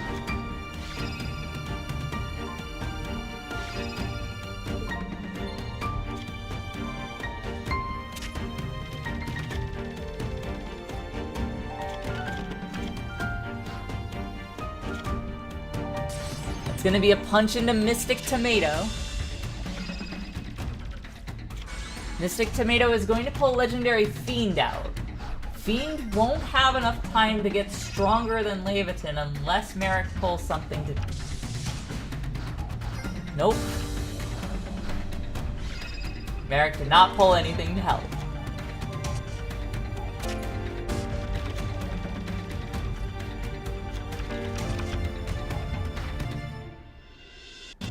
Leviathan gets rid of the Fiend before it becomes an issue.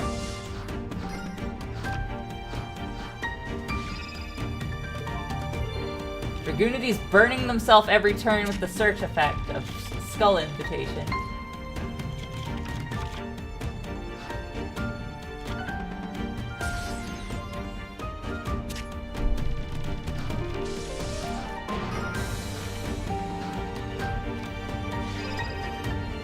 Mystical Space Typhoon strikes the Dragon Ravine.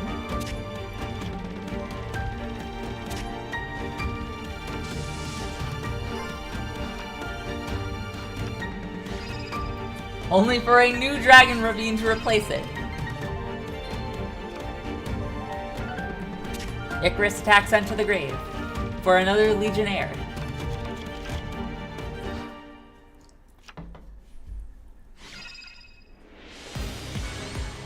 Merrick gonna call out a Descendant. This could out the Leviathan and give Merrick exactly what he needs.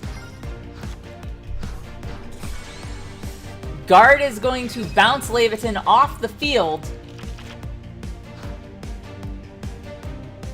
and swing in for 3,500. This is where that Mirror Force would have come in clutch, because now Dragunities are kind of low.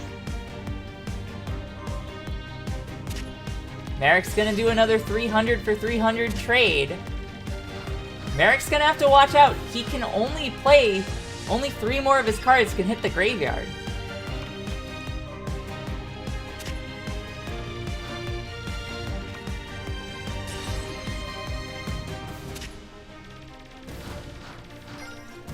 And it's the same on the other side. Only 3 more cards can hit the graveyard for either contested before the burn will kill them.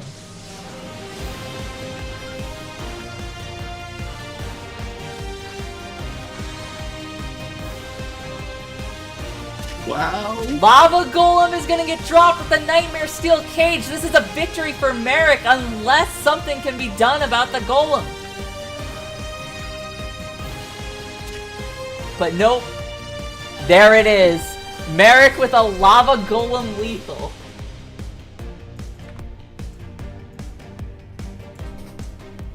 That was an insanely hype ending. And here we are now at the end of round 4. Hail Merrick. As you can see, Dark Emperor still undefeated. Dragunity's Legion is struggling right now. Every Spellcasters command and Dragunities are both at 1 win and 3 losses. Dark Emperor is still undefeated.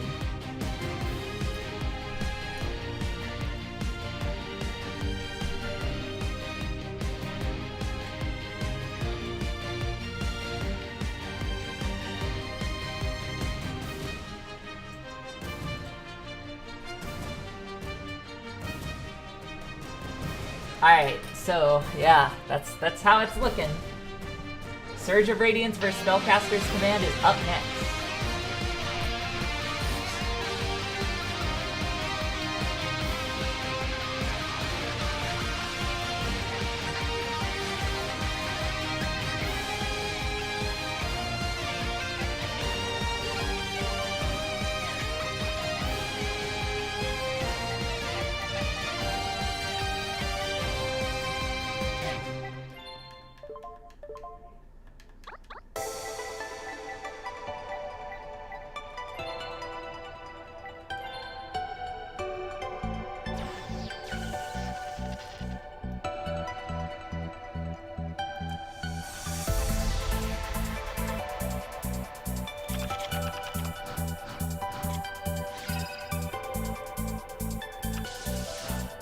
Surge of Radiance starting out completely monsterless.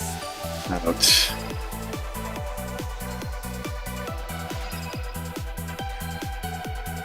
That negate attack is getting blown up immediately, and Breaker's effect is going to get refueled.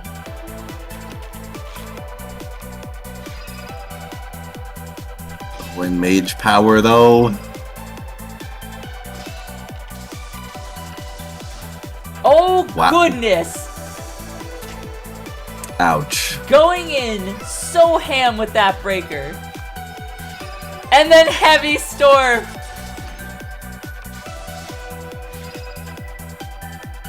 Well, that swords is not sticking around. That Swords is not sticking around. Never mind. Never Yeah, mind. it is, not actually. gonna bother removing it. Yugi's that confident that he's got this. Parshath is here.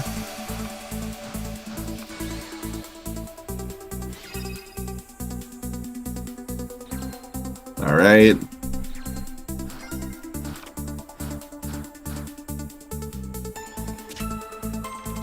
Getting that Neopart free deck draw. was the funniest top deck. Old Vindictive here. As always.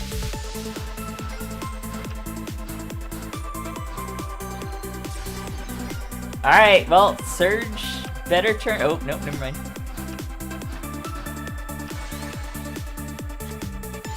Says no to Breaker. That actually might have killed him. That actually kills him.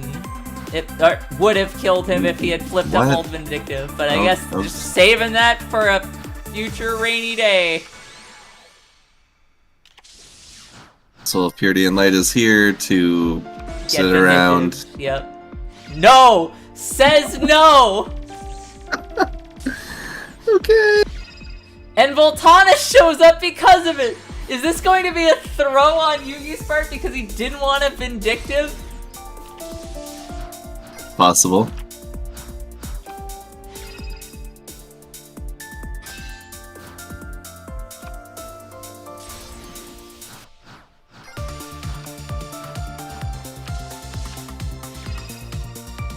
Swords of Revealing Light is going to stall.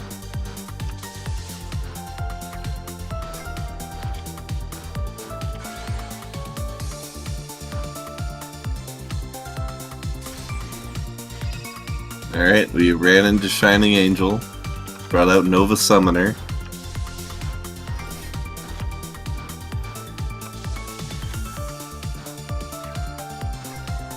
Wow, no sanctuaries anymore. Ever since that first heavy storm. Magician's Circle is going to call out another Spellcaster. It's going to be another Marionette. Okay, so Nova Summoner brings out Shining Angel. Shining Angel brings out Shining Angel. The Exemplar lock. But not really.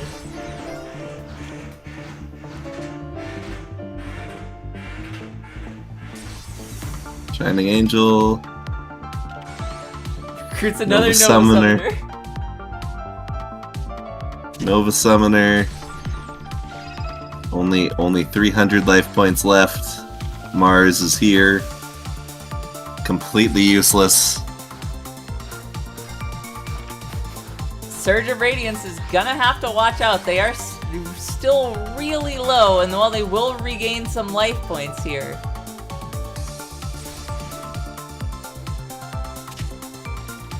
We got a card. Not gonna have much.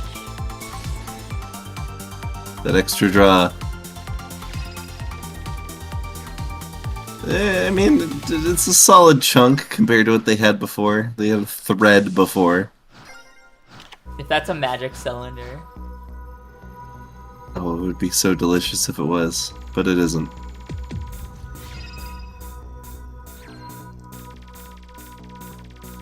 Surge of Radiance wins due to the misplay of the century from Spellcasters. They completely had that on lock. There's been quite a few throws in this tournament. That's up there.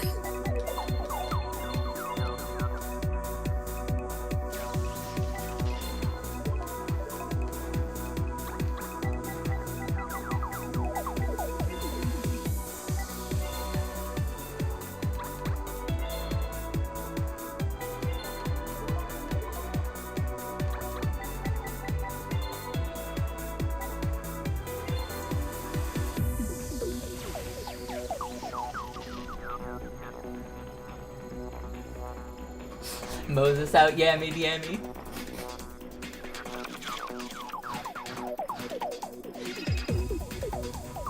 We're starting with the Citadel this time.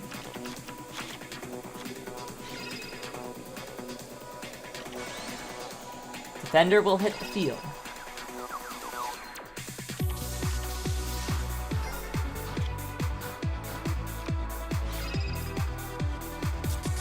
Heavy Storm sends it all away.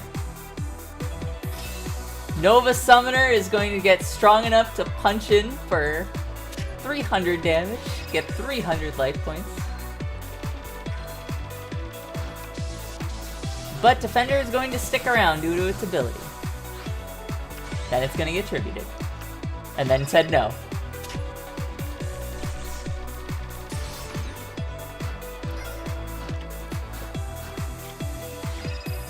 Sanctuary in the Sky comes out.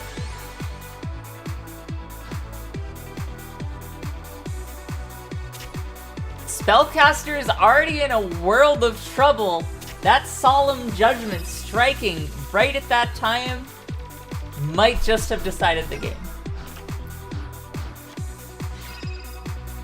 Giant Drunade is played. That for no reason.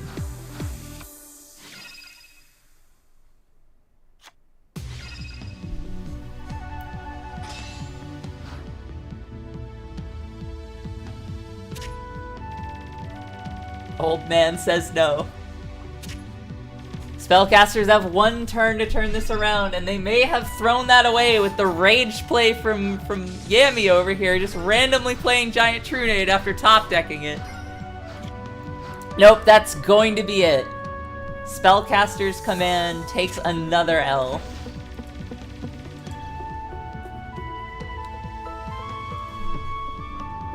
And now it's gonna be Zombie World versus Warrior Strike.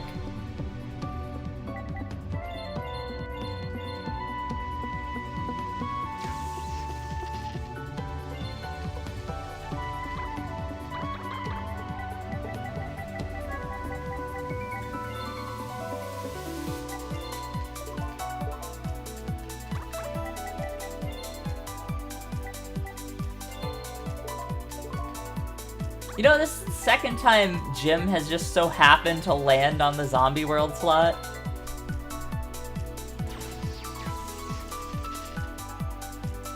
Spellcasters right now are one of the worst two performing decks in this tournament. Right now, at the top of round 5, Spellcasters and Dragunities are the lowest.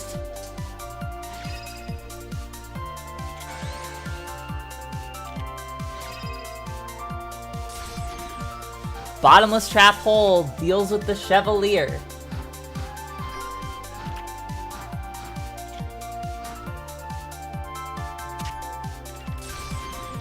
Fossils are kinda like zombies if you revive them, so I guess I'm a zombie. I guess I do zombies now.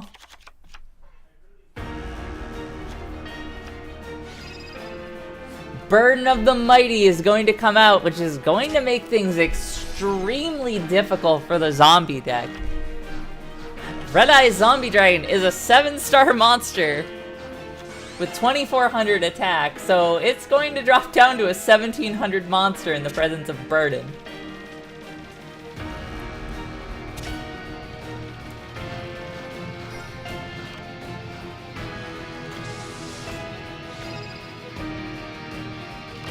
That's gonna be a creature swap.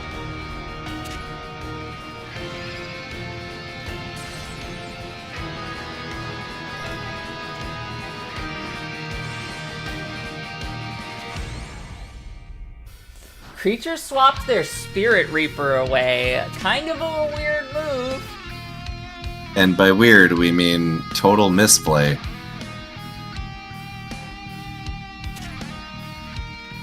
It made them drop their Pot of Avarice, too. Yeesh. Oh, here's Zombie World. It's a little late. Book of Life? Oh, no, actually no. They are still in this. They get to kill their own Spirit Reaper. Yep. They shouldn't have needed to do that, but here we are. The appearance of the Steel Armored Fiend with the giant katana is not in the optimized version of Merrick's deck, so no. I do apologize to all Gilgarth fans out there. Ooh, double burden.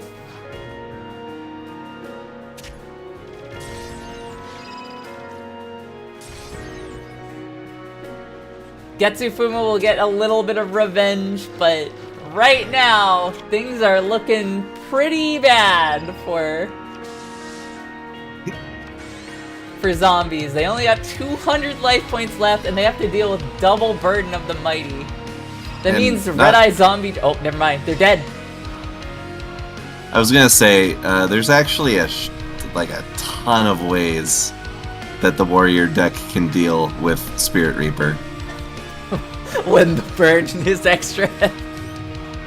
Yeah, that is a super heavy burden.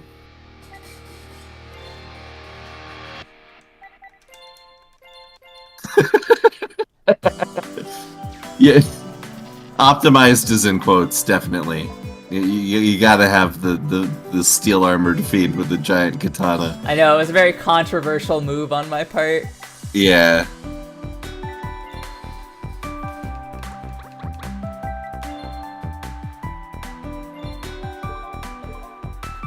It looks nothing like a katana at all. That's what makes it especially funny.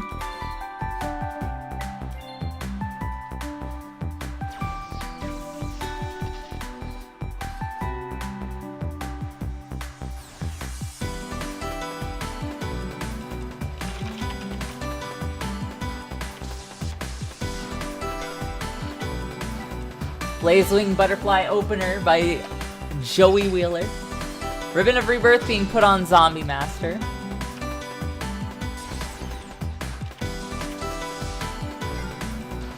A lot of face downs from zombies.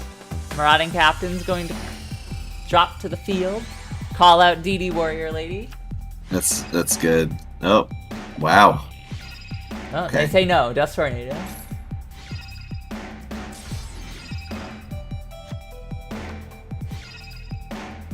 Big Bang Shot being given to the lady. Trunk.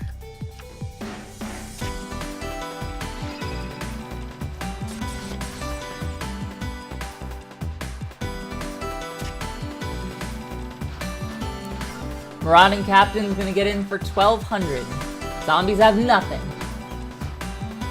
It's gonna be some Marauding Captain beatdown tonight, folks. Zombies still brick.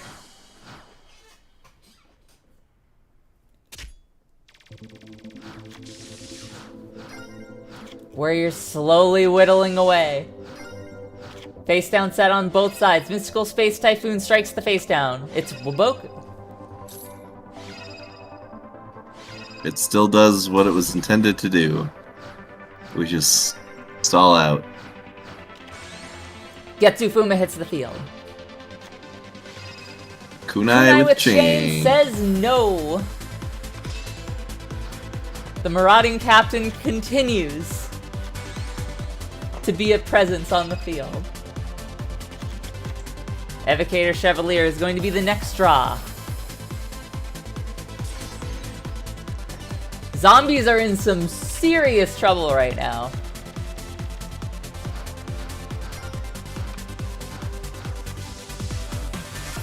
Perhaps their face down will save them. No. Nope. No, it won't. Goodbye.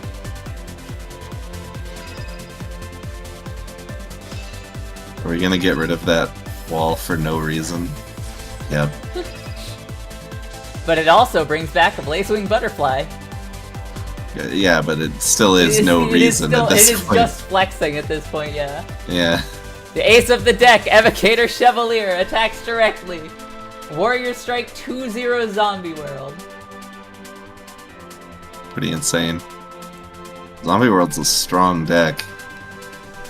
It is. It is indeed. But it... not strong enough. Dark Emperor versus Machina Mayhem. Yeah, I don't like Machina Mayhem's chances, but whose chances are actually good against Dark Emperor, the undefeated deck so far? Can they be the first?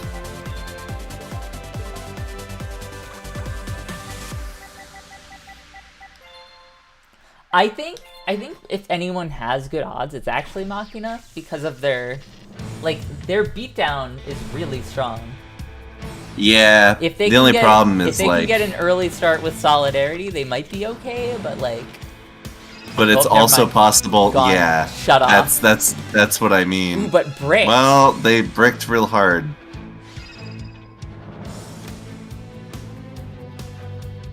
Pulls Machina Soldier. That must have been because they couldn't use the Machina Fortress effect. Yep. Dark Core is going to be used, but that's going to get negated by Rare Metal Morph. The one negate in the deck coming into play. Pretty good. Alright, what do we drop down there? It's a Kaiku, but Kaiku's going to get bounced. Oh no, never mind. Machina Fortress works. Well, that's gonna be some huge damage on Dark Emperor. They're already in some serious trouble.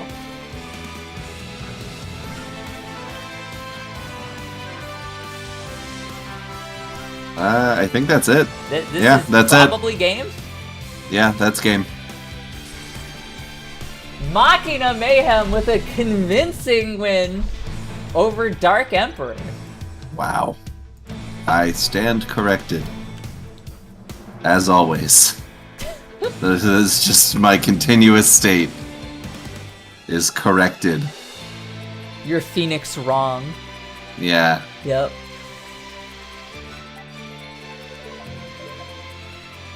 If I wanna give anyone a fighting chance, I need to tell them that they can't win.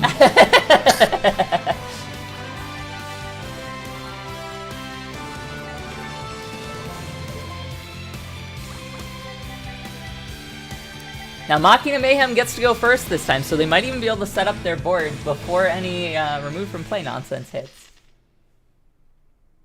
But of course that... If I was saying that, that would just mean that they just won't be able to set up their board. So, we'll Hand see. Destruction coming out. They immediately are going to pitch a machine into the grave, so Solidarity is not offline. Machina Fortress is going to hit the field immediately. Oh. Alright. Assailant is going to get Fortress out of here immediately. It is not sticking around. Solidarity on the field. It is going to be in this game. It is going to be a factor. Immortal Survivor is here.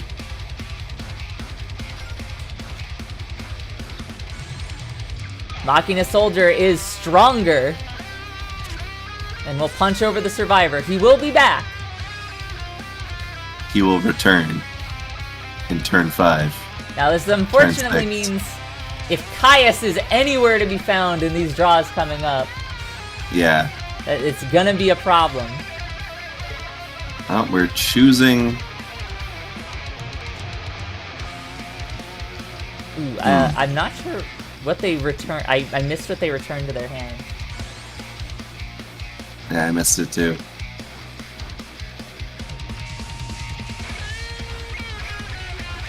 If they grabbed another monster, that would make sense. Yep. Machina Gear Frame's gonna be a good call, because that'll add the fortress back to the hand.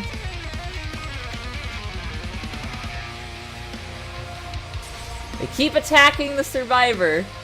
Ooh, there's And two another survivors. survivor. They can't be stopped. Now, one Caius is actually not a W against them right now, unless they target Solidarity. There's 3 survivors. And we have so many survivors. Oh, wow. Okay. I don't know why you did it that way, but alright.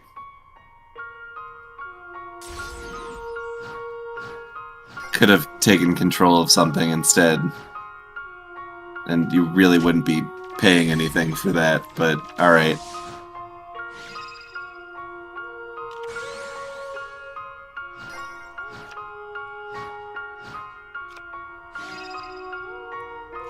DDR is going to be used to recycle an assailant, and that's game?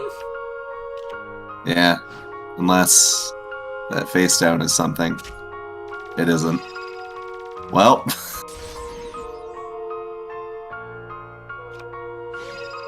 Ooh, never mind. D-Prison is going to save him a turn?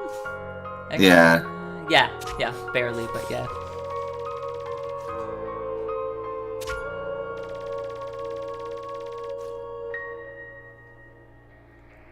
Just barely holding on.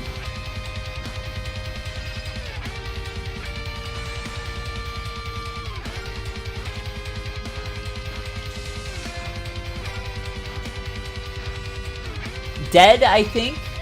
Return from a different dimension just because. Return for Kaiku, because they really hate Solidarity. There's Caius. And he just banishes Kaiku For the win. for the effect damage lethal. Shrink is what got set to. Yeah. Well. Oh, that's unfortunate. Those survivors are such a pain to deal with when they constantly get banished. There's so many ways to make them constantly get banished too. You have the Fissure, you have Macrocosmos, and you have Banisher.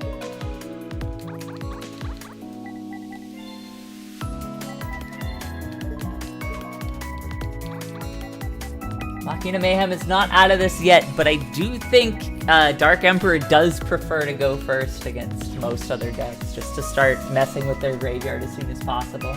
Yeah, it can shut off Solidarity entirely. Of course, that didn't work the first time because they bricked super hard, but... Dark Core is gonna hit a fortress. No rare metal morph to stop it this time. And... D-Prison is going to get rid of the assailant. But Order of the Emperor is going to say no. But never mind. He just what does Order of the Emperor do?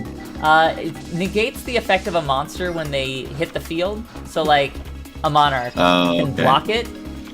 But then the owner chooses to draw a card. So. Oh, okay. Survivors here, but not actually immortal. Curse of Darkness right now, Myron, is actually running at a 50% win rate.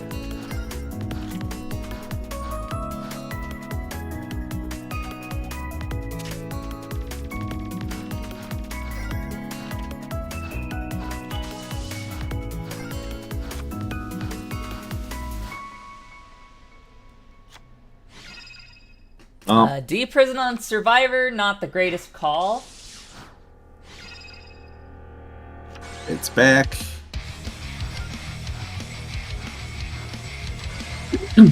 Gear frame's here. But it's gonna get stopped by order of the Emperor.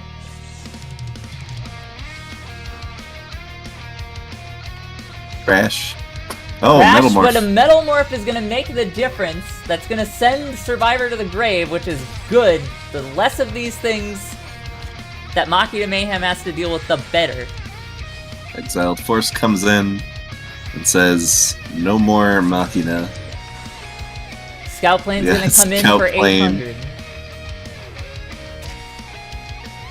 Tiny little nibble away at the life points.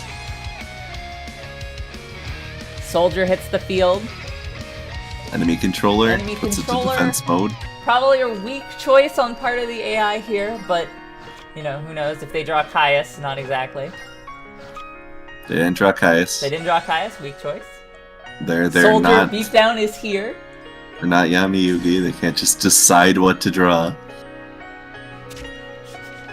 Yeah, D-Prison is bad against specifically Machina, or bad against Dark Emperor, and no one else. Like, it's great against everybody else. Yeah. Forced to set a card. Nobleman of Crossout. See what it was. It was Oh, the Gear Frame. Or not Gear Frame, Peacekeeper. yeah. This is bad. This is bad for everybody. Macrocosmos. Gear Frame hits. Effect is going to get blocked by Order of the Emperor again, but that does mean another they- draw. Yeah, and the draw is actually better for them right now, if I'm being honest. Blast Sphere and Machina Gear Frame are going to get in. Emperor is going to be in kind of a rough spot if they don't draw an out. They are done on the next turn. That's going to be Oh, Machina goodbye. Mayhem knocking Big- Dark Emperor off of its undefeated streak. And the rare Metal Morph for lethal. Have fun. Dark Emperor no longer undefeated.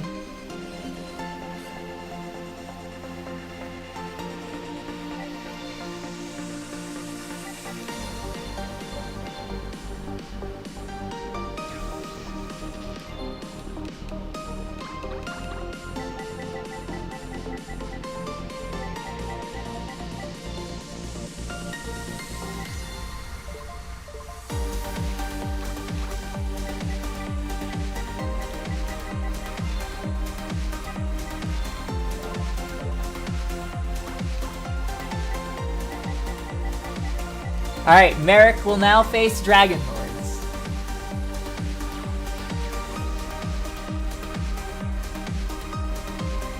Machina is a really solid deck.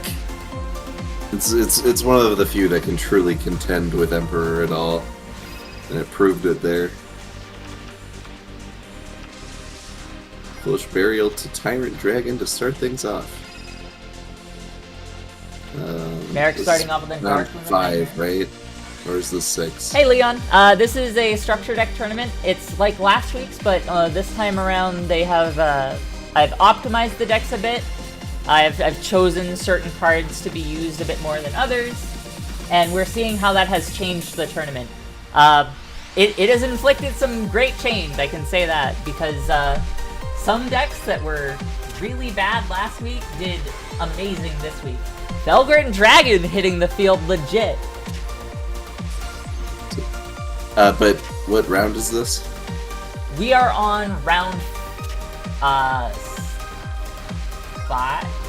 Pardon? No, 5, 6, 5. I think we're on 5, yeah. Let me double check. Yeah, we're on round 5 right now. Okay.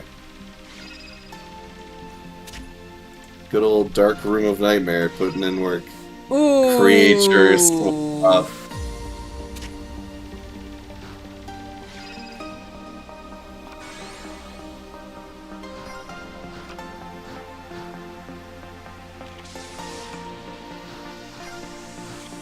Stealing is Felgren Dragon.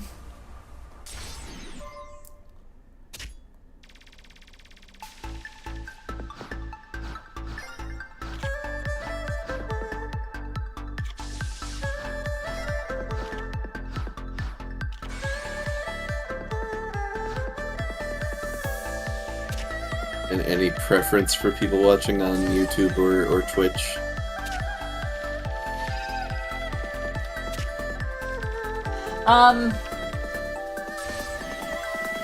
Nah, I mean, not really. It'll help both ways. It casts a bigger net. Regardless.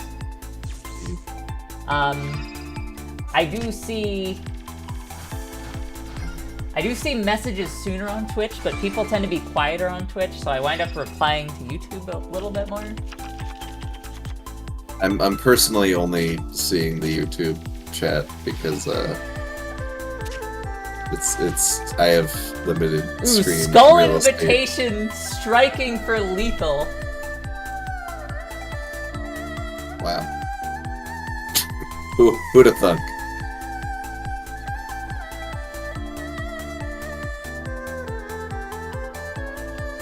Skull Invitation against a Morphing Jar is pretty brutal.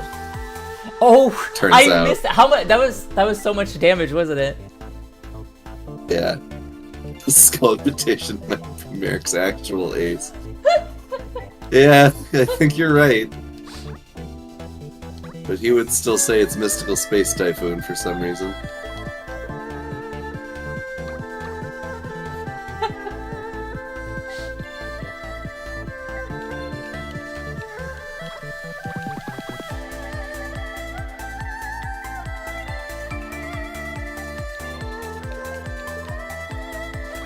You didn't win. My deck just lost by beating itself. 1200 damage from flipping the jar. Oh my god. That sucks so much. Skull Invitation plus Dark Room is like okay. It's good in this context. We got a very early Giant Trunade for like no reason. We just like playing cards. Legendary Fiend. Legendary Fiend, which is immediately going to be too strong for Herald of Creation. But is the back row going to stop it? Yep. Yes. There it goes. Ooh. The Book of Moon save. It's gonna be kinda hard to get Fiend back into the game without getting punched over. But I guess we'll see what happens. We will see.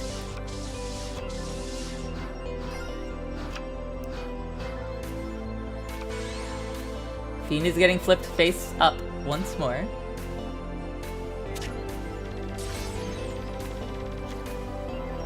Morphing Jar hits. A Morphing Jar.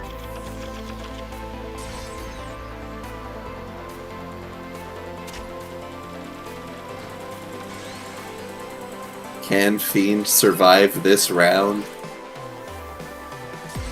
A spy is blown up to destroy a trade-in. Another spy is blown up to destroy Premature Burial. Interesting thing to have said, but I guess we're just, we're... Goes to try and take out the Nightmare Fiend before it Wheel. can get too strong, but Merrick intercepts it with Nightmare Wheel.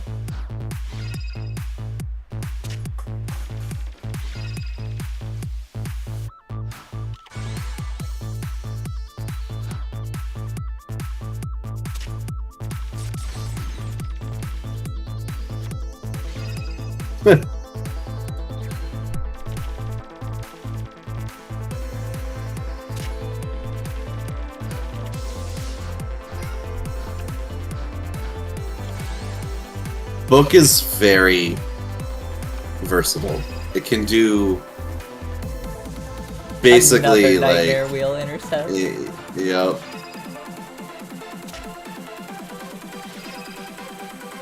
Legendary Fiend at 2,900.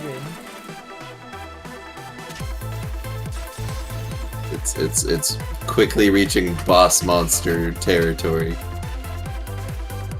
And it wins. There's the victory for Merrick. Legendary Fiend lethal. For all of the haters out there who said it wasn't worthy of being in the deck.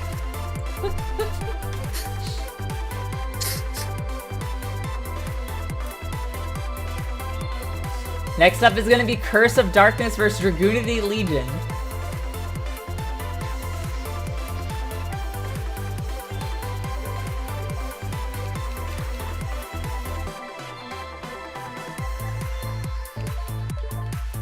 I did not expect Curse of Darkness to have a higher win rate than Dragunity Legion in this tournament, but here we are.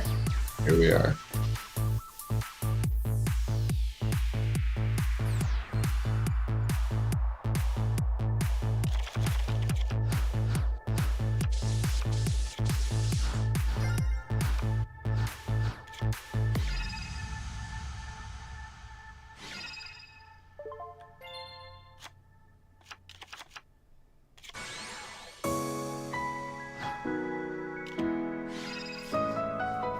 I don't know about that, Chief. Early magic cylinder. I feel like that just wasn't worth using that early. Wow. Plague Wolf going to jump itself up. Do we have a deck dev in the wings? Hilarious. Nope. Nightmare Steel Cage coming out to save for the failed attack. That's going to be a Primus Pilus hitting the field. Didn't use the effect to pull from the deck? Or is it graveyard only? I thought it was deck.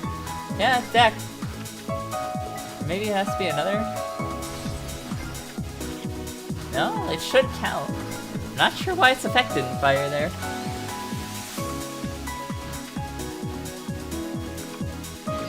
Dimension Wall is going to strike.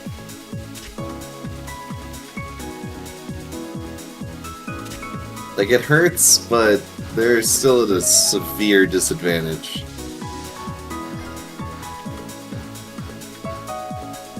One face down. It's another Dimension Wall. If they draw a third, they can win. I'm gonna laugh so hard if they draw another Dimension Wall. Break yourself on my shield. No Dimension Wall this time. Though, there is a problem if they don't draw another monster that could beat over Legendary Fiend and they punch out this tomato. Oh, never mind. Never mind, they've made a Super Primus Pilus. Oh.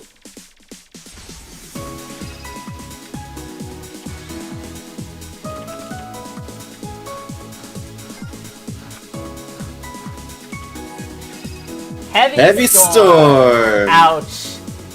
That's rough.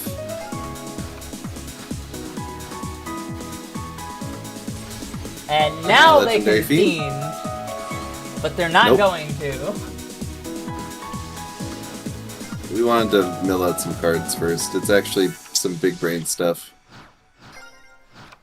To the commentary team, what's y'all's favorite boss monsters, deckmaster monster you'd be turned into in a shadow game?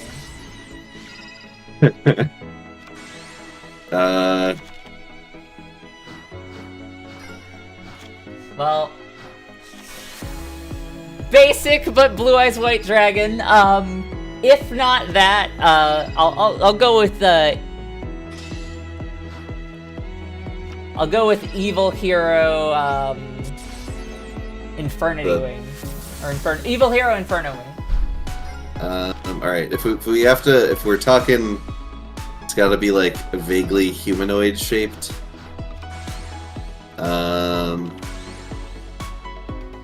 Hold on. I'm gonna actually like look up some monsters because I do have answers off the top of my head. Master Hyperion is up there, but I'm gonna look at some monsters instead. And see if I have... Wow! Curse of Darkness takes round 1. But my favorite monster in the game is Red Eyes, so that would be hard not to pick. Yeah, Woof Woof is the Red Eyes one between the two siblings here. I was the Blue Eyes player. I was a dark and edgy kid. It still stays with me a little bit.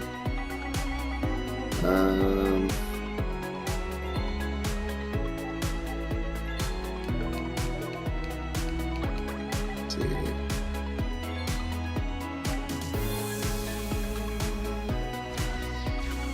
Ryan's saying Lord of the Red for you.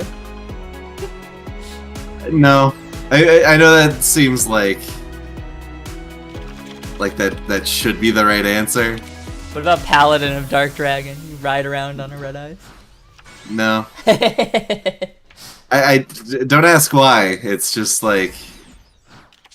Oh, Tomato Beatdown has already got Dragunities on the back foot. Totally understand that it would make more sense that I'd pick a... No, what are you doing? No, bad move. Legionnaire, you were gonna do that anyway. Oh wait, you know what though? Buster Blader. Yeah? Yeah. Buster Blader's pretty cool.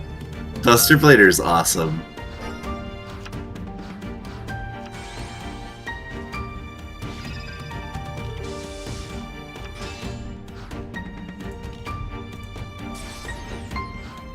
Dux is gonna come in and punch over. No, we're doing the Megamorph to weaken strat.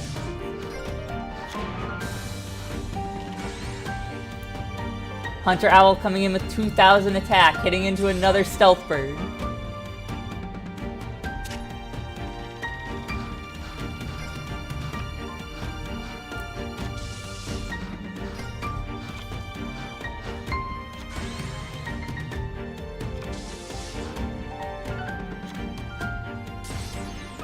Orc destroyed immediately.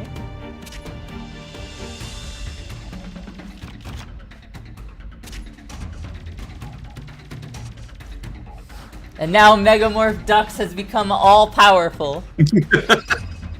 Giant Trudade. Smart. Alright, they're changing it up.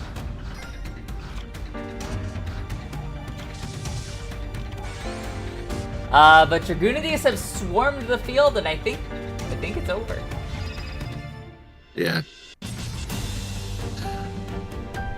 Card storylines are my favorite thing in Yu-Gi-Oh! Like, by far. So Buster Blader getting one was pretty cool.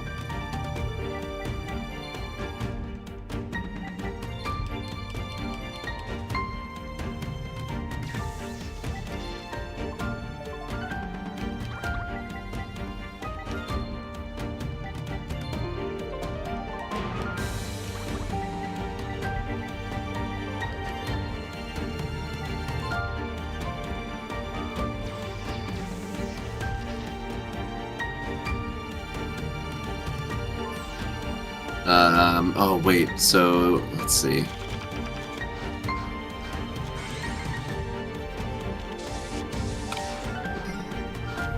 Giant Orc starting off in attack mode.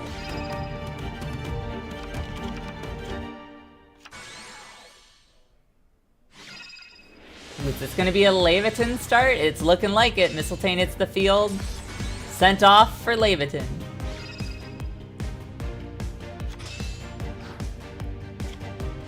Magic Cylinder says no to Leviathan.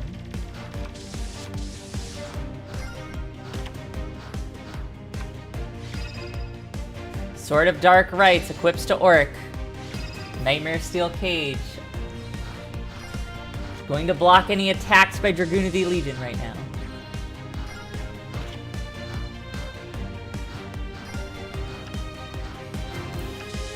Curse of Darkness biding its time.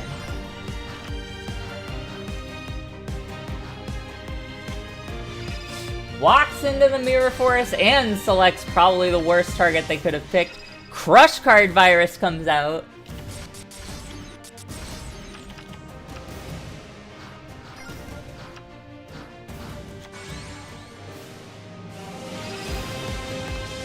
Dux is gonna pull Atlas from the grave. Leviton's gonna come back.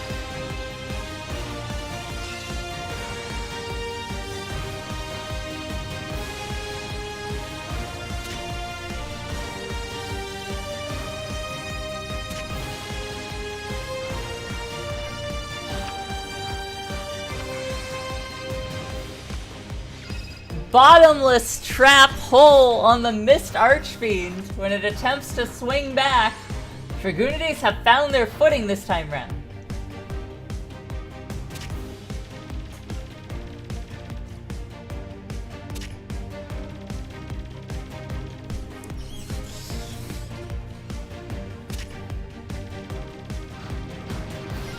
Does Curse of Darkness have an answer? Their answer is a Megamorphed Malice Doll of Demise.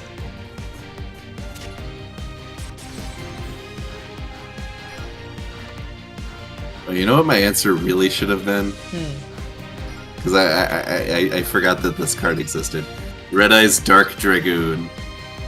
If I had to pick like a human form of Red Eyes, that would be the one. Flying Kakamiri strikes. Dragunity Legion brings it back. That brings us to the end of round 5. And here are the stats.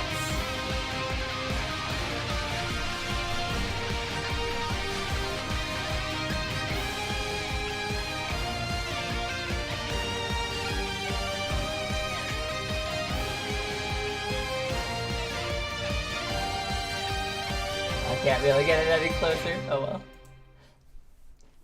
So yeah, we see that Dark Emperor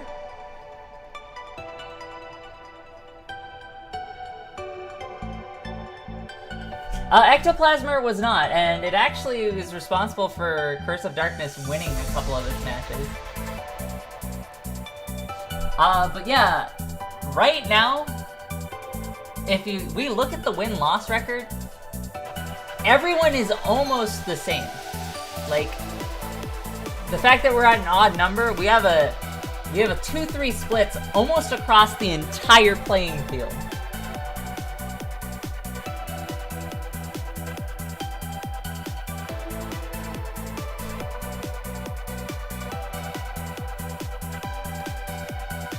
Warrior Strike, Surge of Radiance, Merrick, and Machina Mayhem are positive right now, and Dark Emperor is still positive as well too.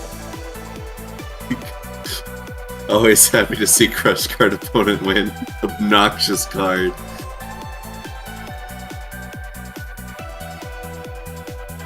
Yeah, there's a few of those. Crush Card can be pretty obnoxious. Surge of Radiance versus Warrior Strike is going to be next.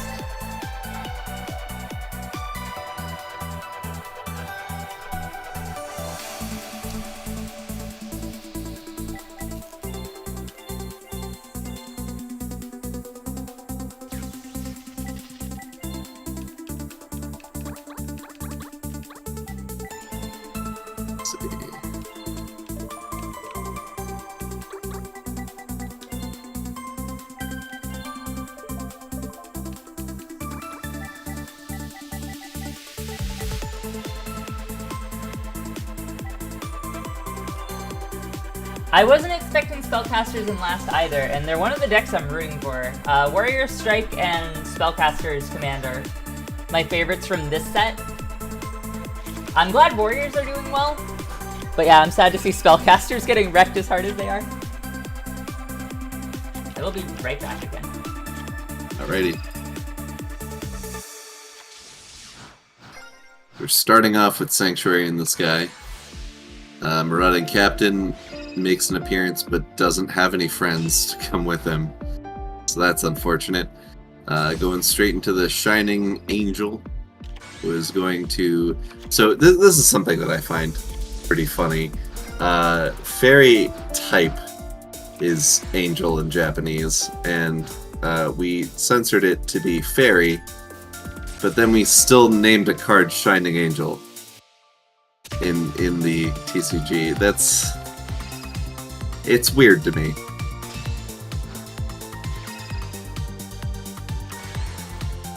Mathmech cards do look pretty cool. I wasn't really familiar with them, but I did look up Final Sigma.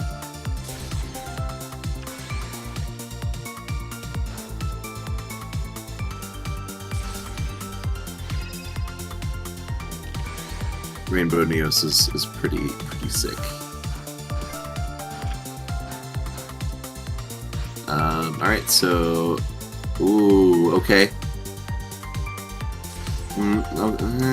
Not so much. Bit of a misplay there. Got rid of your own Parshath when you really didn't need to.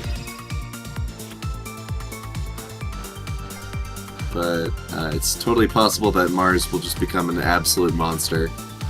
So we'll see. Oh, nope, no other monsters to increase the... wait.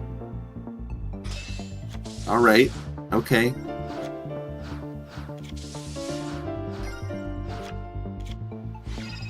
We're gonna Mystical Space Typhoon that one back row. Birthright. We attack in the correct order to maximize our damage. And that's gonna do a huge increase to the attack damage, or attack power of Mars now. Oh goodness, I just came back Yeah. to... Yeah, to Mars being an A absolute god, yeah. Dang! That hurts. Surge of Radiance takes round 1.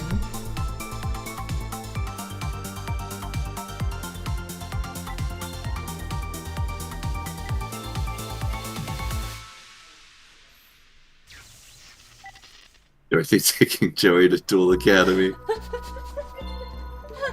Yep. Gotta learn that boy.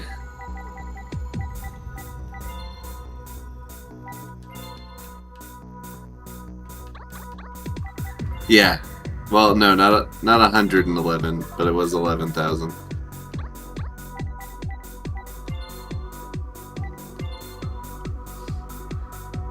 Yeah, and that's why I kept one Mars in the deck, is like, they can just search out Mars in the right situation sometimes and just run away with the duel. Yeah. Very snowball heavy kind of card.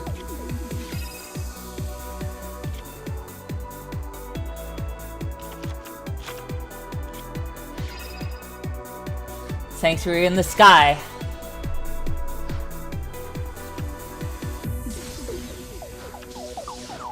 Sanctuary in the Sky to start is always good for them. Symbols of Duty to... Okay. Going to Gate get attack. negated.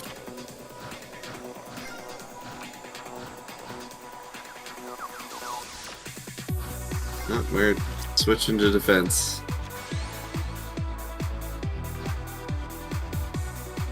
We'll get that negate attack back.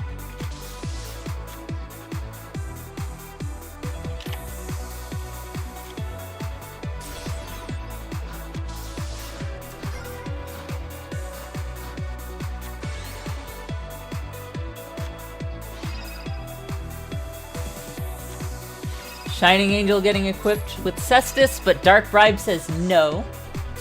Gonna draw a new card, see what it is. Let's see.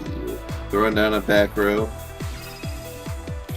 Hidden Armory going to grab Big Bang Shot. Got rid of Burden in the process. Future Samurai getting even stronger. Negate attack again.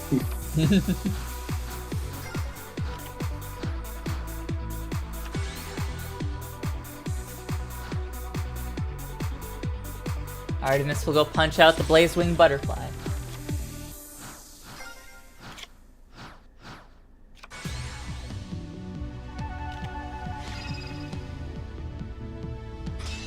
Getting supervised. Alright. And what are we grabbing? Nova Summoner. Good plan.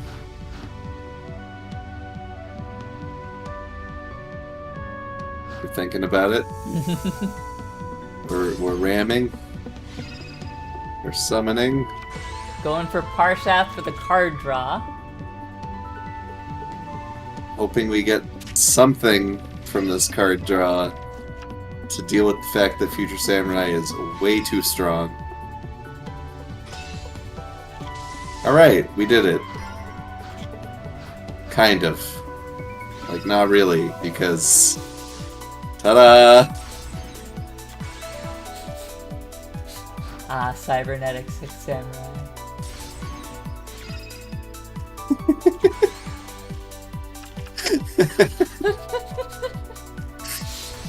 Still my favorite video on the channel. Yeah. It will probably be my favorite video on the channel for a very long time. Turns to defense mode in the presence of the piercing Parshath. I think it's Vortex anyway, it don't matter. They're back. Still salty that Cybernetics 6 Samurai are a real archetype. I'd be salty if they were a real archetype.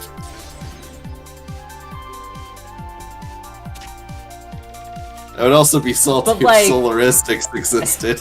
The idea of the archetype, or just how busted they were? I play Power of the Solaristics. I draw Dramatic 5 pause. cards. What? Why are Any you pausing? monsters are summoned, ignoring summoning conditions. You could literally splash that into any deck. Any deck, yeah. Any deck at all. Like, that card is essentially Pot of Greed on crack.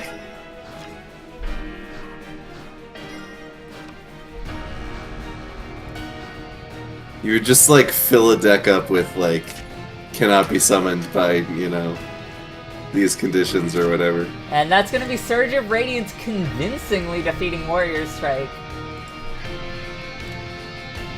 It's really funny to me that, like, all of the Cybernetics 6 Samurai, specifically those cards being all AI art, is really funny. I know the Solaristics also had AI art, but Cybernetics 6 Samurai having AI art is just really funny to me. A lot of them were really bad too. Or Yeah, like they're not nothing good. remotely like what they were like. Cybernetics, she just looks like some younger dude.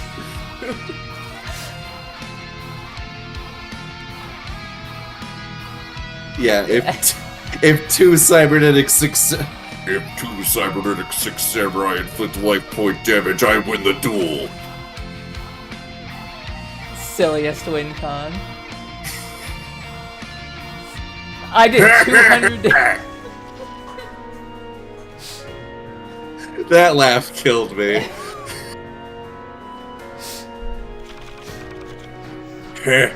What do you mean, head? You should be putting your hand over your deck right now.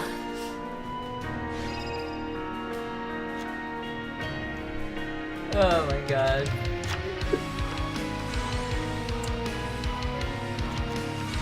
Power of the Solaristics would be much worse than Seal of Orichalcos. It just ends duels.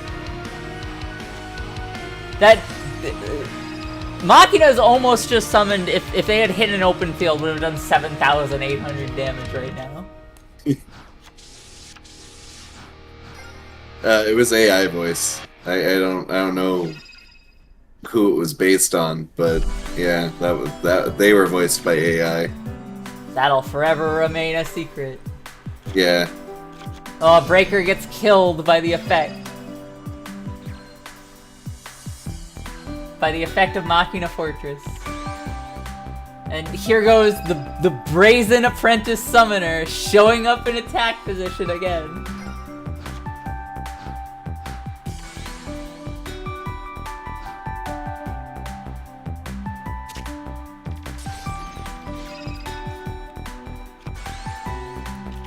It's another old Vindictive.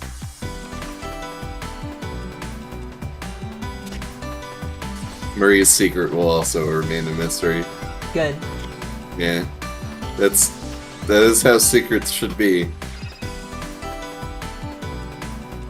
All of the Machina fortresses have been completely destroyed.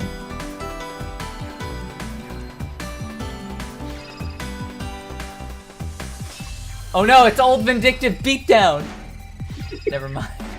Deprisoned immediately.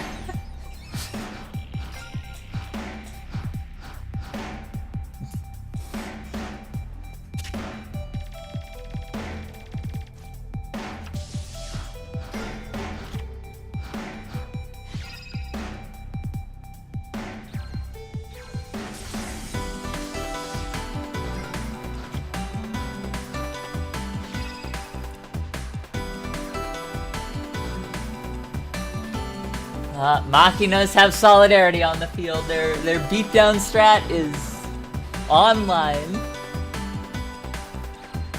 All of Yami Yugi's pals have been completely destroyed. If another monster is drawn by Machinas, nope, survives a little bit longer. Never mind! Nope. Metal Morph says no. Goodbye. That's one win for Machina Mayhem.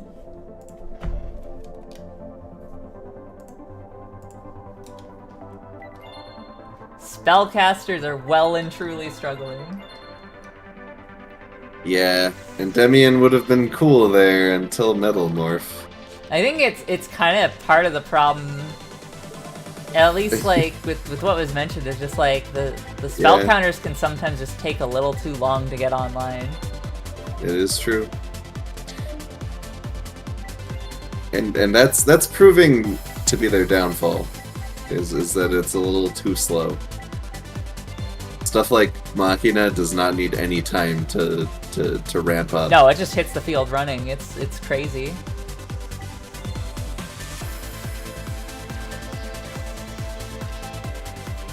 All of my life points have been completely destroyed.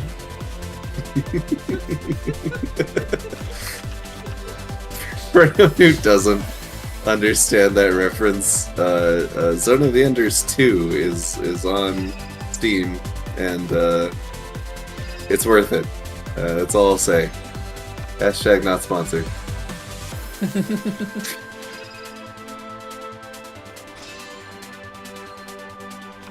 Yugi is not messing around this time. No, we're mad.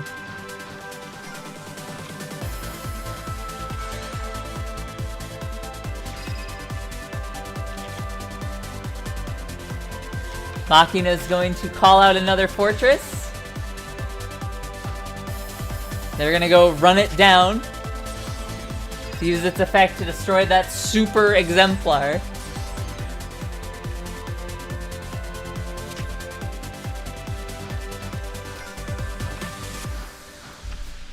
Yeah, Spellcasters did not struggle nearly as much last time, but they are suddenly now, like, behind Curse of Darkness, which is bizarre to me. Yeah. Spellcaster's Judgment feels like, by default, the Machine's Revolt of this tournament. Yeah. They've at least won a game, but yeah, they are having some trouble. Endymion hits the field. Bringing back the fissure. This is gonna be pretty big for them. Blows up Solidarity, which, you know, I'd say it's smart. That I honestly. think that works. Yeah, it's not a bad move. Swords of Revealing Light.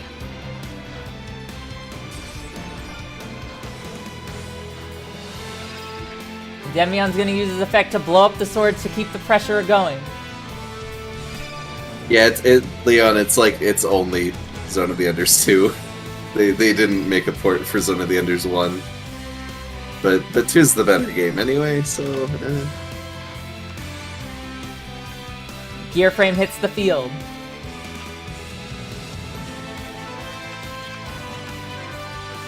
Goes for a soldier this time. Magical Dimension! Marionette on the field, blows it up. Magical Dimension is brutal. That's gonna be a win for Spellcasters unless they got something face down. Nope. Goodbye. Spellcasters not out of this yet.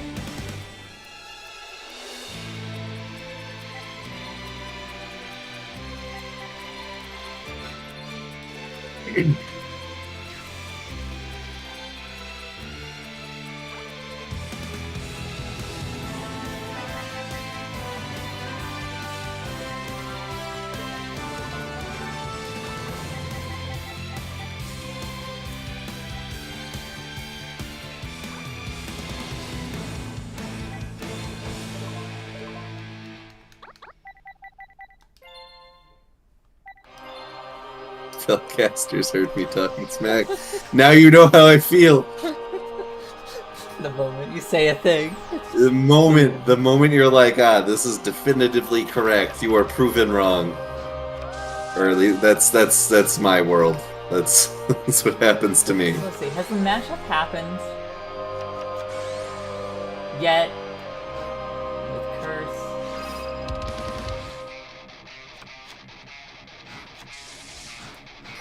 Interesting. Where are we going with this?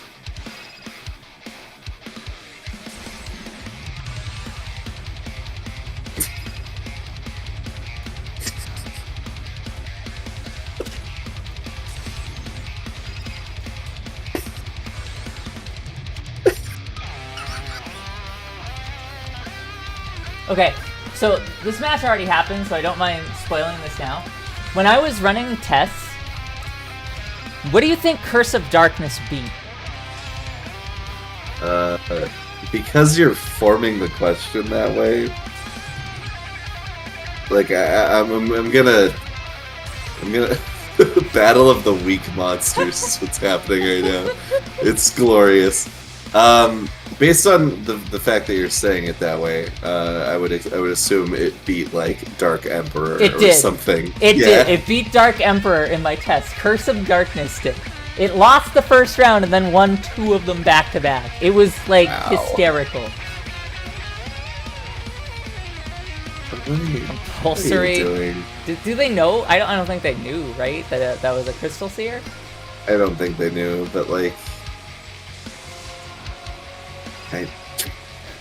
What? You're kidding me. Alright, Machina is just trolling now. No really? Twisters. You select Twister. Oh, well, I guess they don't know it's Crystal Seer. There's no other Twisters in the deck. There's only one, right? I think there's only one? I don't know if they know that, though. I know, but like... The AI, to its credit, it is capable tries not to cheat. Yeah. It always chooses a card that has been played before. Yeah.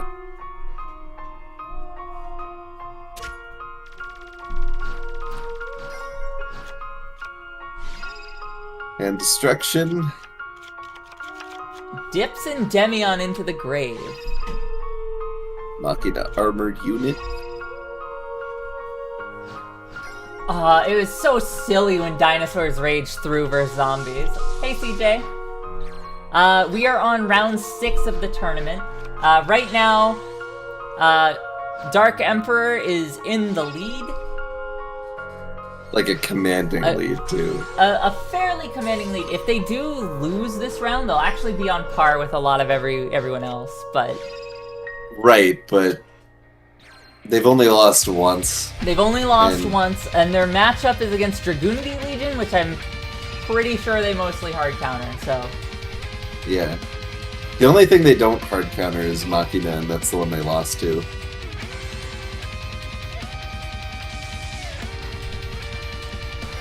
I don't think they actually hard counter Curse either, other than turning off Tomato. Yeah, they turn off Tomato. But Curse is just not great anyway, so it doesn't matter.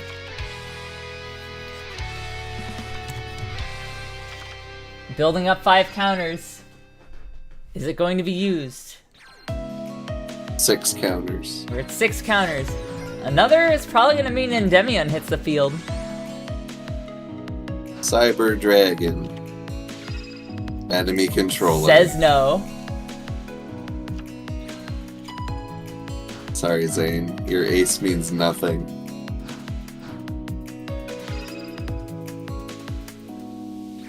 Okay.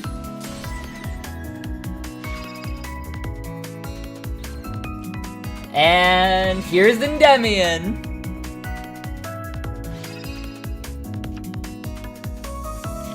Blows up the Shrink.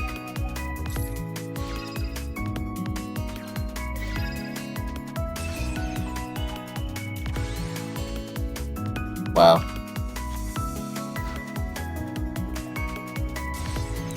Going in for... No damage. Cyber Valley's gonna prevent the damage. That'll phase over. I must attack the old vindictive. Die!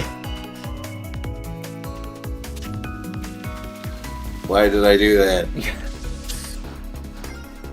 I set a card. Yeah, there's the marionette.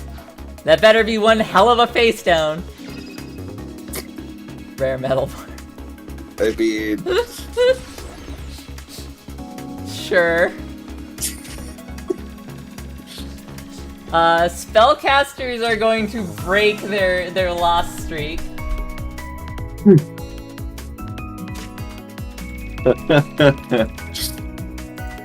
By beating the deck that defeated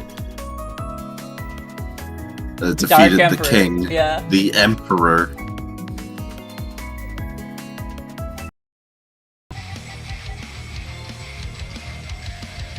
Glad I think you've been Merrick liking it actually so far, has- Brandon.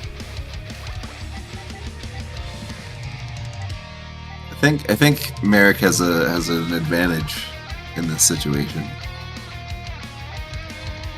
I could be totally wrong, but I think that Merrick actually. Merrick, I don't think is affected by Zombie World's field spell that much. Yeah, like that's less an advantage, but more of like a not disadvantage. Iron Wall's not gonna do anything really. Allure of Darkness no longer works. Yeah, so that's kind of a big deal, but he only has one of them, so. Zombie Dragon out on the field already. Necro Valley also out on the field. Oh, Skull Invitation coming in clutch. His ace has entered the game.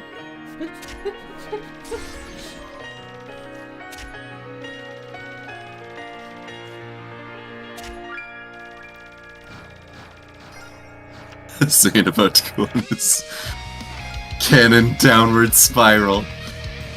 Oh, here's a Zombie World. Zombie world. Ow. Oh, we got 2 zombie dragons now. Ow. Ooh, Mirror Force is gonna hurt. We got 0 zombie dragons now. You missed the Sea of Orichalcos. Well, it'll be back when eventually I do the ultimate tournament of Oof. all the structure decks in Tag Force Special.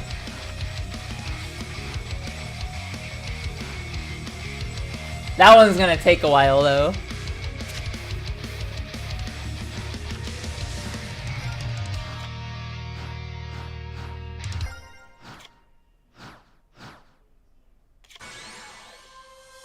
Tomato beatdown. Tomatoes. The ultimate tournament of Ultimate Destiny. Yes. It's Attack of the Killer Tomatoes. Yep. Can zombies answer this tomato menace? No. No. Wow. Defeated by Tomato Beatdown. You know, it's funny that I made a joke about Merrick being a pizza boy, and here he is about to win with tomatoes. Well, he decided to win with the spy instead. It's delivering the pizza. It's delivering the defeat. Okay. Yep. Just like he was a spy. Infiltrating Kaiba Corp. By being a pizza delivery Yeah, man. exactly.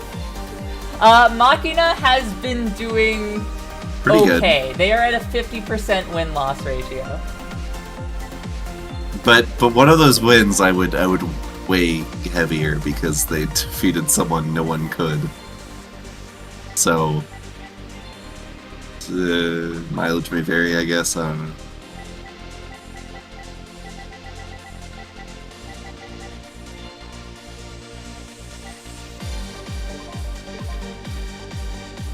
Dang.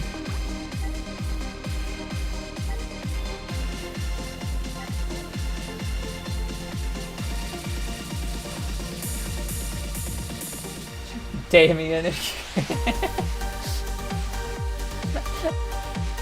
I've been wondering if I'll ever pull those two out again. I mean, one of them's drowning in darkness within darkness. What are you talking about? They both went to the Shadow Realm. Yeah, but One of them just got hit by a laser and went to the Shadow Realm. He didn't die. it wasn't a laser, it was a teleportation device that sent him straight to the Shadow Realm. Yeah. Just like, we'll never hit the ground. Well, actually, there's a portal below us that sends us to the Shadow Realm. This dark energy disc, it won't cut your legs off. It'll send you to the Shadow Realm.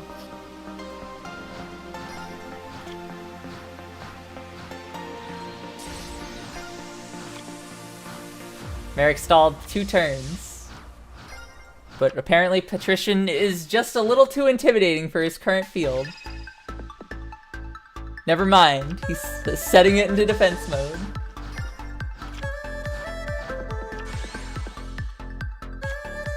Bottomless trap hole on the assailant. Why?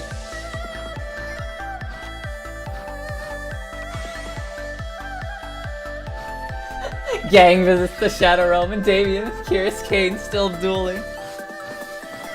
They're on like turn 232. Somehow they don't deck out because they have abilities to Still just recycle their decks.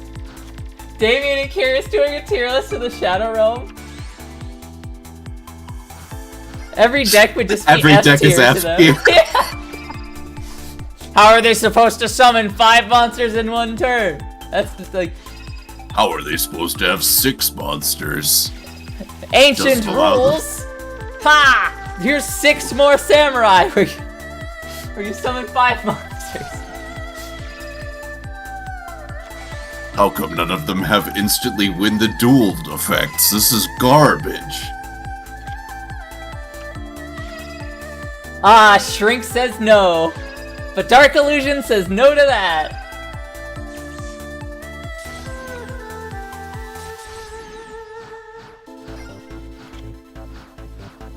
Merrick's still in control of this duel.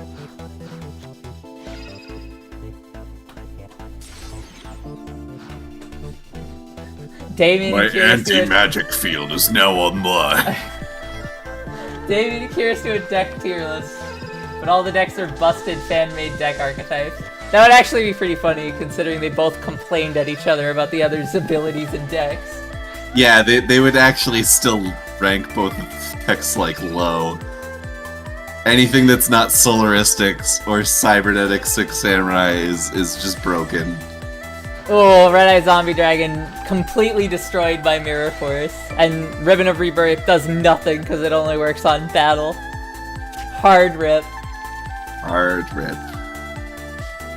Yes, CJ. They have 3 of whatever cards I felt would help the deck the most. Yeah, so in some cases it's like 2 rather than 3. Zombie Dragon returns again! It's really not done. And it's gonna start stealing. Is it gonna ram? Yep. Yep. All of his Gravekeepers were completely destroyed. Nightmare Steel Cage. But can they beat Goku? The Cybernetic 6 Samurai can absolutely beat Goku, says Damien.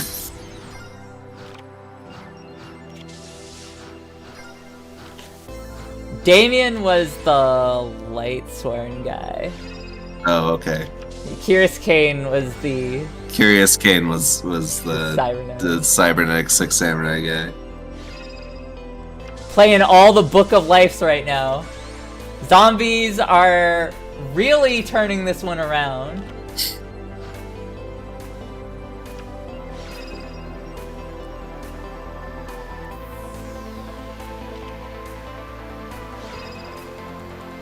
Get bounced. Oh, goodbye.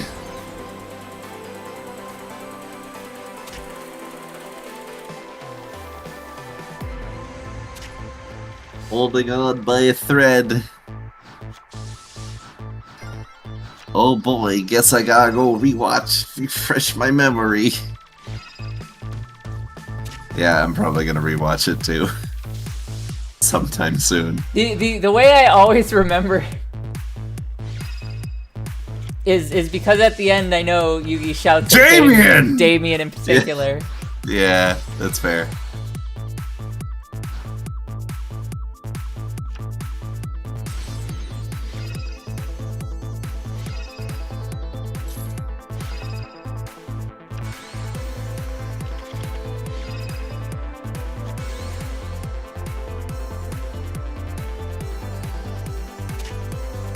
Damn. That's gonna be zombies taking round 2.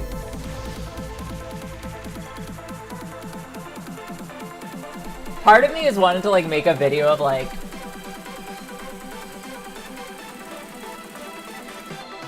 one of the filler villains with their crazy broken cards, just like getting in a duel with, I don't know, like one of the maybe not main characters, but at least like another Duel Monsters character, like Duke Devlin or something, and just be like, I play Solaristics and play like 5 monsters and attack, and Duke's like, well, damn, like I played 1 card and I'm dead already. Like, what the hell? This was supposed to be some dramatic duel. It would be really funny is to like, at least in my opinion, would be really funny, is to just do a character dealing with an FTK deck, where they're just like commenting on like, do I get a turn? Like as they're going through their entire deck to do Magical Explosion or something like that. Mm-hmm. It's just like, are you done yet? I've got a killer opening move to do. No? Still going? Okay. Duke is also kind of a duelist, I forgot. He is kind of a duelist. Standard defensive opener with Zombie World from Zombies. He also threw dice at a guy. That was pretty cool. That was pretty cool.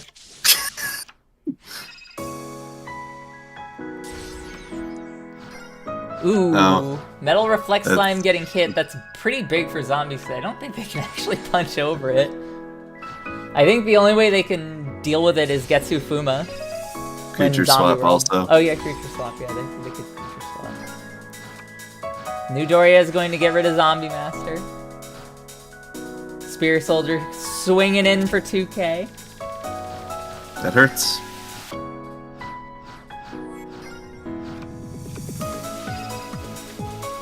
Mystical Space Typhoon striking Shrink instead of Zombie World. Yeah, I mean, I guess.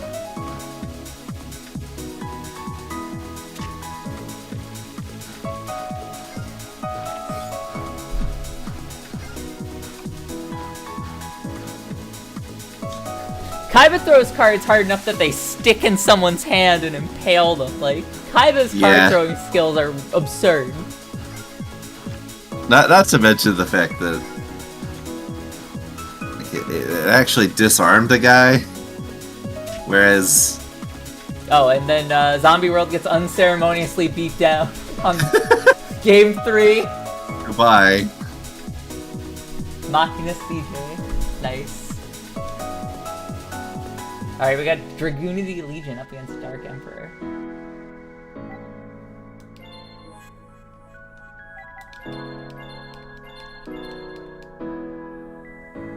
I would believe that, Tyson. I just don't. I don't know. Chumley stomps if there's no magic involved.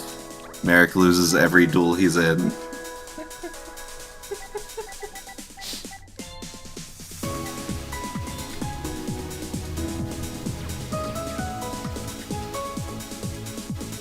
I think Chumley still loses that. It's showing he's really bad. Oh yeah, no, he's awful. Which makes it funny that like he designs cards.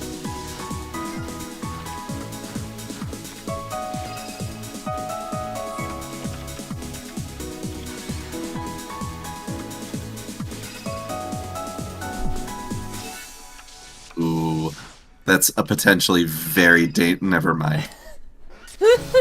Why do I even talk?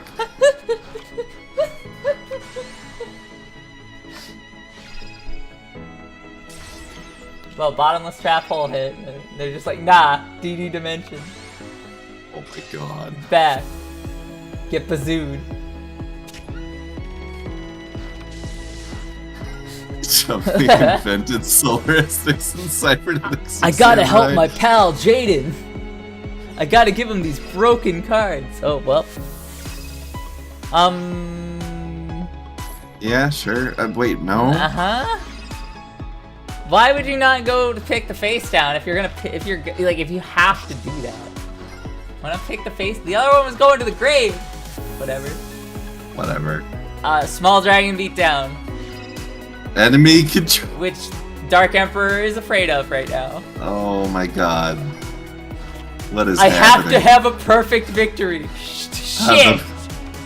The mighty have fallen. Small dragon beat down. Instead of Zane going on a despair spiral, it's Dark Emperor. Lost one time to a competitive deck, and it's really sad about it. No. Oh my god. Oh my god. Are you seriously gonna die to small dragon beatdown? Yes. Is this the limit of your power? Apparently. Wow. Sounds like a great band name. And they already used their torrential tribute. Yeah. You're dead. You're still dead. It doesn't matter. That's just childish. That's... Wow. I have no words. Small dragon beatdown defeats the Dark Emperor. Who'd have thought?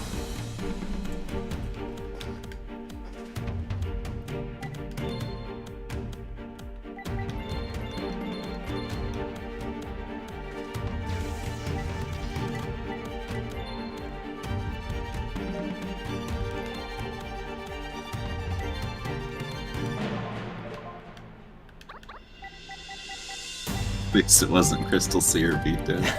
I don't know. It's on the same level, really. I know Crystal Seer is significantly weaker, but that deck at least has, like, mage power, so... Because sometimes the Apprentice Magician or the Crystal Seer gets really buff.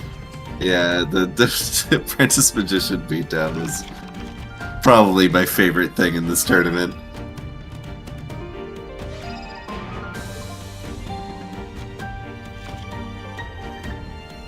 Look out!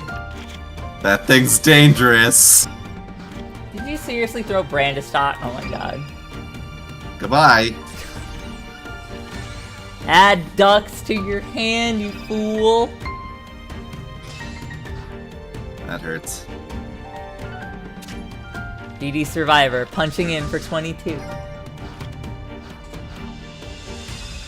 Oh no. Oh, that works too. It's Legionnaire! Even though it's just going to... Well, actually no, this should work properly. This will clear the field if he's smart. Never mind, he's just gonna get Emperored into the ground. That's unfortunate for him. God, Dark Emperor is really bad for Dragunities. Yes, it is. My. And so is that. There goes your grave. There goes your Dragon Tuners. Well, the despair arc might be over already.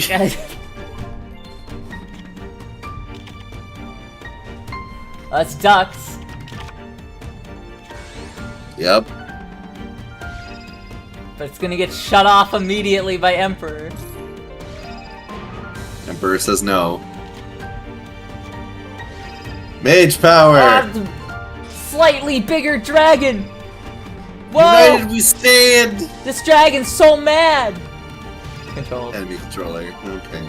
Well, it's not getting punched out next turn. Not punched, but oh, nothing. Okay. Nothing. Yep. Yeah. Dragon Ravine. Oh, why throw Hunter Owl? Hunter Owl would have been better.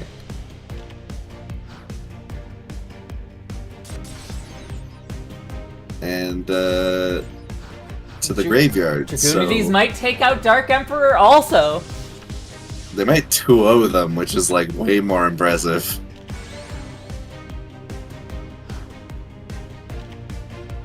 Scout plane removed. Radiance removed. Yeah, goodbye. I don't think they have an out. Karma Cut is It's not an out. It's not a real out. It's big, but it's not big enough. They're still dead. Yeah. Oh, it's the triple ducks! Triple ducks. Wow. Exact zero bonus with triple ducks. Dragunity Legion takes another one off of Dark Emperor, and now Dark Emperor is sitting in a tie for first place now. Wow.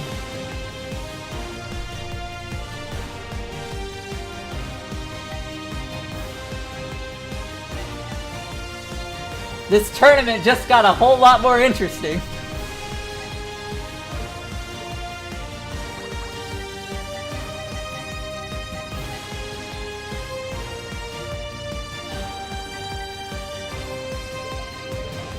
Dragon Lords vs. Curse of Darkness.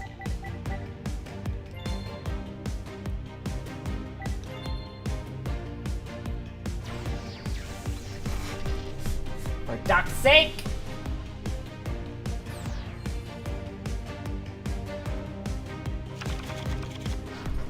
I will be right back.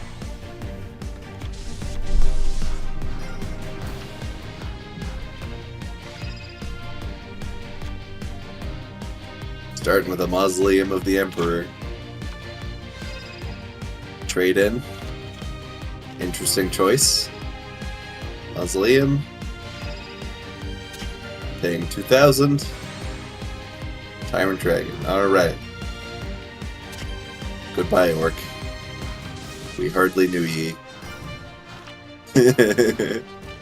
Hi, Orc. Bye, Orc. And Crush card. Goodbye. Felgrind goes to the grave before it could even live.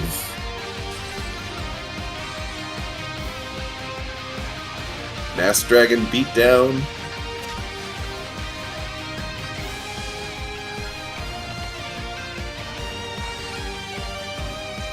Plague Wolf. Doubling its attack. Ooh, Sakuretsu.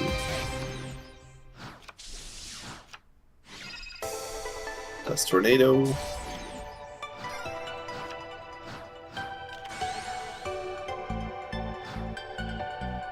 Masked Dragon Beatdown is a go.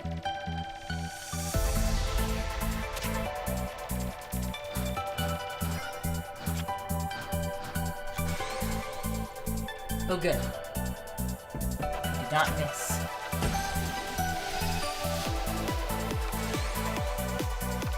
Decoy Dragon is here. Crush Card Virus is going. Or went, rather. Ooh, I see. It got rid of Tyrant Dragon.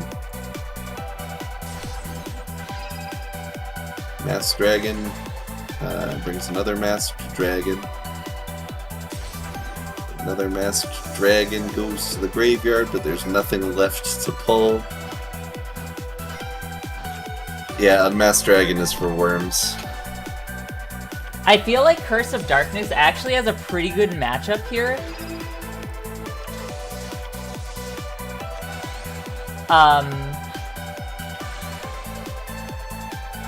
I feel like it has a pretty good matchup here against Dragon Lords just due to the amount of burn damage it inflicts. And Mausoleum has to kind of do its thing.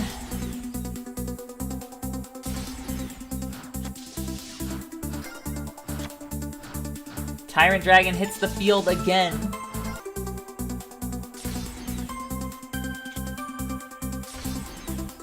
Mystic Tomato. Hi, Orc. Bye, Orc. Every time. Never sticks around for long.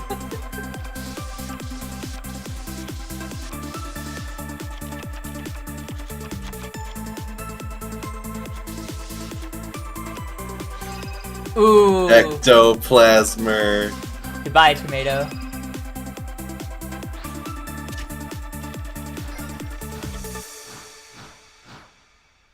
No other monsters.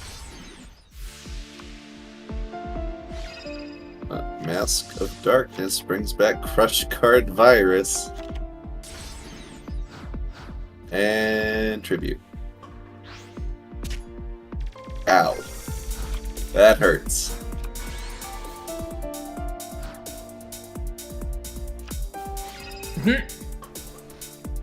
So No much malice, for your all of them eyes ectoplasma here. thing.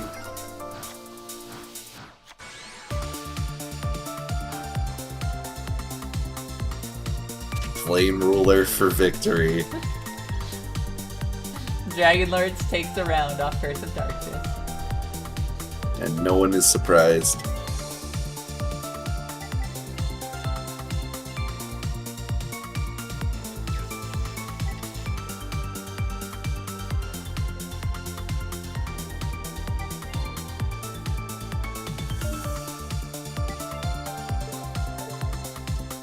Look out, everyone, it's Dark Mako Tsunami.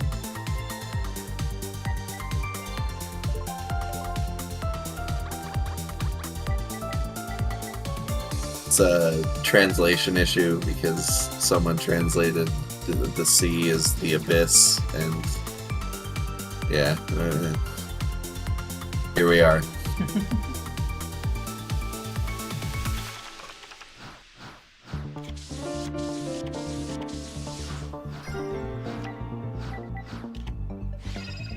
Ooh.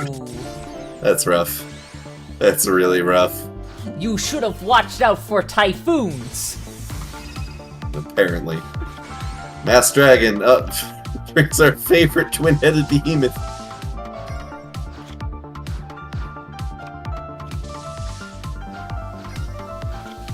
I wish we had gotten to see more of a lot of the other duelists. Yeah.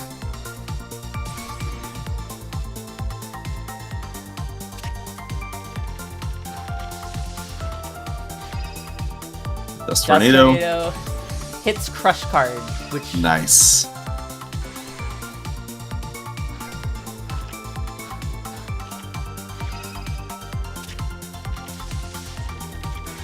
I remember that Link creature. I played the older Tag Forces.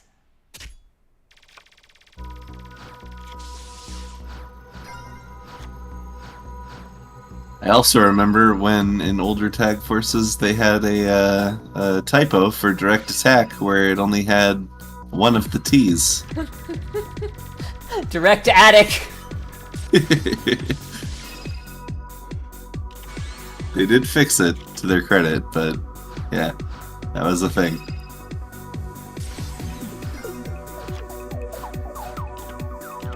Hey, Nico.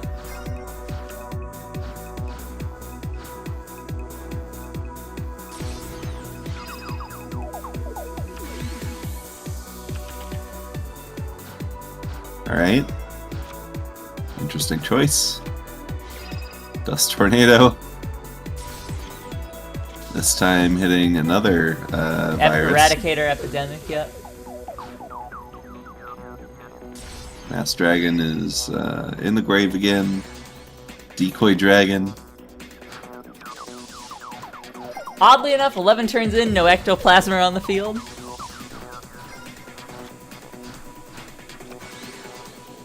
Nope, Spirit Reaper's here.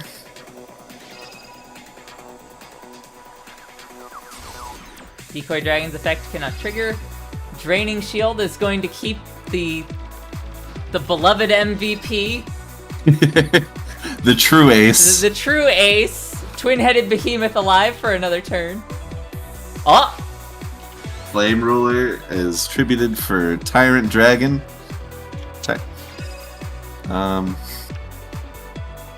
Tyrant Dragon attacking Spirit Reaper. The damage is reflected, but That was a big brain play. that was actually a surprisingly big brain play.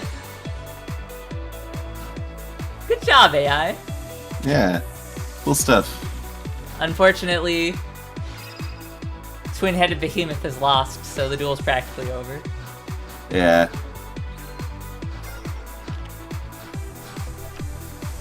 Pack it in, Kishiga. You did your best. You did your best, but with twin-headed behemoth gone, there's no hope for you. Yeah. Malice, Doll of Demise getting pranked, and after getting pranked, drops a steel cage. It's a nightmare baby cage.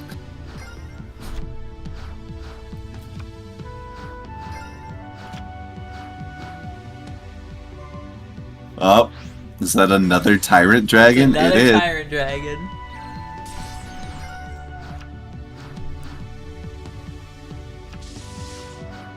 But can you do anything about that Spirit Reaper is the question.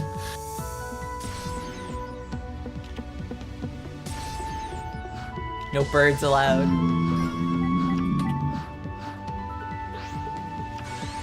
Tributes. The buddy? throws. Another nightmare steel cage. Just threw them all back to back to back. Alright, it's Morphing decked Jar. out. Goodbye.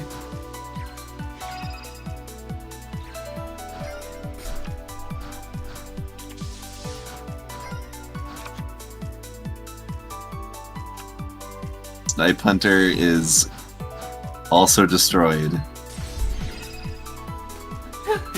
Birds are Birds are real.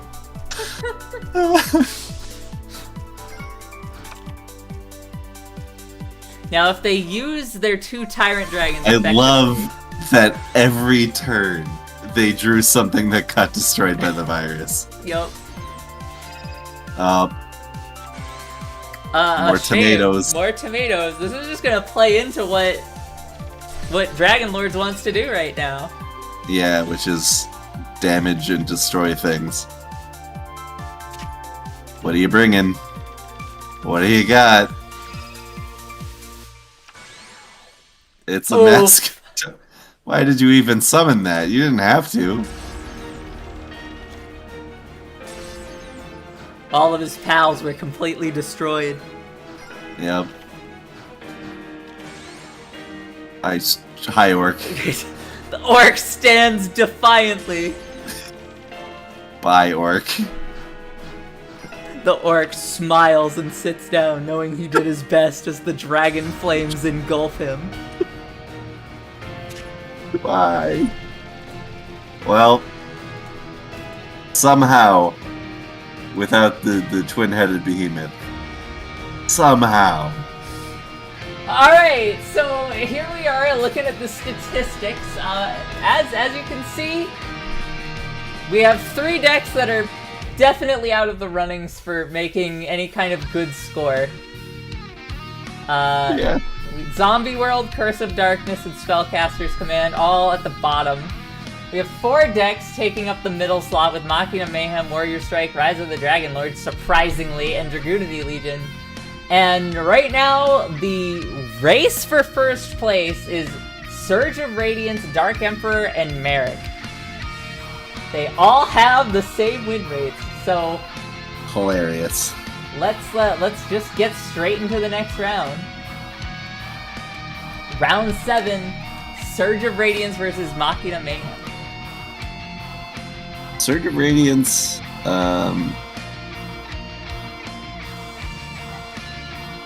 I'd say they have a good chance here, but it's certainly not. He's gonna be insufferable if he wins this tournament. Even if he loses, he'll be insufferable. Like, he doesn't even have to win. He's already placed higher than they expected him to.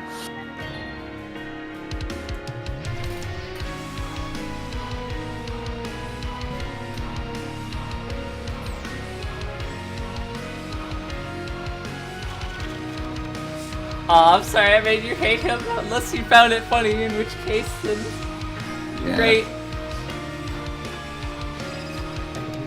Right back. Okay. Okay. Solemn judgment on... We did not want that.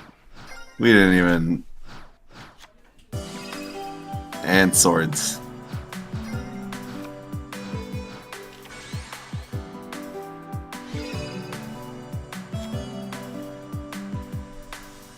It was a solid zombie deck, Light Maiden.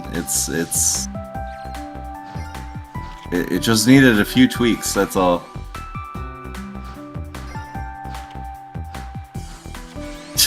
Chumley versus Zane is a pretty big mismatch, yes.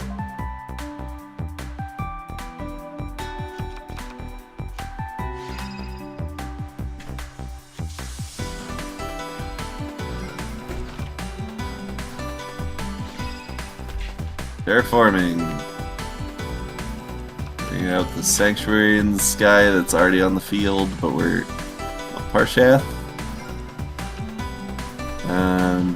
Not much Parshath can really do in this situation. I'm back. How's it going? For some reason, we decided to summon Parshath when we had nothing we could do to actually make Parshath do anything. So...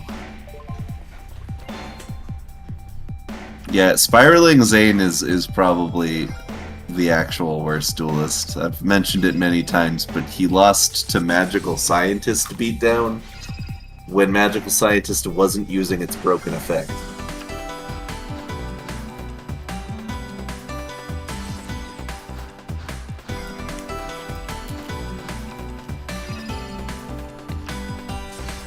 Lightning Vortex on one fortress. Okay. Not ideal, but, you know, nothing we do is necessarily ideal. Sage of the Sky. Compulsory. Alright. Sage of the Sky is back with a brand new track. Okay. Alright.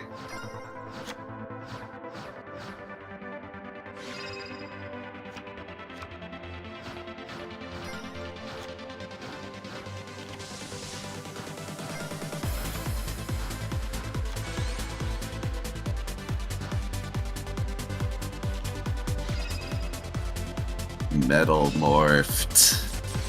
Pranked.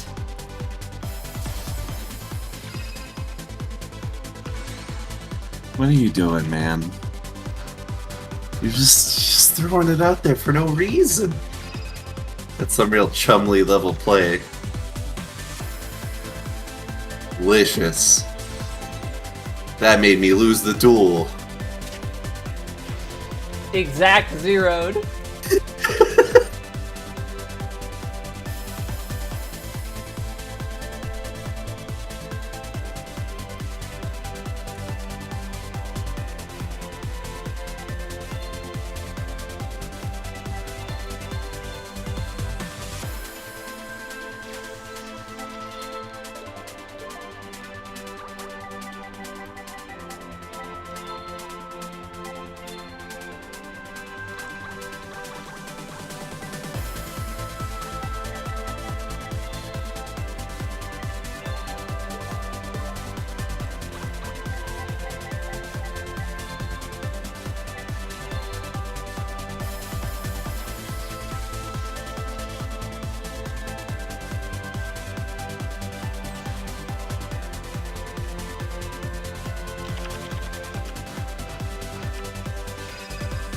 Solidarity to start. Knocking the soldier. I'm gonna 2 be face a downs. little lighter on the commentary while I blast through my dinner real quick. Yeah, no worries. Sanctuary in the Sky added to the hand. Playing it, of course. And setting a face down. 2 face down cards in the back row. And compulsory to the face down monster immediately. Heavy mech support platform. Attached to the Machina soldier. Negate attack. Alright. Prohibition on negate attack. Well, there's only one of them, I think. Or there might be 2. 3. 3. Okay, so that was actually smart. That's good.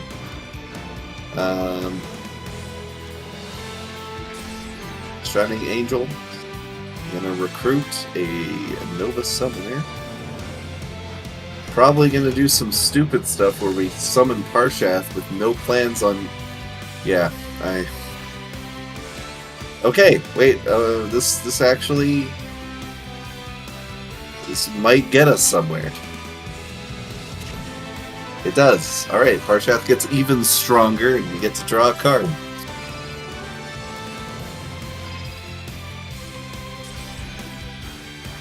That is a strong Parshath.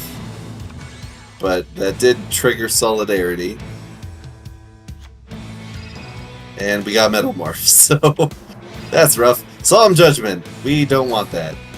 That totally destroys our life point lead, but you gotta do what you gotta do.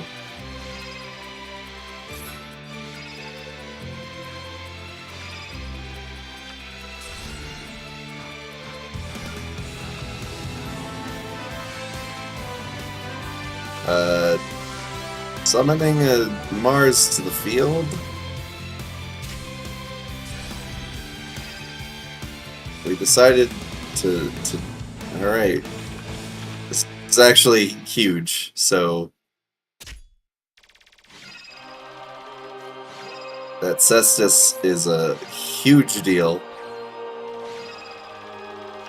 We're making Mars super strong, and that's gain.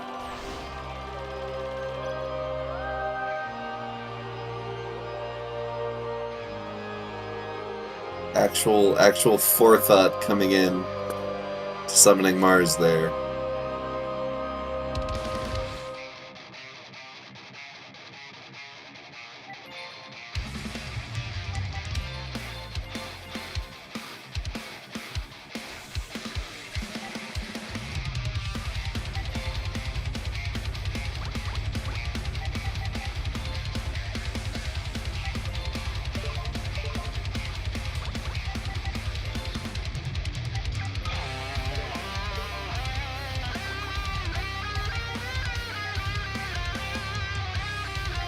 CJ's Ghost in the Machine was not strong enough to overcome the Cestus beatdown.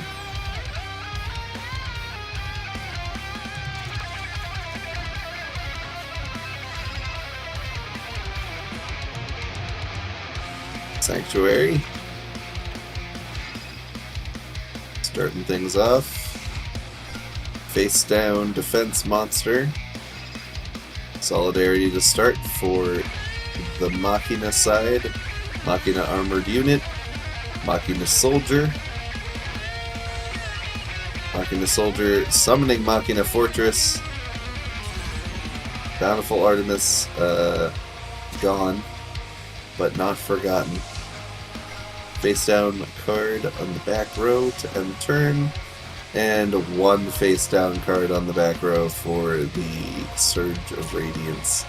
That's rough. All the life point lead cards are going to be really hard to activate at this point. Prohibition on Terraforming.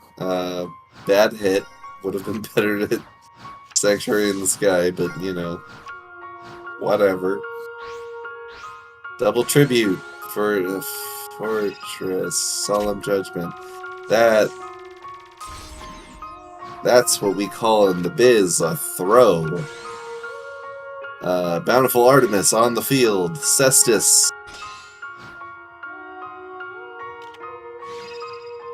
Deep Prison. Okay. We're back in neutral. Blast Sphere comes out. Negate attack. We're on a roller coaster, folks. Who knows where it'll take us next to the end of the game. So, neat.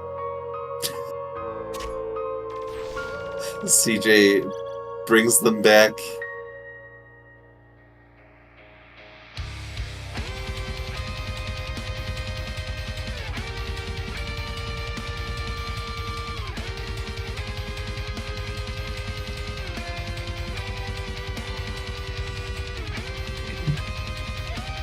That was not the hype final duel I was hoping for, but what can you do?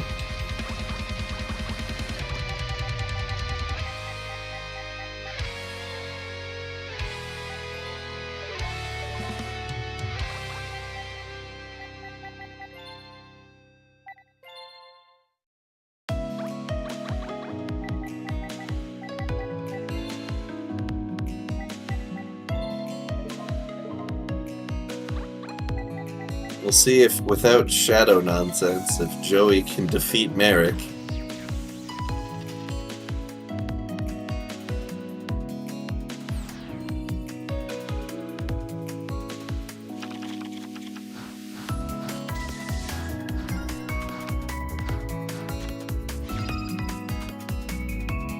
Necro Valley to start. Gravekeeper's Descendant. Ow. That hurts. Apparently that face down, not really anything that can stop an attack.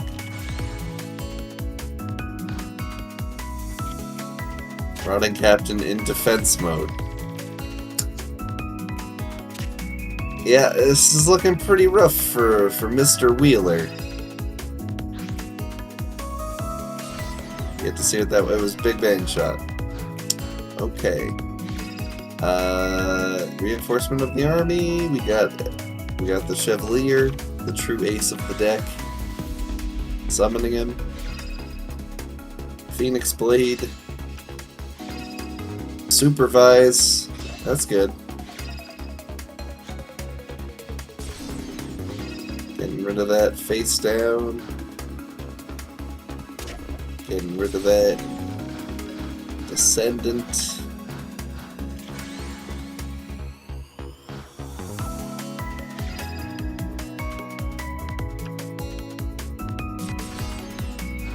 Yikes. Exiled forces are alright, so we're back to neutral. And Mystic Tomato beatdown on its way.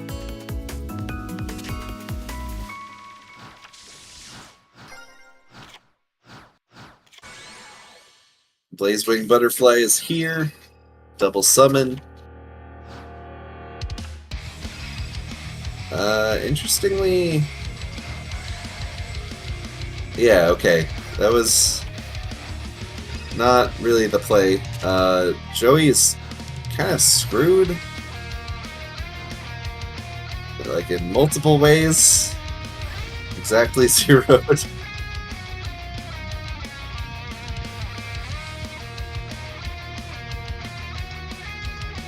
Rough. Really, really rough showing from Joey there.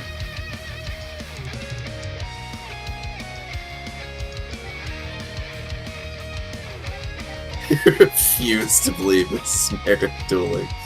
Well, you'd be right. It's an AI pretending to be Merrick, and it is much better at playing the game than he is.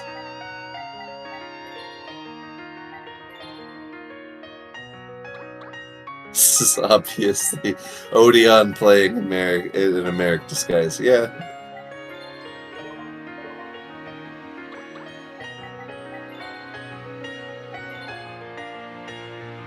Let's see if he can bring it back.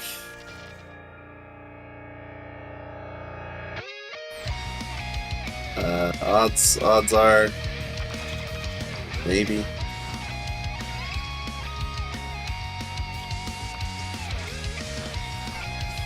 Well, still invitation. Also Brick City. Burden of the Mighty comes out. DD Warrior Lady gonna go ahead and try and punch him directly in the face. It works. 2 face downs on his side. The ace, Mystical Space Typhoon, coming out. They trade. They'll take 300 life points. Assailant comes out. Kunai with Chain. We're gonna not do the switch to defense effect because we want to kill it. Nightmare Steel Cage. Chevalier comes out.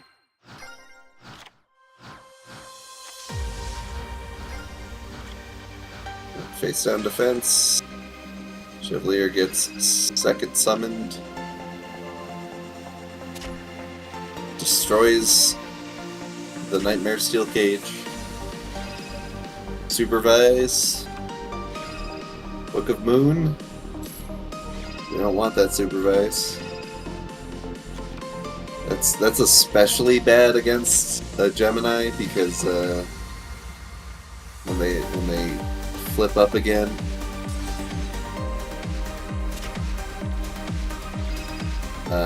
they will be a normal monster again. Fiend getting to that 22. Oh, wait, no, 16 because the burden. Burden's extra rough for Fiend because low base attack for its high level. Burden of the Mighty, number 2. Coming in clutch. Skull Invitation really working to Merrick's detriment more than anything at this point.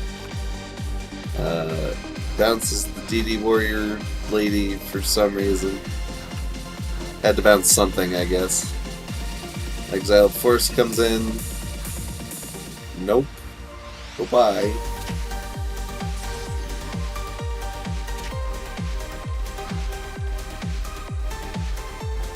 It doesn't seem like Merrick really has an out.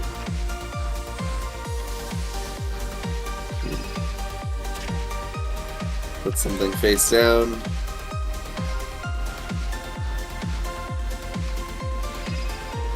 Reinforcement of the army.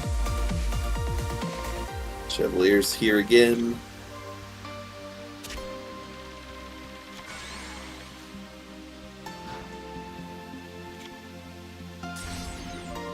Well, there's that. They've both spent duels just getting wrecked. Not really being able to fight back. All of the damage was pretty much done by Skull Invitation on Joey's end.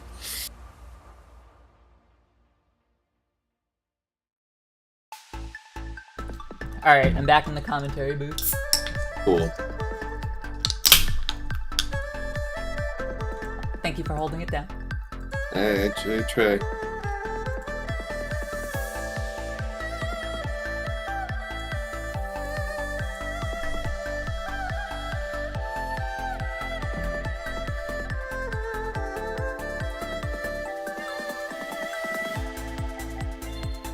I will be right back.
Ooh, that's a marauding captain lock.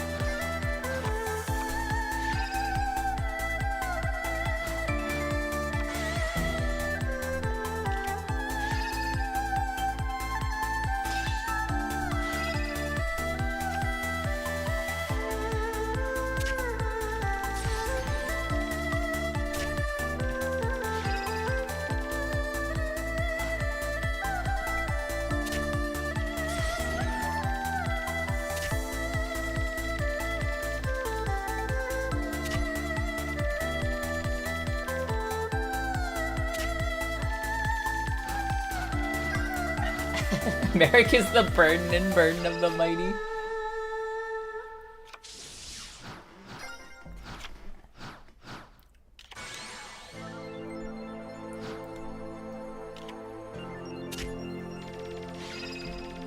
Nice symmetrical field, Joey.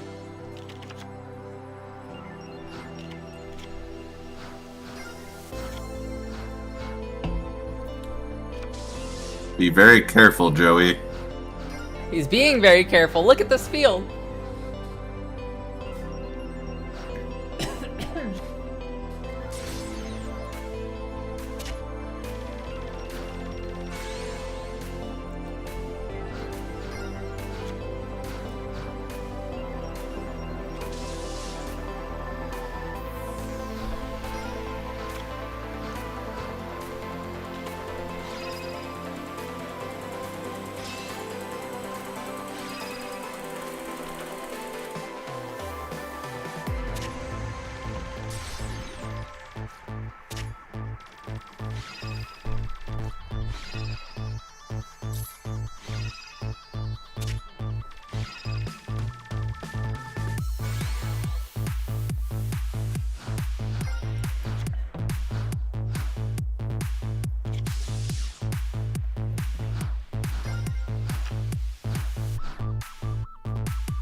Merrick.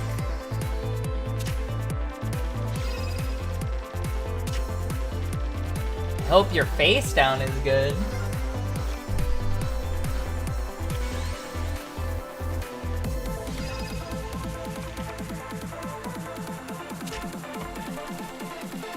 Joey dealing himself 1200 damage to Card Trooper.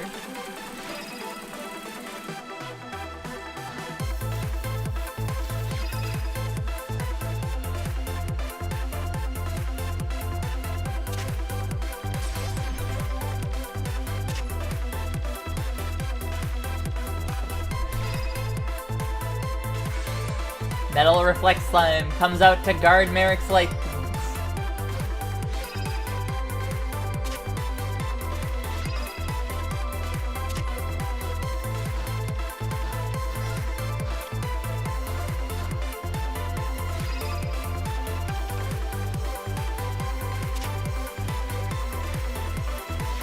Joey, what are you doing? Mystical Space Typhoon on the Dark Room of Nightmare, a really bad choice when the Metal Reflect Slime is right there. Oof.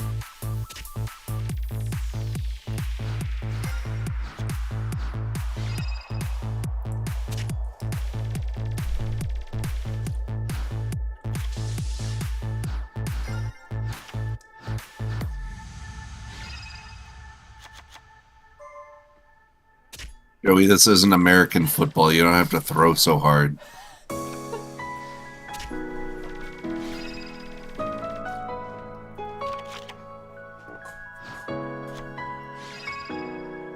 Yo, where was that before?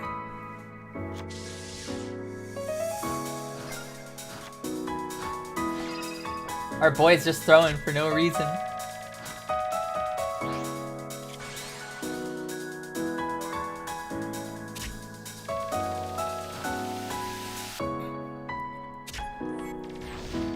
Wow. The throws. Kiss. The throws.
He clearly used the Millennium Rod to just tell him to, you know, make the bad play.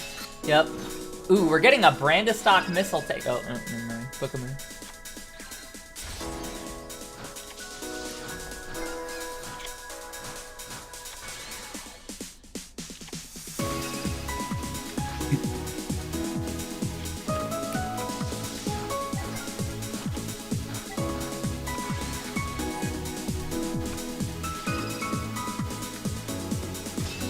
United we stand, flying Kamakiri. Oh.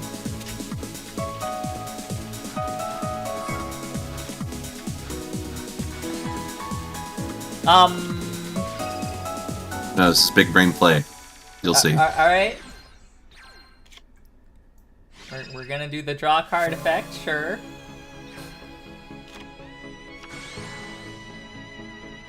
Yeah, big brain play. I don't know about big brain. Big brain play.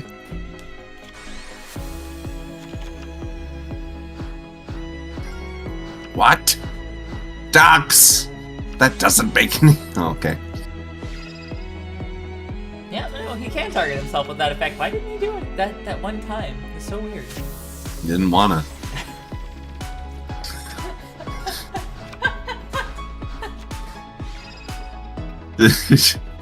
Well, oh, okay. Breaker for Wow, breaker. Wow.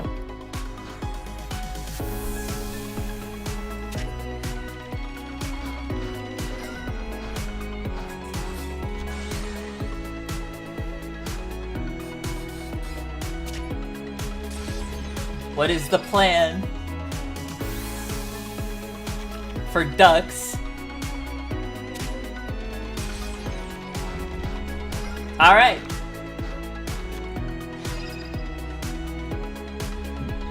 My dog's trying to tell me it's bedtime. He doesn't understand that there's a very important tournament.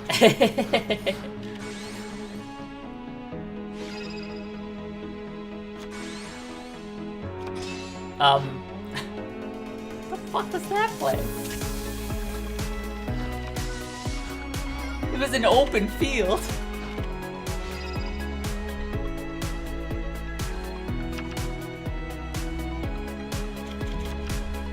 Yugi's in some troubles here. Yeah. Tends to happen when you're bricked. That's gonna be Dragunity's Legion taking that round. Yup.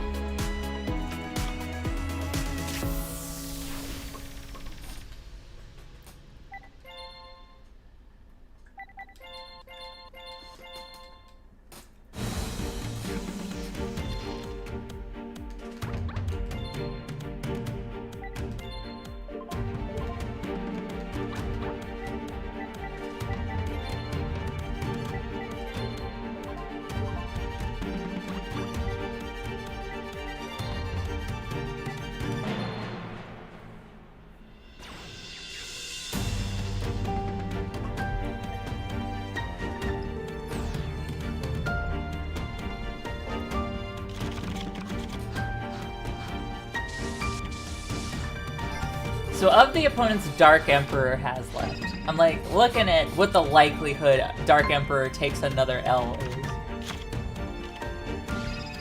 It's fighting Rise of the Dragon Lords, Zombie World, and Warriors Strike.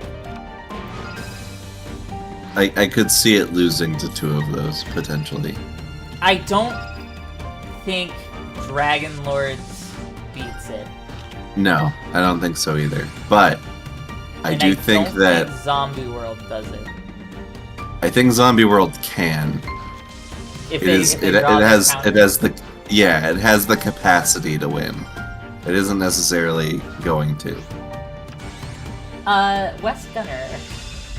We are on round 7 of the 9-round tournament, round robin style.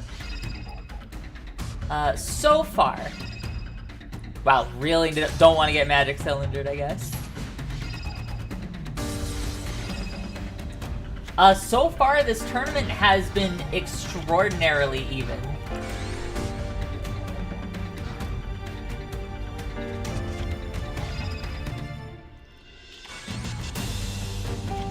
Ooh, swinging in with the Marionette and the Exemplar.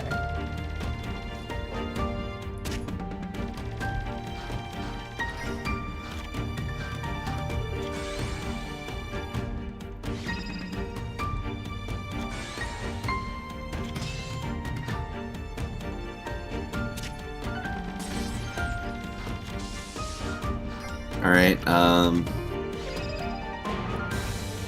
Wind Darting to get rid of the Marionette.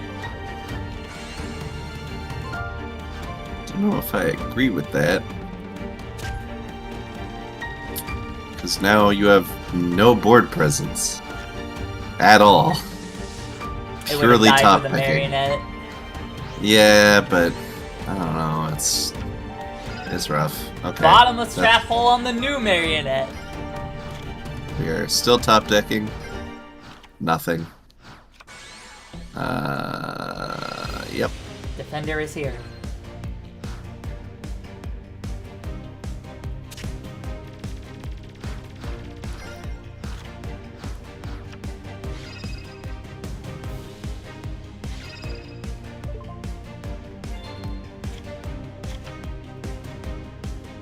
Ooh. That's still not actually going to be enough.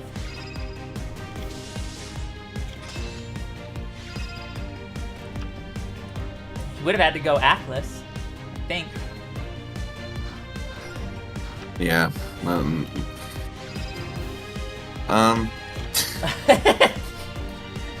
I feel like taking your ravine. Not even taking it, just like, Making you replay it. yeah. Which, you were gonna activate its effect anyway.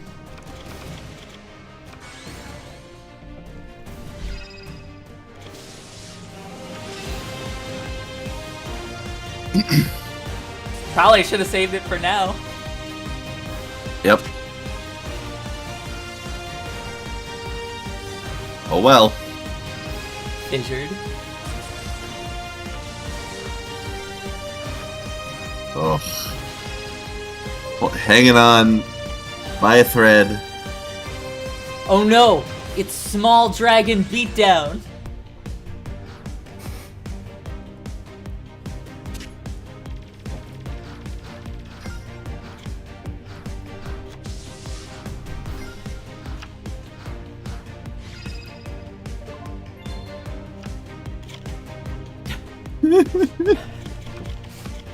They're the only Dragunities left!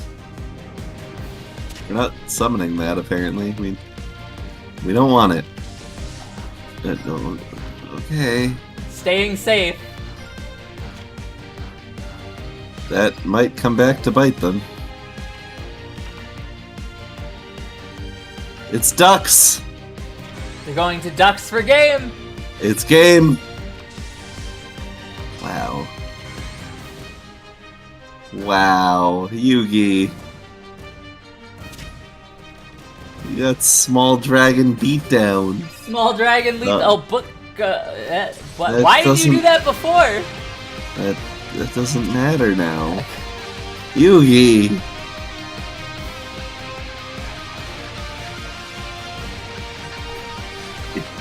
I must have gotten drunk. Yeah.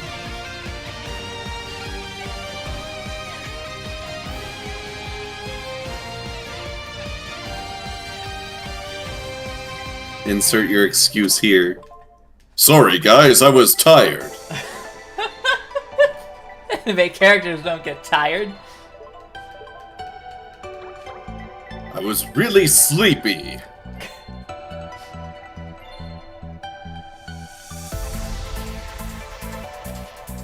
Curse you, Merrick, and your wily shadow magic affecting everyone.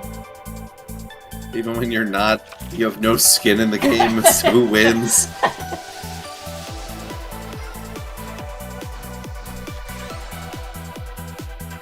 Katsufuma! Ow.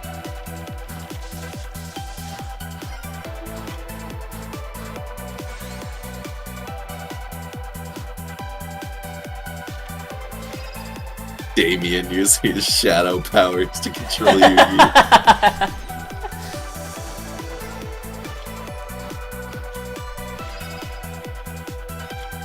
That's zombie world time. My blade can cut through anything now. Even tomatoes.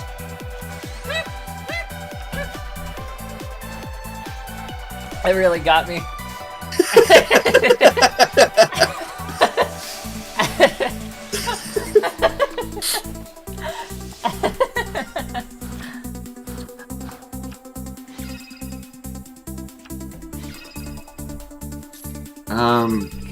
Gotta anticipate the worst.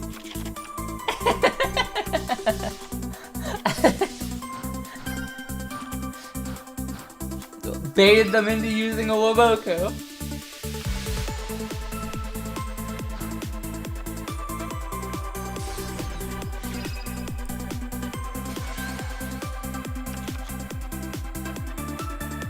Zombie dragon punching into a tomato.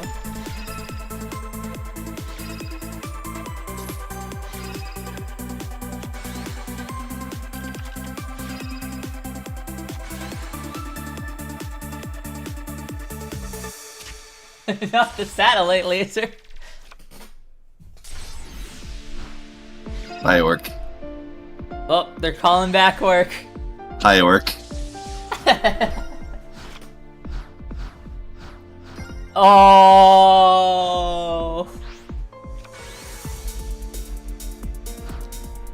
Ruh-roh.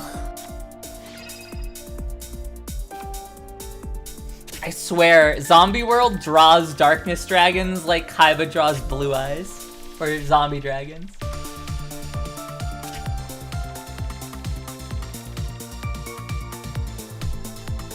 This time there is no Bi-Orc. Yep, no.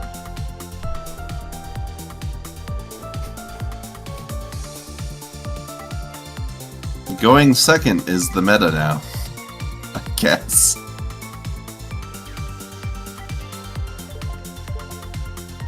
Will that continue to be the case? Or will Curse of Darkness just fall on its face like it loves to do? Happy orc noises. I don't want to know what those would sound like. Sounds terrifying on paper.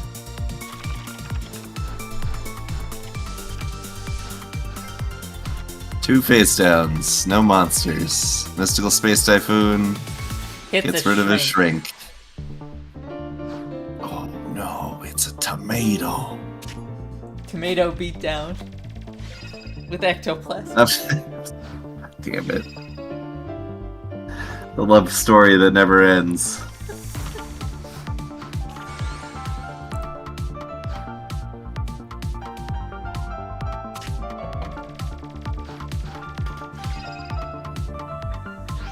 Goodbye.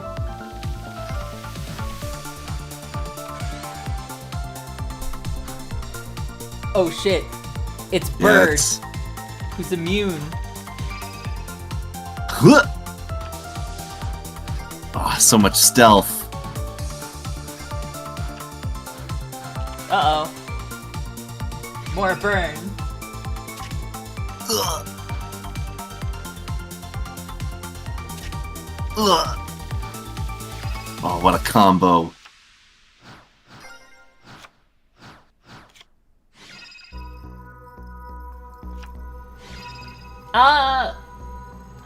I mean, I guess I could, like, they might get talked about, but there's not a whole lot of starter decks.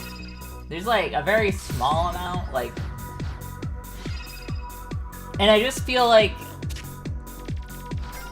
I'd have a harder time talking about them because a lot of them are just kind of a little mishmashy, and they don't often, like, truly represent the characters. Like, Jaden's starter deck has not a single fusion at all, and that's kind of weird for a character that his whole thing is fusing.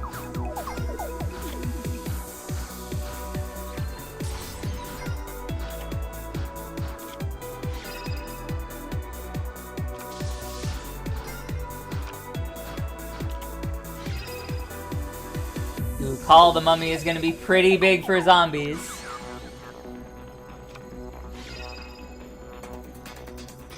Why? That doesn't help you.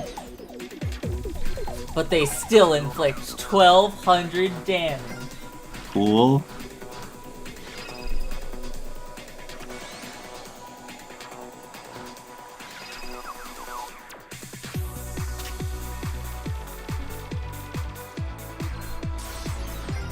Yeah, like, none of the starter decks, aside from maybe the real later ones, like, had any extra deck monsters. But I know, like, starter deck Cyrus, starter deck Jaden, they didn't have any extra deck monsters.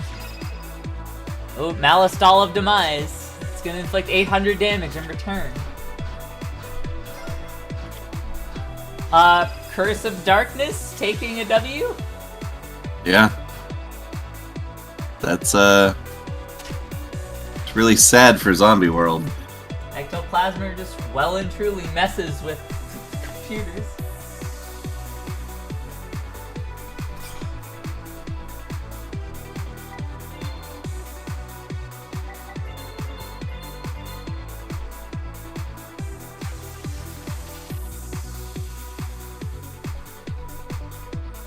Ooh, this tournament has run A long time. a long time, longer than I expected. Yeah.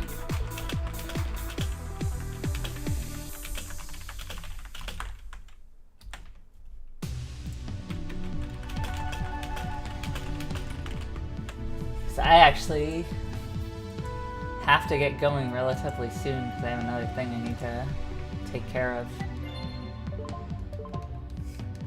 Which means I'll have to wrap up. Either I super speed the tournament, or... Super speeding, it's not particularly satisfying. No, I don't I think. might just do a little mini stream tomorrow. Okay, it's Yeah. Odeon. We get a recap video of these duels in the future. Yep.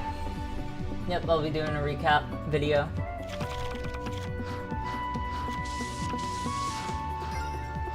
My dog is back to tell me it's bedtime.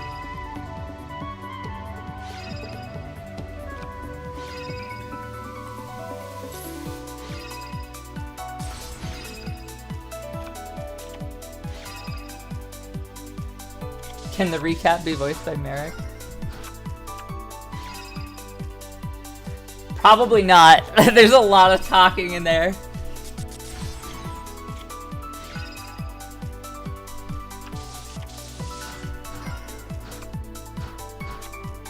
I will say hi for you if he comes back again.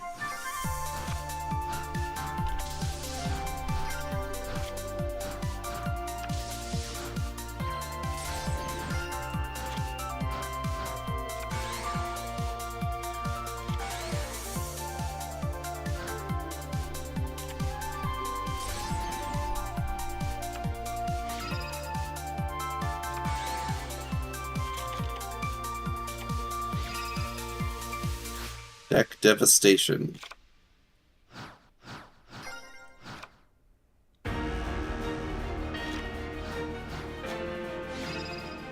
Cold Wave. Book of... Nope.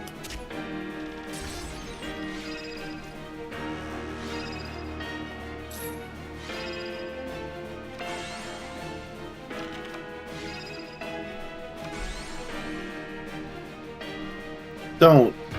What are you doing?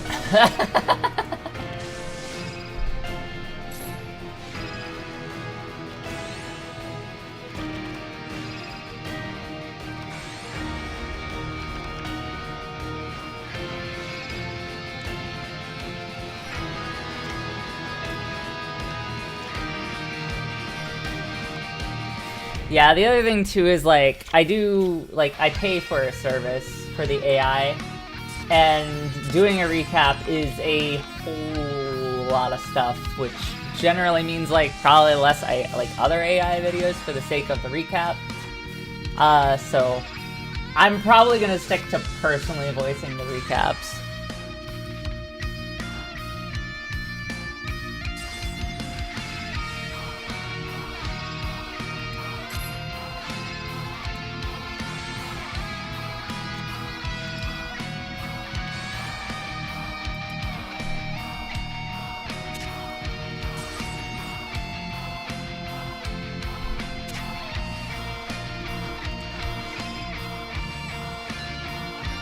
It's the Mystic Tomato art that they use in the show. And as for why we don't have it in the US, I don't know. Too spooky. Too spooky Look at for that. us. Look at It's that. way too scary. You'd have nightmares. No one could handle it.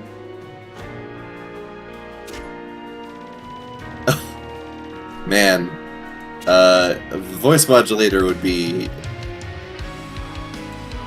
ideal. Oh no. I would. Like, Nah.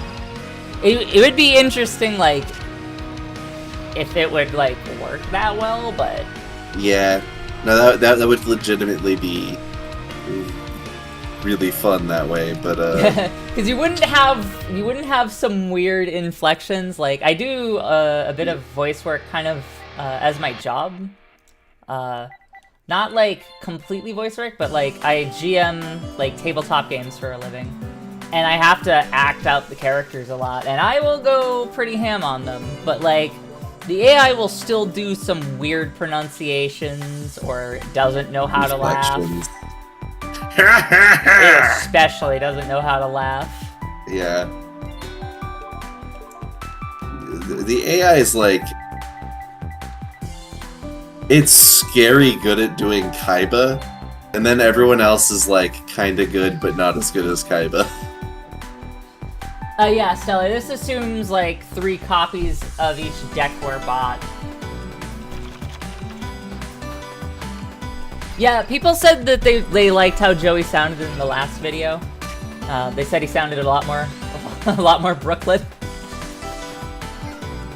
I've been trying to adjust my typing too. I've been trying to adjust my typing to account for that. And yeah, I run about 4 games a week for my job.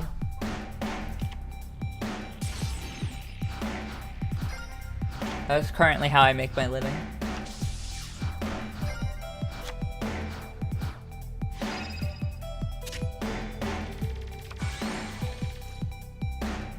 Wow, Felgrind actually getting summoned. And not used Imagine against that. them this time. Yeah. Not yet anyway, we'll Not see. yet.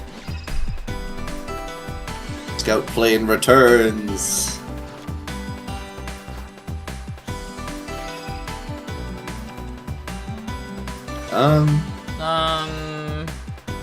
Is this leading anywhere? No? Okay. Well.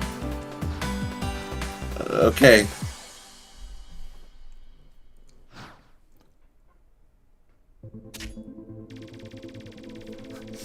A lot of people have different opinions on, like, which of the characters sound good. Some people say Joey sounds good, some people say Joey sounds completely off. I get a lot of, like, Yugi sounds off, but then some people think Yugi sounds really good. Yugi sounds Wait, good. hold on. Yeah. Hold the that phone. ended already. What? The Rise of the Dragons hit Dark Emperor for the first Yeah. win? Okay. Yeah. I mean, any deck can fumble, so it's a matter of if they actually win the match or not.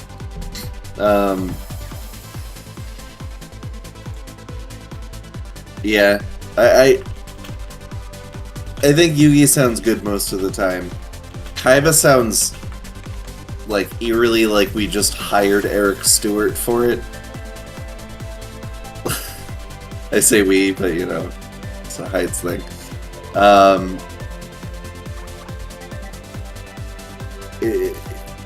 It's scary, like as someone who has thought about doing voiceover before. It's scary how good AI is at matching voices.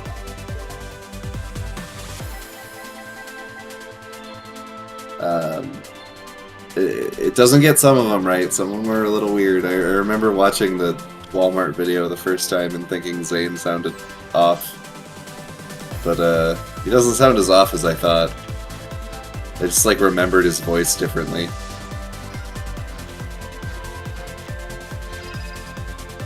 We're starting with Drunade.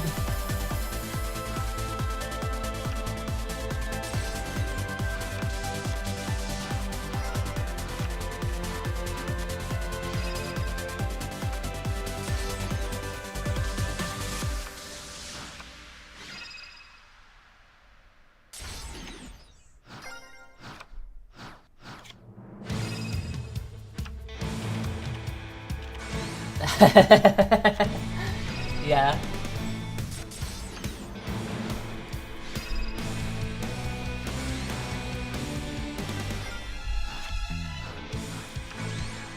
It's so funny to me how much that joke resonated with people, like, for real. So that is 100% one of those things that's just based off of real life. The cheese waffies thing.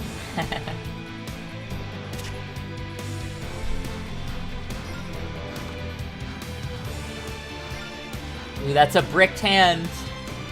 I prefer when the AI voices are accurate, personally, but like...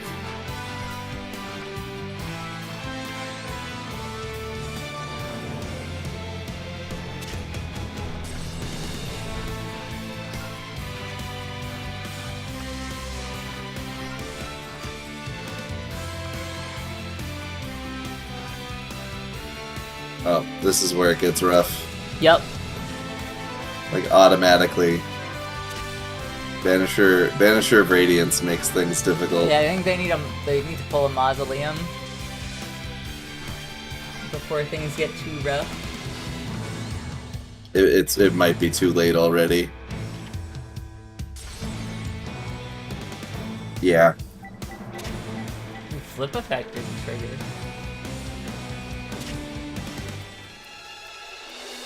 Mausoleums could still come into play. It could, but... Alright, Call of the Haunted. Our favorite friend. The ace of the deck, twin-headed behemoth.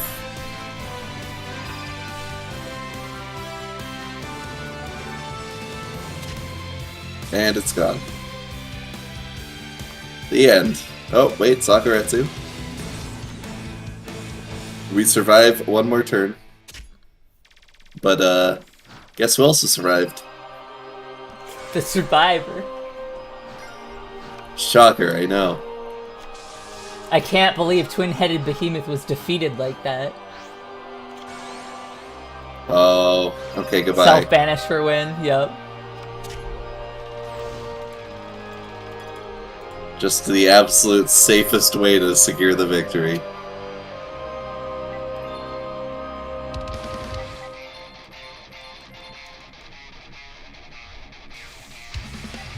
Yeah, Dragon Lords are gonna have a hard time winning again. The fact that they won at all is impressive.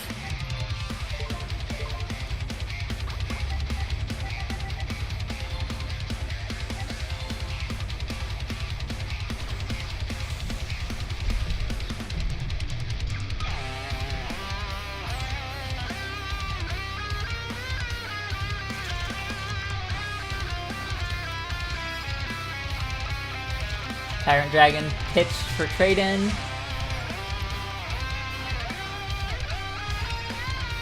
Overman of Crossout. That's rough. Kaiku. Also rough. With a big bang shot. Ouch. And goodbye, Tyrant.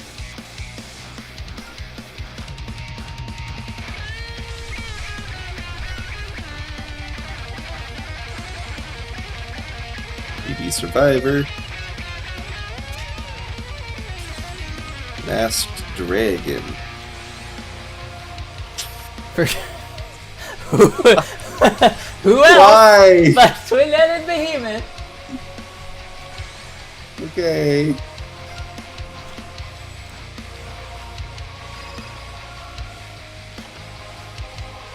Mausoleum comes out. This could change everything.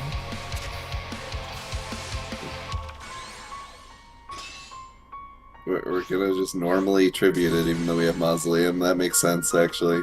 Felgrind gets bottomless immediately. Okay. Call of the Haunted. On. Who else? Goodbye.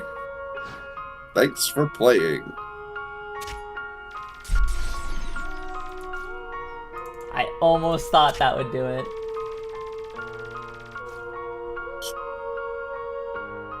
It's so fitting that Felgrind got got bottomless. Who else but twin-headed behemoth? Alright, we're gonna have to unfortunately cut the stream right before the end. I have some other matters to tend to tonight. But here's where we are at the end of round 7. I will stream tomorrow the final 2 rounds. Right now, Merrick and Dark Emperor are fighting for first. So bizarre. It is possible if they both lose. Do they face each other at all? No. Okay, so it is possible if they both lose their next 2 matches, the other 3 below can take it if they win all their matches.